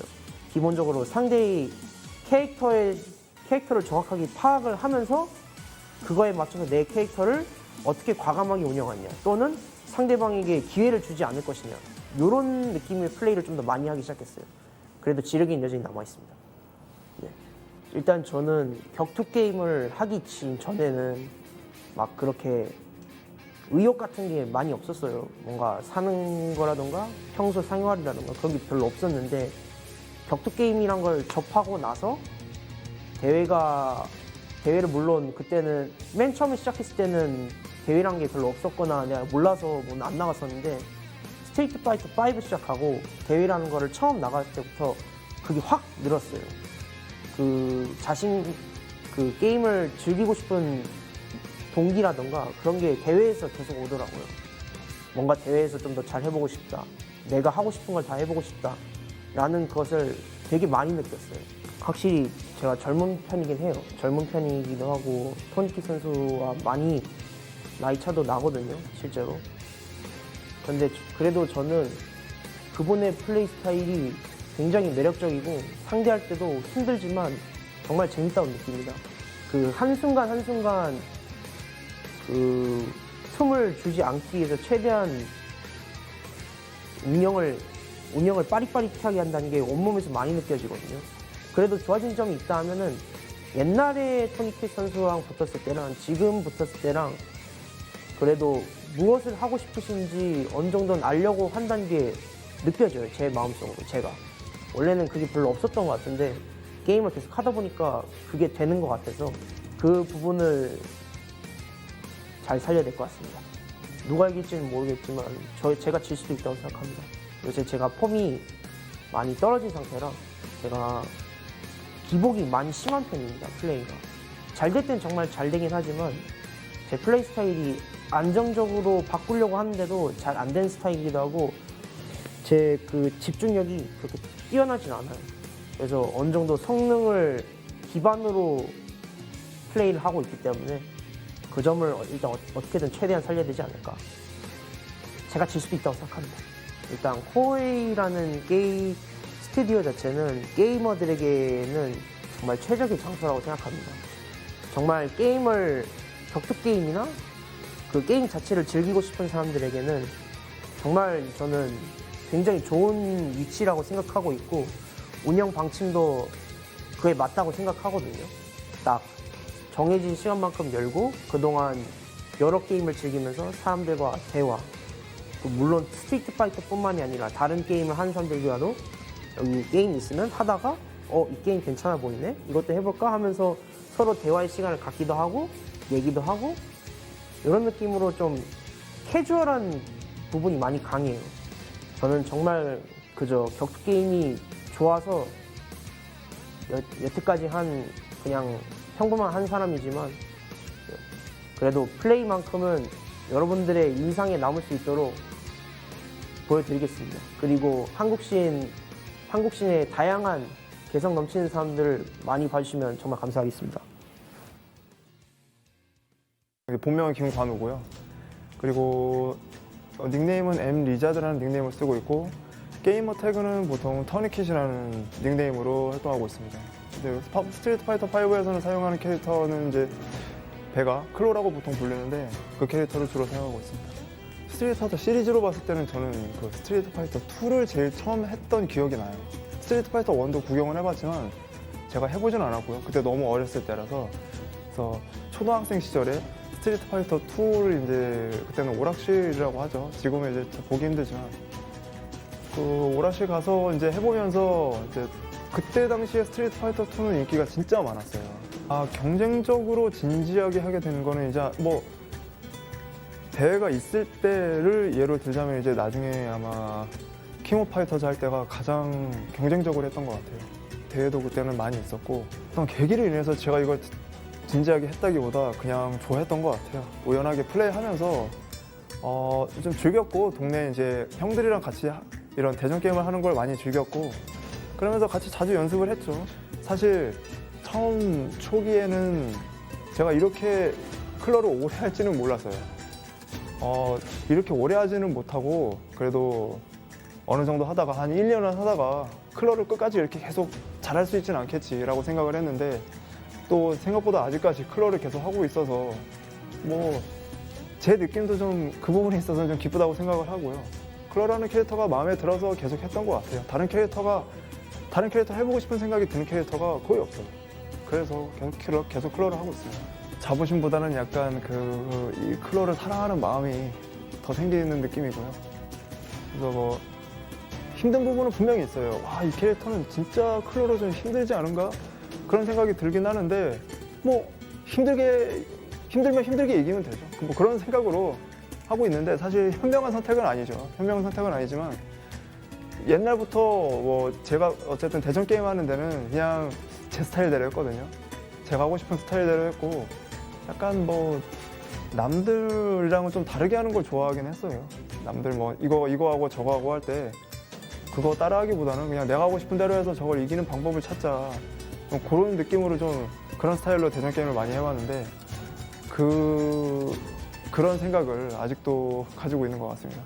저는 사실 이런 게임판이라는 거에 있어서 그렇게 뭐 신세대, 구세대를 크게 나눌 필요가 없다고 생각을 해요. 뭐 누구나 사실 즐길 수 있는 게 게임이고 뭐 나이가 들었다고 게임을 잘 못 즐기고 그런 거는 약간 조금 편견이 좀 섞이지 않았나 그런 생각을 하고 있어서 저는 전혀 그런 큰 차이를 느끼지 않고 있고요. 그분들이 이제 저에 대해서 언급을 해주시는 거는 저의 입장으로는 굉장히 고마운 일이죠. 뭐 이제 좀 좋게 평가해 주시는 분들은 이제 레전드다. 뭐 킹 오브 파트의 레전드다 뭐 이렇게 평가해 주는 경우도 있는데 저는 굉장히 이제 좀 부끄럽기도 하고 고맙습니다. 아망님의 플레이는 사실 좀 오래 봐왔어요. 그 이제 가끔가다 이제 모여서 놀 때나 이럴 때도 아망님이 오셔서 같이 놀고 그런 적이 있어서 옛날에 초기부터 많이 봐왔는데 정말 진지하게 게임에 임하면서 정말 실력이 빠르게 늘지 않았나 그런 정말 강력해지는 속도가 정말 빨랐다는 생각이 드는 그런 플레이어입니다. 오늘 경기 사실 간단하게 냉정하게 예상을 해보자면 제가 이길 것 같지는 않거든요. 제가 질 확률이 더 높다고는 생각을 하지만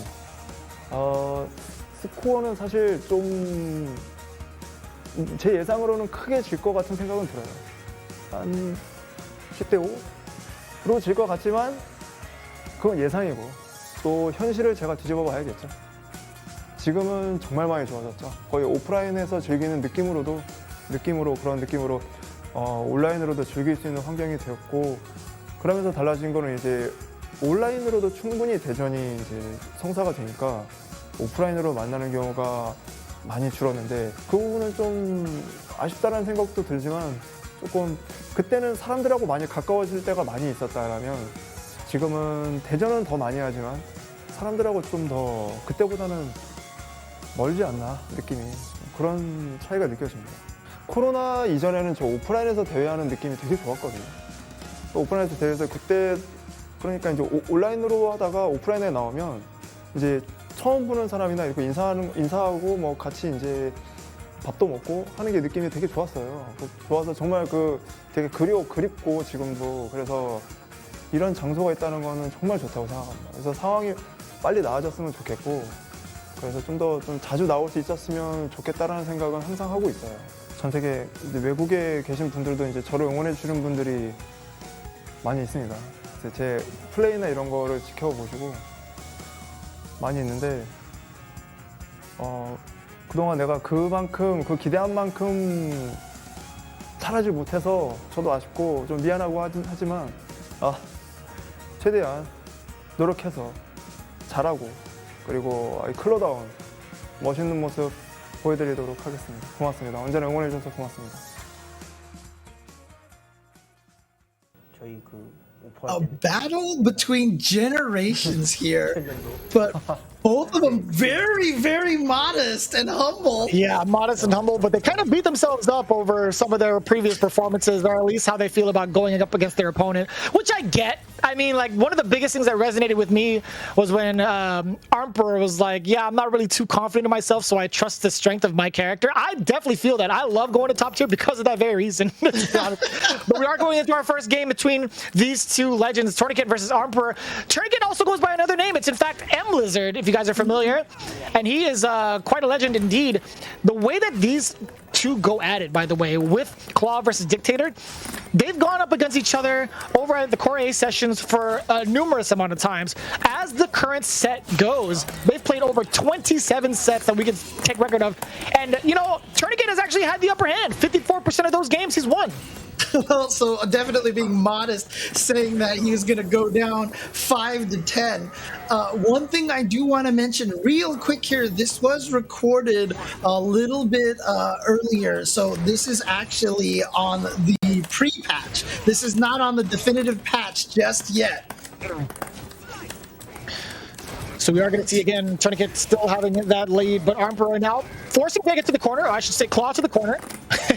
Yeah, it's true, because obviously both of the characters can be regarded as Vega, but nice cross up over there, and gets the throw, has Tourniquet into the corner now, so this round going really well for Armper. And man, I mean, you watch those two interviews, shout outs once again to Gerald, aka Core A Gaming, for making those interviews, but man, how do you root for all of these players? You know, one's like, oh, I want to try my best to do it. Another one's like, I'm not living up to the legends that I'm in, dude. Like, come on. Oh my god. So I'm just going in for the action, right? Tourniquet does get the confirm into the critical art now. Does dash up for the Oki. Detect, very delayed there from Armper. And it is really cool, honestly, you know, shout outs also to Gerald for getting us, you know, we can hear the button presses and stuff, but, you know, having them play this offline as well in the Core A studios is really cool. Super clutch. Once that country opens up again, I can't wait to actually visit. Do want to check it out myself. You guys should all do the same. Right now, it's pretty much dead even. This could really change it up for Emperor. Does get the activation off the trigger. Had to make that slide safe. And speaking of slide, Tourniquet does get the whiff punish. Yeah, and then combos right into the Psycho Crusher. Does not go with the super, but that's why saving it so that the super will kill. And that should be first game to Emperor. Oh, dang, look at that. You see the controller he was using there? Is that a keyboard controller that he was playing on? There's a specific name for it. I am being quite the boomer, and I cannot remember what it's called. Was it the Mixbox, or is it a different one? I think it is the Mixbox, but I might be wrong, considering how much of a boomer I am. That is a big slide to start things off. Tourniquet being the aggressor, and as soon as he gets that hit, he kind of plays it lame. He does decide to back off. Emperor slowly has to make that advance. What a counter hit there! Ugh. That was so sick. I meant from the stand light kick, not even from the forward fierce. The stand light kick Psycho Axe. Super sick. Just ate that jump attack. And look at this, Tourniquet with a huge lead here in this round. A little too far away for the crouching light punch to connect. There we go, the stand medium kick checking Tourniquet from advancing forward. And I like that. Oh boy, just needs to jump in again. Does get the throw bait. One of the biggest things I like from Tourniquet right now is the fact that he understands how aggressive Emperor wants to be. We kind of saw that earlier in the interview. Emperor was like, I kind of look and wait for these big moments and find out spots where I can be aggressive. Tourniquet hasn't even given that opportunity. He doesn't even want to try to play neutral. He's been quite the aggressor from the get-go in game 2. Yeah, even going with the slide with nothing to keep it safe, but now taking a pretty good chunk of damage here. Emperor with the lead, trying to walk Tourniquet back into the corner. You saw that Emperor was mentioning, that he was a Ken and Akuma player, not really a charge character player much, but he's definitely adapted to that really well, and I'm glad that, as a Bison player, he's willing to walk around a little bit more, because sometimes you can get frozen with trying to stay charged all the time. Yeah. There's the activation from the slide. What an interruption there from Emperor. The claw is actually gone for Tourniquet. A pretty big deal. Yeah, losing a lot of that range, so now you're in permanent unclaw mode. And there's that jump back light punch from Emperor, from Dictator. Really good air-to-air. But look at this, comeback potential now from Tourniquet. No, here we go. The counter poke. And spending the meter to kind of get some, okay, that was a great interruption from Emperor. What a way to redeem yourself in that corner. And it's beautiful too, because that light kick into, the Psycho Ball right there, the Psycho Blast, that counter hit and then has plenty of time to be able to hit confirm into the Psycho Crusher. Probably would have Psycho Crushed out of the corner no matter what, but still definitely hit confirmable as well. Oh boy. And I love that, using the Psycho Blast to kind of keep Tourniquet in place and using the standing jab, or jump jab actually, for that air interruption. But still, either way, Tourniquet manages to fight himself out of the corner now. I want to see what he swings with. If it's going to be something heavy, yeah, Emperor still maintaining that positioning, getting that anti-air throw now. Yeah, got to the other side, caught Emperor by surprise, and then was able to get the throw. Oh. Wow, missing with the cross-up. Interesting, especially even with the Bison's slow walk. He was able to walk out of the range of that cross-up. And nice check on the forward dash, heavy punch. Plus frames afterwards, there's the aggression we like to see. Emperor now eliminating the claw because of that pressure, and that's going to be a big confirm. I don't even know if it's going to kill. Emperor doesn't see it either. He says no way. He said no way, but it's the quite opposite. They gotta be, man. You could tell Tourniquet's like, I can't believe that actually killed me. I mean, it's weird because was it just something happened there? Because he had the meter to obviously V-trigger cancel the slide into the rows, but because of the V shift, did it just the slide hit too late so it wasn't cancelable, or did it just mess up his timing? I'm not sure what happened right there because he just went for the raw Vegas slide, got massively punished, and that's going to give Emperor the 2-0 lead, kind of leading to Tourniquet's prediction of losing 5-10. And we'll see how that plays out. Oh, it might have been a slight input on that one. Maybe try to catch a buffer, but Tourniquet does get a slight punish on that. But here comes Emperor swinging yet again, does find the opening. Forward throw now, a considerable gap, goes for the Devil's Reverse to close the gap while being offensive still. Nice backdash away from the throw. Good decision, good read of that moment. Catches him with the bomb. The bomb has been planted. What's the mix-up? Oh, nice throw, and that's going to defuse the bomb. I like that. Armper just wasn't ready for it. Tourniquet finding his opening, and still he's just trying to play it out a little bit. The jump back jab, so nice there from Armper. And I mean that because it's so active, and it doesn't really lose anything. Oh boy. That's dead? No, no. Oh, 100%, yeah, 100%. Pressure behind it. I forgot about that. But there it goes. Looks like right now, Armper is definitely just... basically, Tourniquet needs to figure something out here. Otherwise, it might not even be 5 to 10. It might even be worse than that. And again, Armper, Tourniquet was talking about Armper is one of the fastest growing players. You can see that right now, playing, making a lot of good decisions, good poise as well. Outside of this offensive sequence, you can see Armper slightly adapting to Tourniquet little by little in terms of what Tourniquet wants to do on offense, right? And I like that. He opts to go for the side switch instead with the scissor kick instead of trying to anti-air. So smart. And it's just really interesting because what a change to go from a Ken or Akuma to Bison. And, he said it took him a while before he started seeing success with this character, but he's definitely found himself very comfortable with this character now, I feel like. Got caught walking back. Yeah, the Aurora spin edge. The light version does get the activation off of the sweep, though. Speaking of back-to-back activation. That's right. Sorry, he had the V-trigger too, so he couldn't do the Rose. That's right, I forgot. Tourniquet runs the V-trigger too. Oh no, he ate the jump in, but Tourniquet didn't believe it was gonna hit. And now the claw's gone. Oh my god, that could have been so dangerous. If he neutral jumped hell attack, that would have been critical art. Yeah, that would have been the game right there. But Tourniquet with a chance to still take this, trying to go for the command throw and not punish. That is going to be a punish. Oh my. Ooh. You know what would have been really sick? If Armper neutral jumped to follow Tourniquet and then use his critical art midair. That would have been godlike. That would have been so godlike. But one can only imagine that's happened before in a tournament in that manner, but like, I would have loved to see it in this exhibition. It's always hard to remember sometimes that Bison super can be done in the air, but I love it. Off of head stomp into super, it's so sick looking. Or I should say dictator, of course. Well, critical arts on deck for both now. Armper does have a significant life lead, does not want to activate off of that. Does get a safe jump setup, but still, a little bit of a bait. I don't even know if that was a safe jump setup. That was actually kind of early, to be honest with you. I mean, he would have had to quick rise for that safe jump, but obviously staying on the ground, showing that these two probably have fought each other a lot. Armper does have that experience. That's punished as well.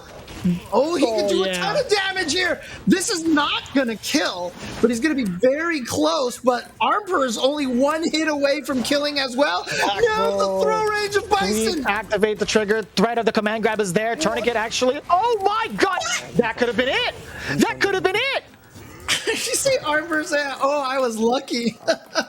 But he was lucky, but he still went down, unfortunately. And that means Tourniquet does get one on the board, and it's 2-1. So if Tourniquet's prediction, if this ratio continues to happen, it could be 5-10. Possibly, but we'll see if Armper could actually make it an even bigger lead or an even bigger discrepancy here. No anti-air, and I love that. He avoids it by just crouching. He stays crouching because Tourniquet is trying to hit him so early. That's the second time I've seen him do that so far, or at least noticeable. He's definitely eaten a couple of jump attacks because of that, but you can see that that's just part of the mix-up that he's willing to go with, especially because, with Vega not having a lot of resources early in the round, he's not going to get that much damage, I think, off of the jump. What? You are a brave soul. I mean, to be quite fair, though, if you kind of gauge the risk-reward there, Armper, if he tries to walk up and throw, what are you going to get hit by from Vega? Maybe like a low, or maybe like probably like a fierce or something. Either way, he had a significant life lead. He was willing to take that risk. And you saw Armper actually said, that was minus there, because obviously a late slide cancel on the V trigger will be minus, and Armper knew that, and that's why he went for the throw.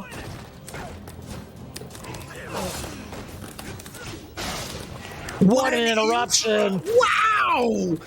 The stand jab through, what was that, the ace? I think that was the Aurora spin edge, right? Yeah, it was. Yeah, he was trying to do the ace, and it just got stuffed. Knowing that that's not a true block string, obviously a lot of startup on that. There comes the bomb, hoping to probably try to get to the other side off of that head stomp to get the left-right mix-up on the bomb explosion. Was just a little too late.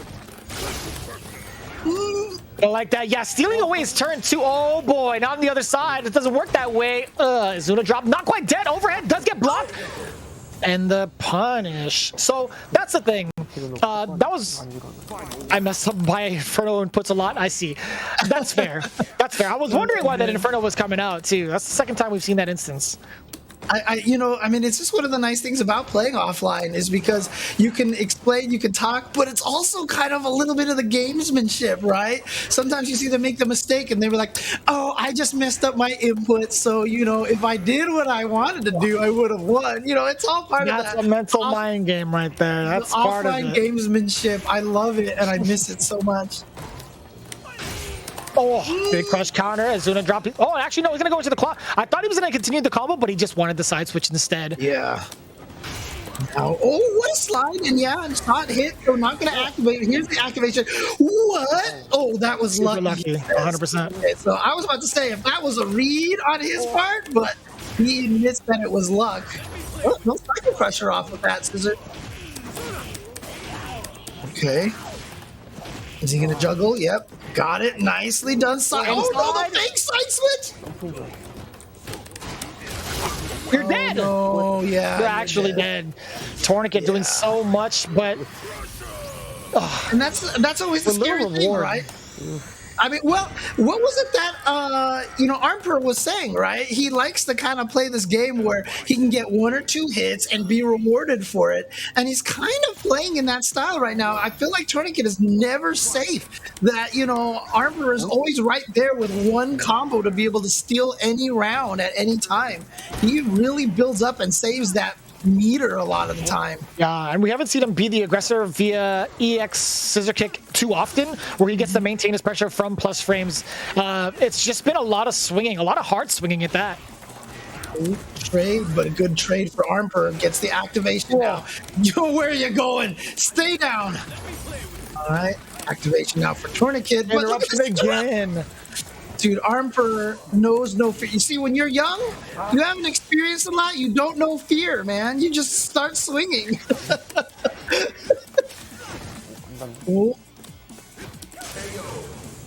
There we go. Okay, Tourniquet getting around on the board here. See if he can get this up to 2 to 3. And honestly, if he can get this to 2 to 3, it's anyone's set. And there we go.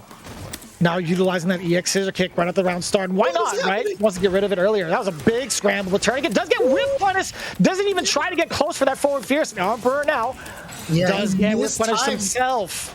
Yeah, he mistimed that forward heavy punch, but look at this. Gets the super combo. Lots of damage here. And Tourniquet seems to like to spend his meter early to try to put that discouragement on Armper. We've seen many times in the Capcom Pro Tour that has not worked out. Like this. Oh, 1 hit away from taking it again. Armper setting plus frames. Oh, here we go. He should be able to take this. Yes. Oh, boy. There we go. Tourniquet getting the jump in. You could see it. You could actually see it from, or even hear it from Armper. He's like, I got greedy there. I mean, with the amount of bar that he had, he was ready to have an explosive play. I just love them talking to each other here. And obviously, showing a lot of the camaraderie here as well. If you're both coming into the same venue all the time and playing each other, you just get to know each other. And it's one of the things I miss. I mean, I think it was Armper who was talking about, having this venue being a place where you can go and play and make friends and stuff, So friends we make along the way, James.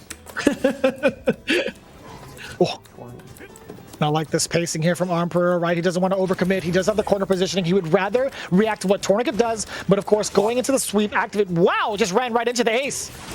I mean, technically, isn't Claw and Dictator supposed to be friends too?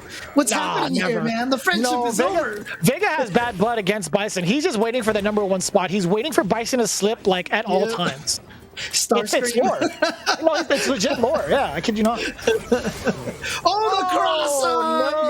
Yep, there it is. Nasty. Actually nasty. Who's the one that looks like it's looks like he's been playing Street Fighter 2? Isn't that a Street Fighter 2 cross up? Street Fighter 2 tech? Champion edition.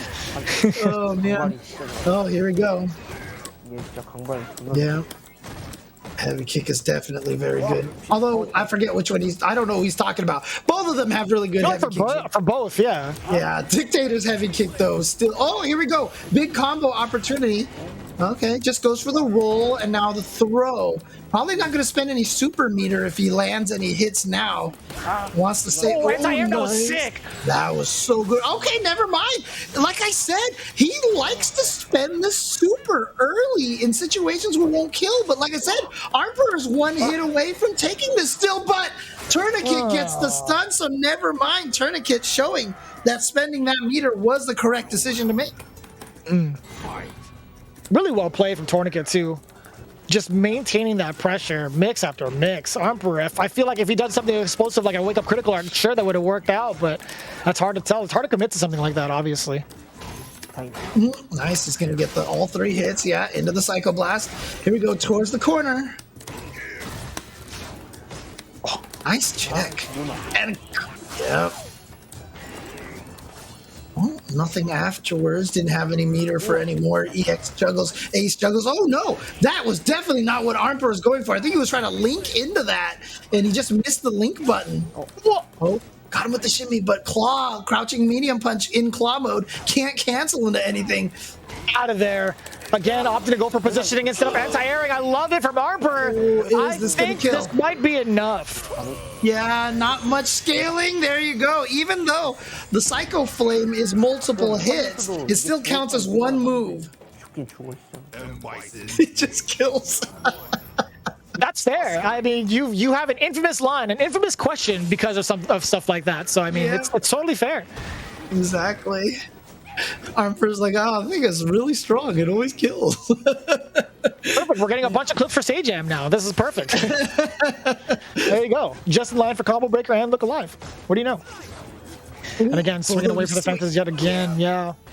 Oh, a good trade for Armper because Hell Attack knocks down, so he definitely gets a little more pressure. Wow, there's a rare EX Scissor Kick from Armper. Like you said, we haven't seen that a lot, and that's definitely a go-to offensive move for a lot of Dictator players.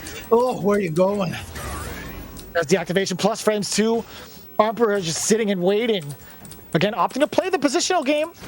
Reacting to what Tourniquet wants to do, but if Tourniquet sits for too long, okay, that's what he was looking for, and now he gets to be the aggressor. He wanted that trigger activation. Yep. They're both sitting on a lot of V-trigger right now. Both of them have a lot of damage on the table. They could throw out there, but nice interrupt. Not going to cancel into anything because, again, Armper more conservative with his meter. Tourniquet, though, one hit will definitely go into critical art. Never mind, he spends one of them. And not a true punish from Tourniquet. Maybe was worried about the V-trigger cancel. It's going to be huge for Armper. Yes, sir. Opens up EX Scissor Kick either way. Hit or block. It was beneficial for Armper. Yep. That's what the beautiful thing about that move is. But look at this. No more V-trigger for Tourniquet, but Armper is still sitting on there. 9 seconds left on the clock. Don't slide in the trigger. Oh, the block on the overhead. Plus frames again. 3 seconds left. He hits and he finishes it. Tourniquet actually catches Armper being a little squirmy towards the end. Gets the crouching jab. No time over here. I think Armper was convinced that Tourniquet was going to go for the throw, perhaps, and was just trying to jump away from that. Oh, big counter hit. Way to start things off. And more importantly, yeah, does get the oppression afterwards. Gets the Oki. What a confirm. Nasty. With punish, I should say first. Yeah, but it was definitely one of those OSs where he just did it at a range that he was going to buff into the super no matter what.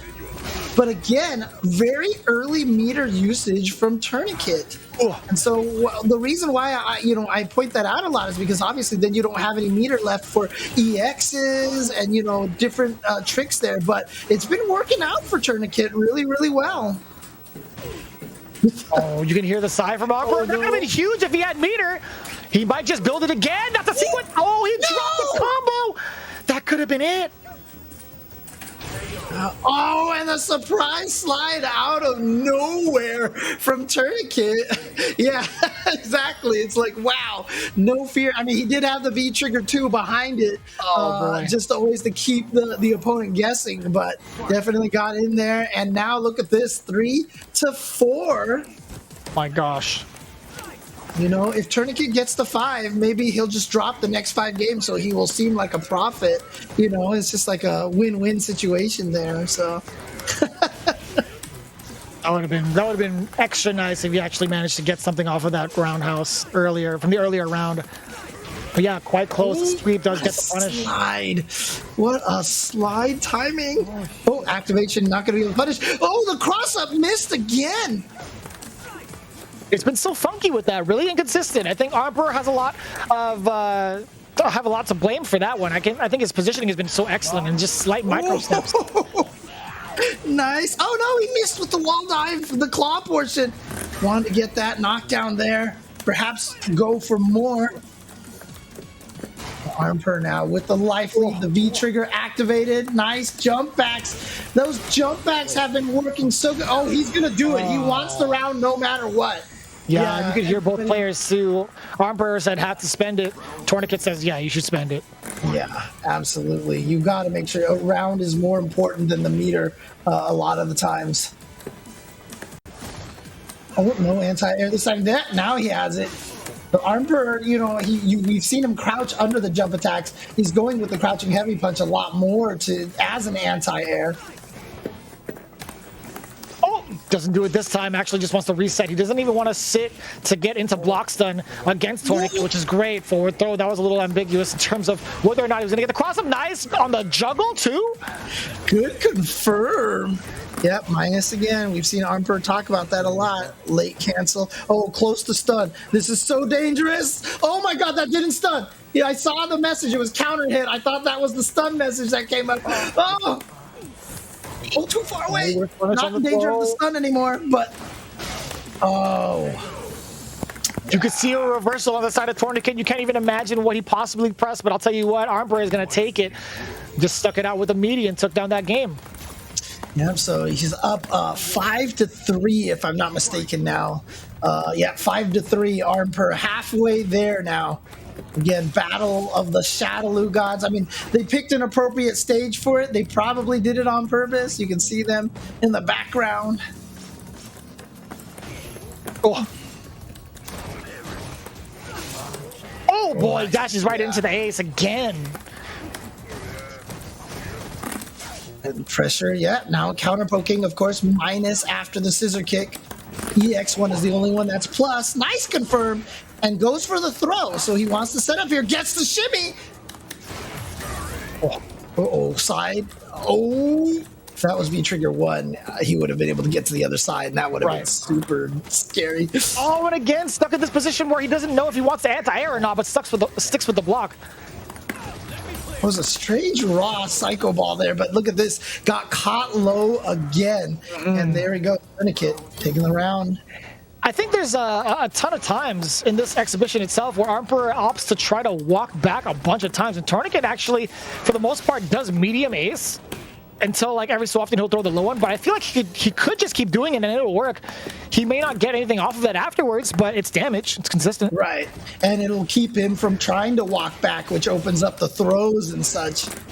But again, Armper, the youth going up against Tourniquet, the veteran here, does spend the 2 bars for him. Oh my, ambiguous. What? That was actually sick. He deserves that. He deserves that. Stun, the W, everything. Give that man a medal for that. That was mad ambiguous. Yeah, when Armper got hit, you could hear him go, oh, you know, he was definitely surprised by that. That definitely caught all of us off guard, honestly. You know what's really messed up about that too is if Armper, that was a really early jump fierce, right? Had Armper ducked, I think Tourniquet would have whiffed. Oh, what? Wake up! The light ace right there to catch him out of the air. It was nicely done. Oh, and speaking of out of the air, does get the hell attack. Air to air, Armper does get the counter hit. No conversion off of that. I think that would have been a pretty decent way to get another bar spent to EX scissor kick, but now Tourniquet with the deficit. Yeah, but he has an opportunity here. He's sitting on that. Never mind. Never mind. Just walk into that standing heavy punch.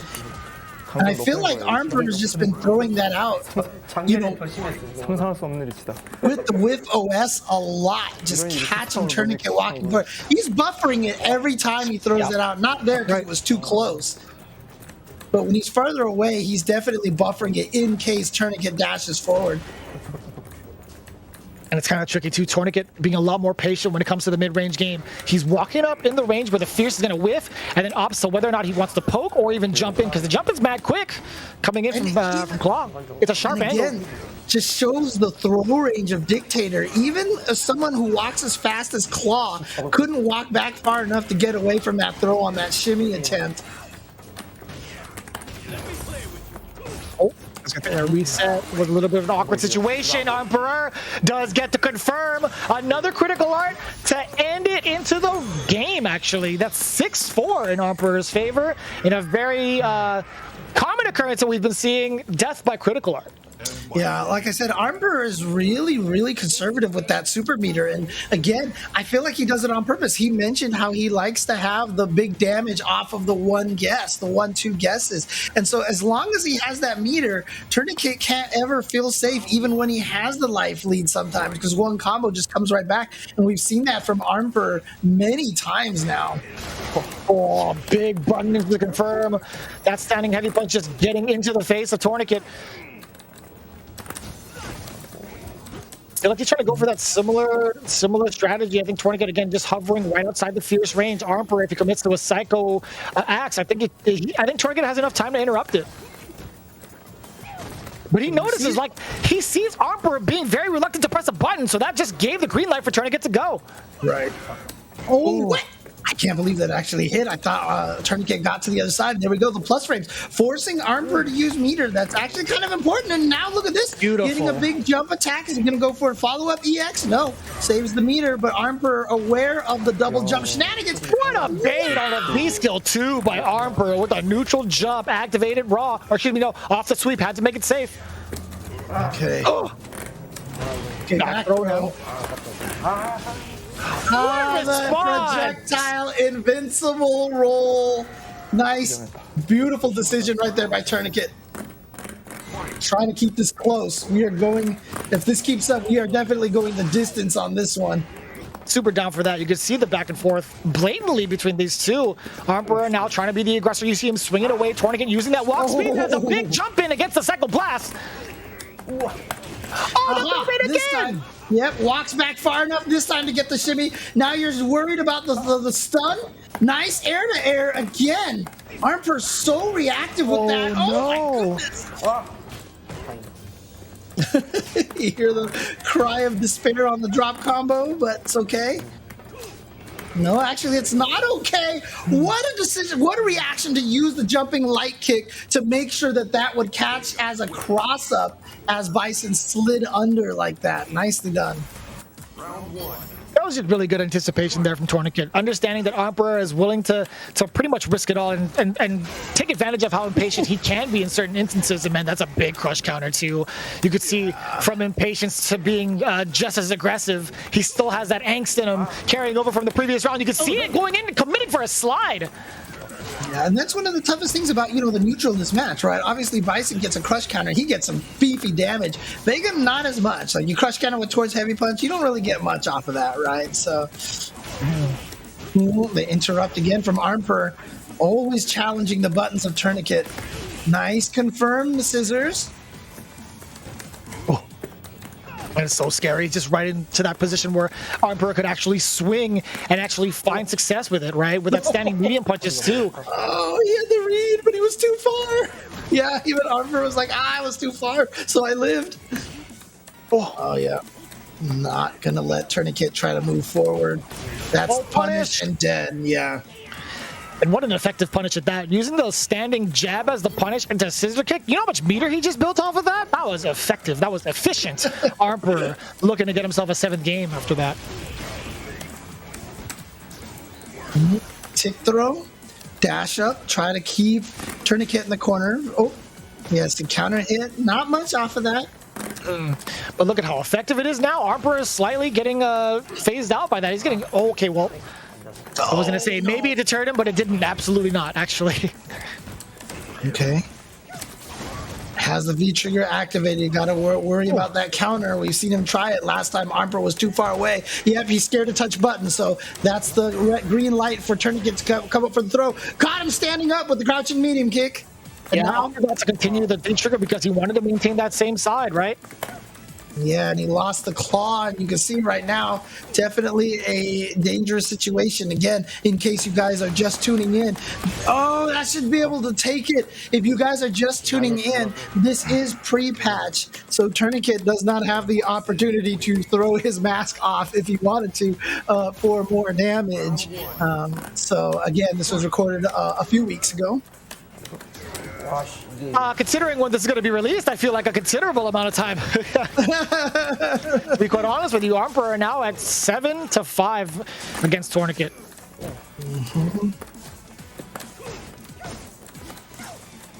Oh, jeez. Standing right outside of that range. Amazing spacing by Emperor. You can see it. There's the heavy punch again. Finding the mark. Oh, he thought he had the range right. Not the case. Oh, there it is. Counter it into it. Gets the Oki, activated the standing heavy or medium punch. Excuse me. Trying to chase him down, but Emperor keeping Tourniquet at bay. Yep, got him with the whiff. There we go, raw psycho ball again, and again, beautiful jump back. Nope, not enough afterwards. Oh no! Yeah, so there you go. Tourniquet, you see, saying he's messing up his inputs a lot today. Could just be, he said this is the first time that they got to play offline in quite some time. He said it felt kind of nostalgic playing offline, but sometimes a change of environment can get to you like that. Oh, nice! That was an excellent whip punish. But again, early spending of that meter for, good amount of damage. But again, now you have no EXs for a lot of the other tools. But to be fair, Tourniquet doesn't really use Vega's EX moves all that much. So, outside of juggle confirms and such. Nice. I like that, stopping the dash altogether. Tourniquet pretty much utilizing that ace preemptively against Emperor. But again, Emperor right now, he's got V-Trigger activated. One good hit will be close to death. Oh my goodness. That could have been it. All right, here comes Tourniquet. Has V-Trigger ready to go again. Hasn't activated it yet. Got to watch out for the slide activation. There it is. And again, Emperor challenging after that. Oh, caught him. Not enough to kill, but again, You're actually look at this. dead? One hit. Super? Is this going to be enough? Whoa. There's a lot of scaling involved. I think Emperor might be right. I don't think this is going to kill. A ton of scaling involved. All right, but now he has the life lead. Tries to go for a shimmy at the end.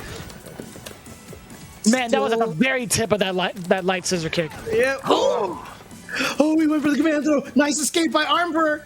Oh, Tourniquet needs to win this. Emperor's trying to timer scam him now. Got hit by the jump attack. No, that was it right there. As soon as he got hit by the jump attack, Emperor had less life, and so he panicked, had to do something, and Tourniquet just got the crouching light punch and takes that round.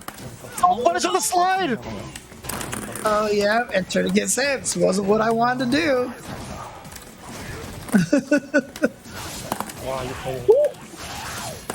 Shout outs once again to Gerald for giving us translations during this too as well. So sick. Amazing work all around, multi-talented, multifaceted. Again, being a big part of the FGC for not even just South Korea, but on an international basis. Yeah, some of the best content for fighting games out on YouTube. A lot of very analytical videos. Amazing, by the way. I wouldn't know anything about frames if it wasn't for him.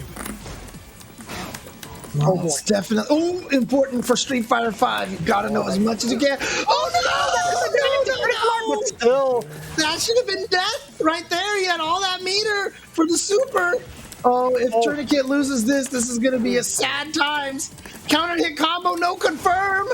Plus frames. What are you gonna do about this? Medium kick or stand jab. Any sort of jab could counter poke against Tourniquet. We might even just see it. He's walking up like a madman. And the Fierce is the thing to do it. Out of all the buttons, I did not expect Fierce to land. He thought, Tourniquet really thought that, wasn't going to press any buttons. He really thought that Emperor wasn't going to press any buttons. And so he dashed in and tried to sneak in there, but Emperor had that heavy punch all ready to go. Swing it away again. I feel like that caught the startup of an ace. I couldn't tell. And again, every time you see that heavy punch whiff like that, he is buffering behind it just in case Tourniquet moves forward. I like that. Yeah, just as you mentioned, right? Having that standing heavy punch hit something. Pretty imperative. I like using the EX to get out of the corner. Counter hit, but again, claw mode, crouching medium punch, uncancelable, can't get much off of it. Wow, you can jump away from that? Okay. And you can see Armper kind of getting antsy. He wants to activate trigger himself. He did run into a set of normals. Now Tourniquet getting a huge amount of damage too. Don't get command grab. No. Remember last time Armper did a quick rise or a back roll and got caught by that little mix up there. That time he stayed on the ground to make sure that no ambiguous left right. Yeah, either way, he was going to use V-shift, I feel like, for Armper. Oh. You have the frustration from both players. Yeah. Oh. I mean, it's just one of those things. Armper wants to catch up. I mean, Tourniquet wants to catch up, but Armper wants to close this out here and now. Oh, yo. Oh, the anti-air actually comes in clutch. Does it again. Tourniquet tried to steal something away, or at least distract Armper with the jump off the wall. But still, nice and easy jump back jab, super active. But in the first round of getting towards actually closer to game 9. Yeah, or should be win number 9. You could hear the stress, the vocal stress coming from him. That's definitely international. No translation needed. That would have been great if you just saw subtitles where it says "Sigh." That would have been funny. Oh no! The shimmy got him. Here we go. Gonna go for the throw, dash up pressure. No, just walk up. Oh, the jump back in the corners. The jump backs in the corner from Armper has been working out really well as a defensive option against Tourniquet. There you go. Plus frames for Tourniquet. That time backing off, trying to prevent Armper from jumping out of the corner. So that's why you see him back up a little bit, trying to predict that, but it is not working out. And as you can see, Vega's claws timer goes away a lot faster than Armper's. But here we go. Super. Is this going to kill? Yeah. Oh! Barely alive. Coming in from Armper. Oh boy, he has a pixel, a magic pixel. He's gonna get it. No, that throw bait nice and easy. Tourniquet, again, utilizing a character with really great walk speed, getting the best of Armper. All right. Tourniquet trying to keep this at least 8-6, only being down by 2 games. It's either going to be a 2 deficit or a 4-game deficit. And strangely enough, it's going to be close to what Tourniquet predicted. He said 5-10, but he wants to prove himself wrong by trying to get a 6th game on the board. And it's so interesting because Tourniquet actually had the upper hand against Armper for the games that they've played in totality of the years that they've been playing, apparently. I wonder, if we could see a trend. Maybe Tourniquet was winning them early, and then it kind of shifted towards Armper after a while, perhaps. Possibly, or maybe this is the turning point for Tourniquet to get, no pun intended, to get himself in the lead against Armper. Who knows? The puns are always intended, Jeremy. They're always intended. That's fair. There we go. Scared. Yeah, I'm not going to do anything. Just going to block it. And there it is. Armper goes up 4 games. 9-5 score now. Well, he's got to be working overtime, that's for sure, if he ever wants to make a comeback or at least see victory. But at the same time, right now, Armper is feeling as confident as ever. He's going to be walking it up. Yeah, look at that, swinging right away, trying to counterpoke something against Tourniquet. You could see the confidence seething from Armper's choices. Yeah, this is what we always say as, smelling the blood in the water right now, coming out and trying to take this here and now. But nice pressure sequence from Tourniquet, tries to go for another throw. That punished that, but again, not much off of the crouching medium punch.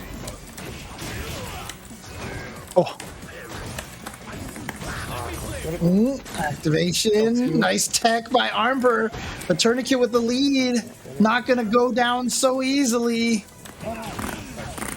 Oh, look at this. Big damage. Enough. That's more than enough. I'm glad he didn't have to spend any bar after that because he needs it moving on to the next round. Bison grabbing the face of Bison from the statue. I didn't even think about that. That was pretty slick.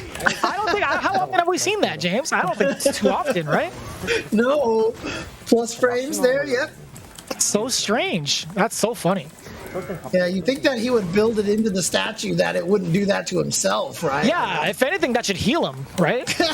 Right? Exactly. Bison detected, heal. yeah. Oh, nice. It levitates bullet trains from Tokyo to Osaka, and it also levitates me.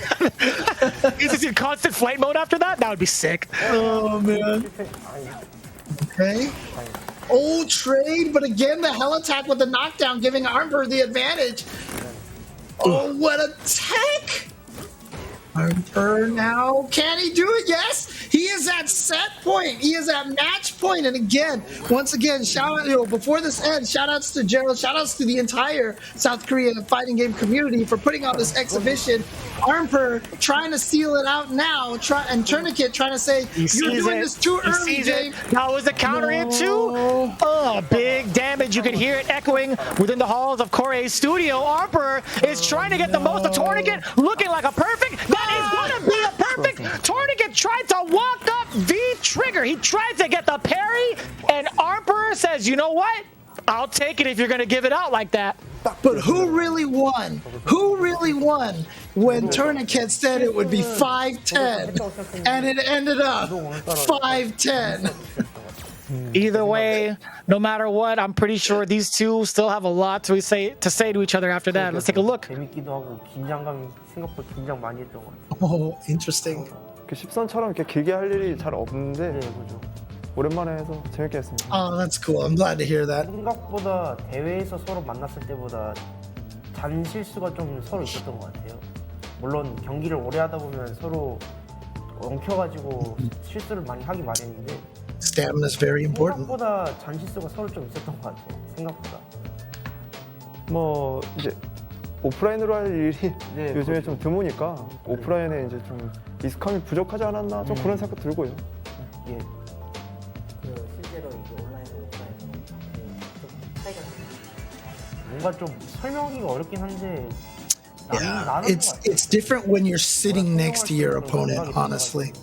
Hearing everything going on and actually having that little banter too, it's significantly different. 부족한 실력이지만 그래도 이렇게 초청해 주시고 또 좋은 자리로 또 재밌게 십선할 수 있어서 되게 기분 좋았고 재밌게 했습니다. 고맙습니다. 여기 오늘 초대해 주신 분들께 정말 감사의 말씀을 드리고 저도 마찬가지로 아직 조금은 부족하지만 더 열심히 해서 모두들에게 재밌는 모습 많이 보일 수 있도록 항상 최선을 다하겠습니다. 감사합니다. We can only strive to be as dedicated to the craft as they are. Again, big shout outs to Gerald representing and throwing it down really for South Korea's community. Korei Gaming Studio, if you guys ever are down there, I mean, we all got to check it out someday, really. And again, him putting it all together, this entire exhibition, and putting it all together for these players and just for the community is something we're eternally grateful for. So again, big ups to Gerald and Korei Gaming. Yeah, I don't think either of us have had a chance to head out to South Korea at any point in time yet, and that's definitely a place I would love to visit. You know, I've heard a lot of great things, and I just want to check out that Korei Studios because that's so sick. But again, you know, also shout outs to the entire Look Alive staff and everybody. You know, Rick putting on this great show. Thank you guys for watching this first to 10 Street Fighter V action. You know, really been enjoying a lot of this. So, you know, from us, any last words, Jeremy, before we bid adieu here? Can't wait to see everybody at Combo Breaker. Everybody that's worked hard to put this all together. Big ups to you guys as well. Absolutely. All right. And same for me. Hope to see you guys at Combo Breaker. If not, enjoy watching the event. But for now, good night, everybody, and we'll see you soon. The time has arrived. Let's begin. This is the path. This is the path. This is the path. This is the path. This is the path. Round one. Fight.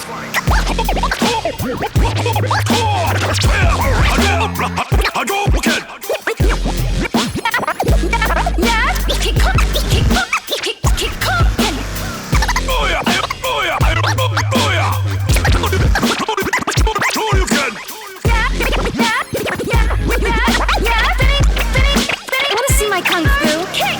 Son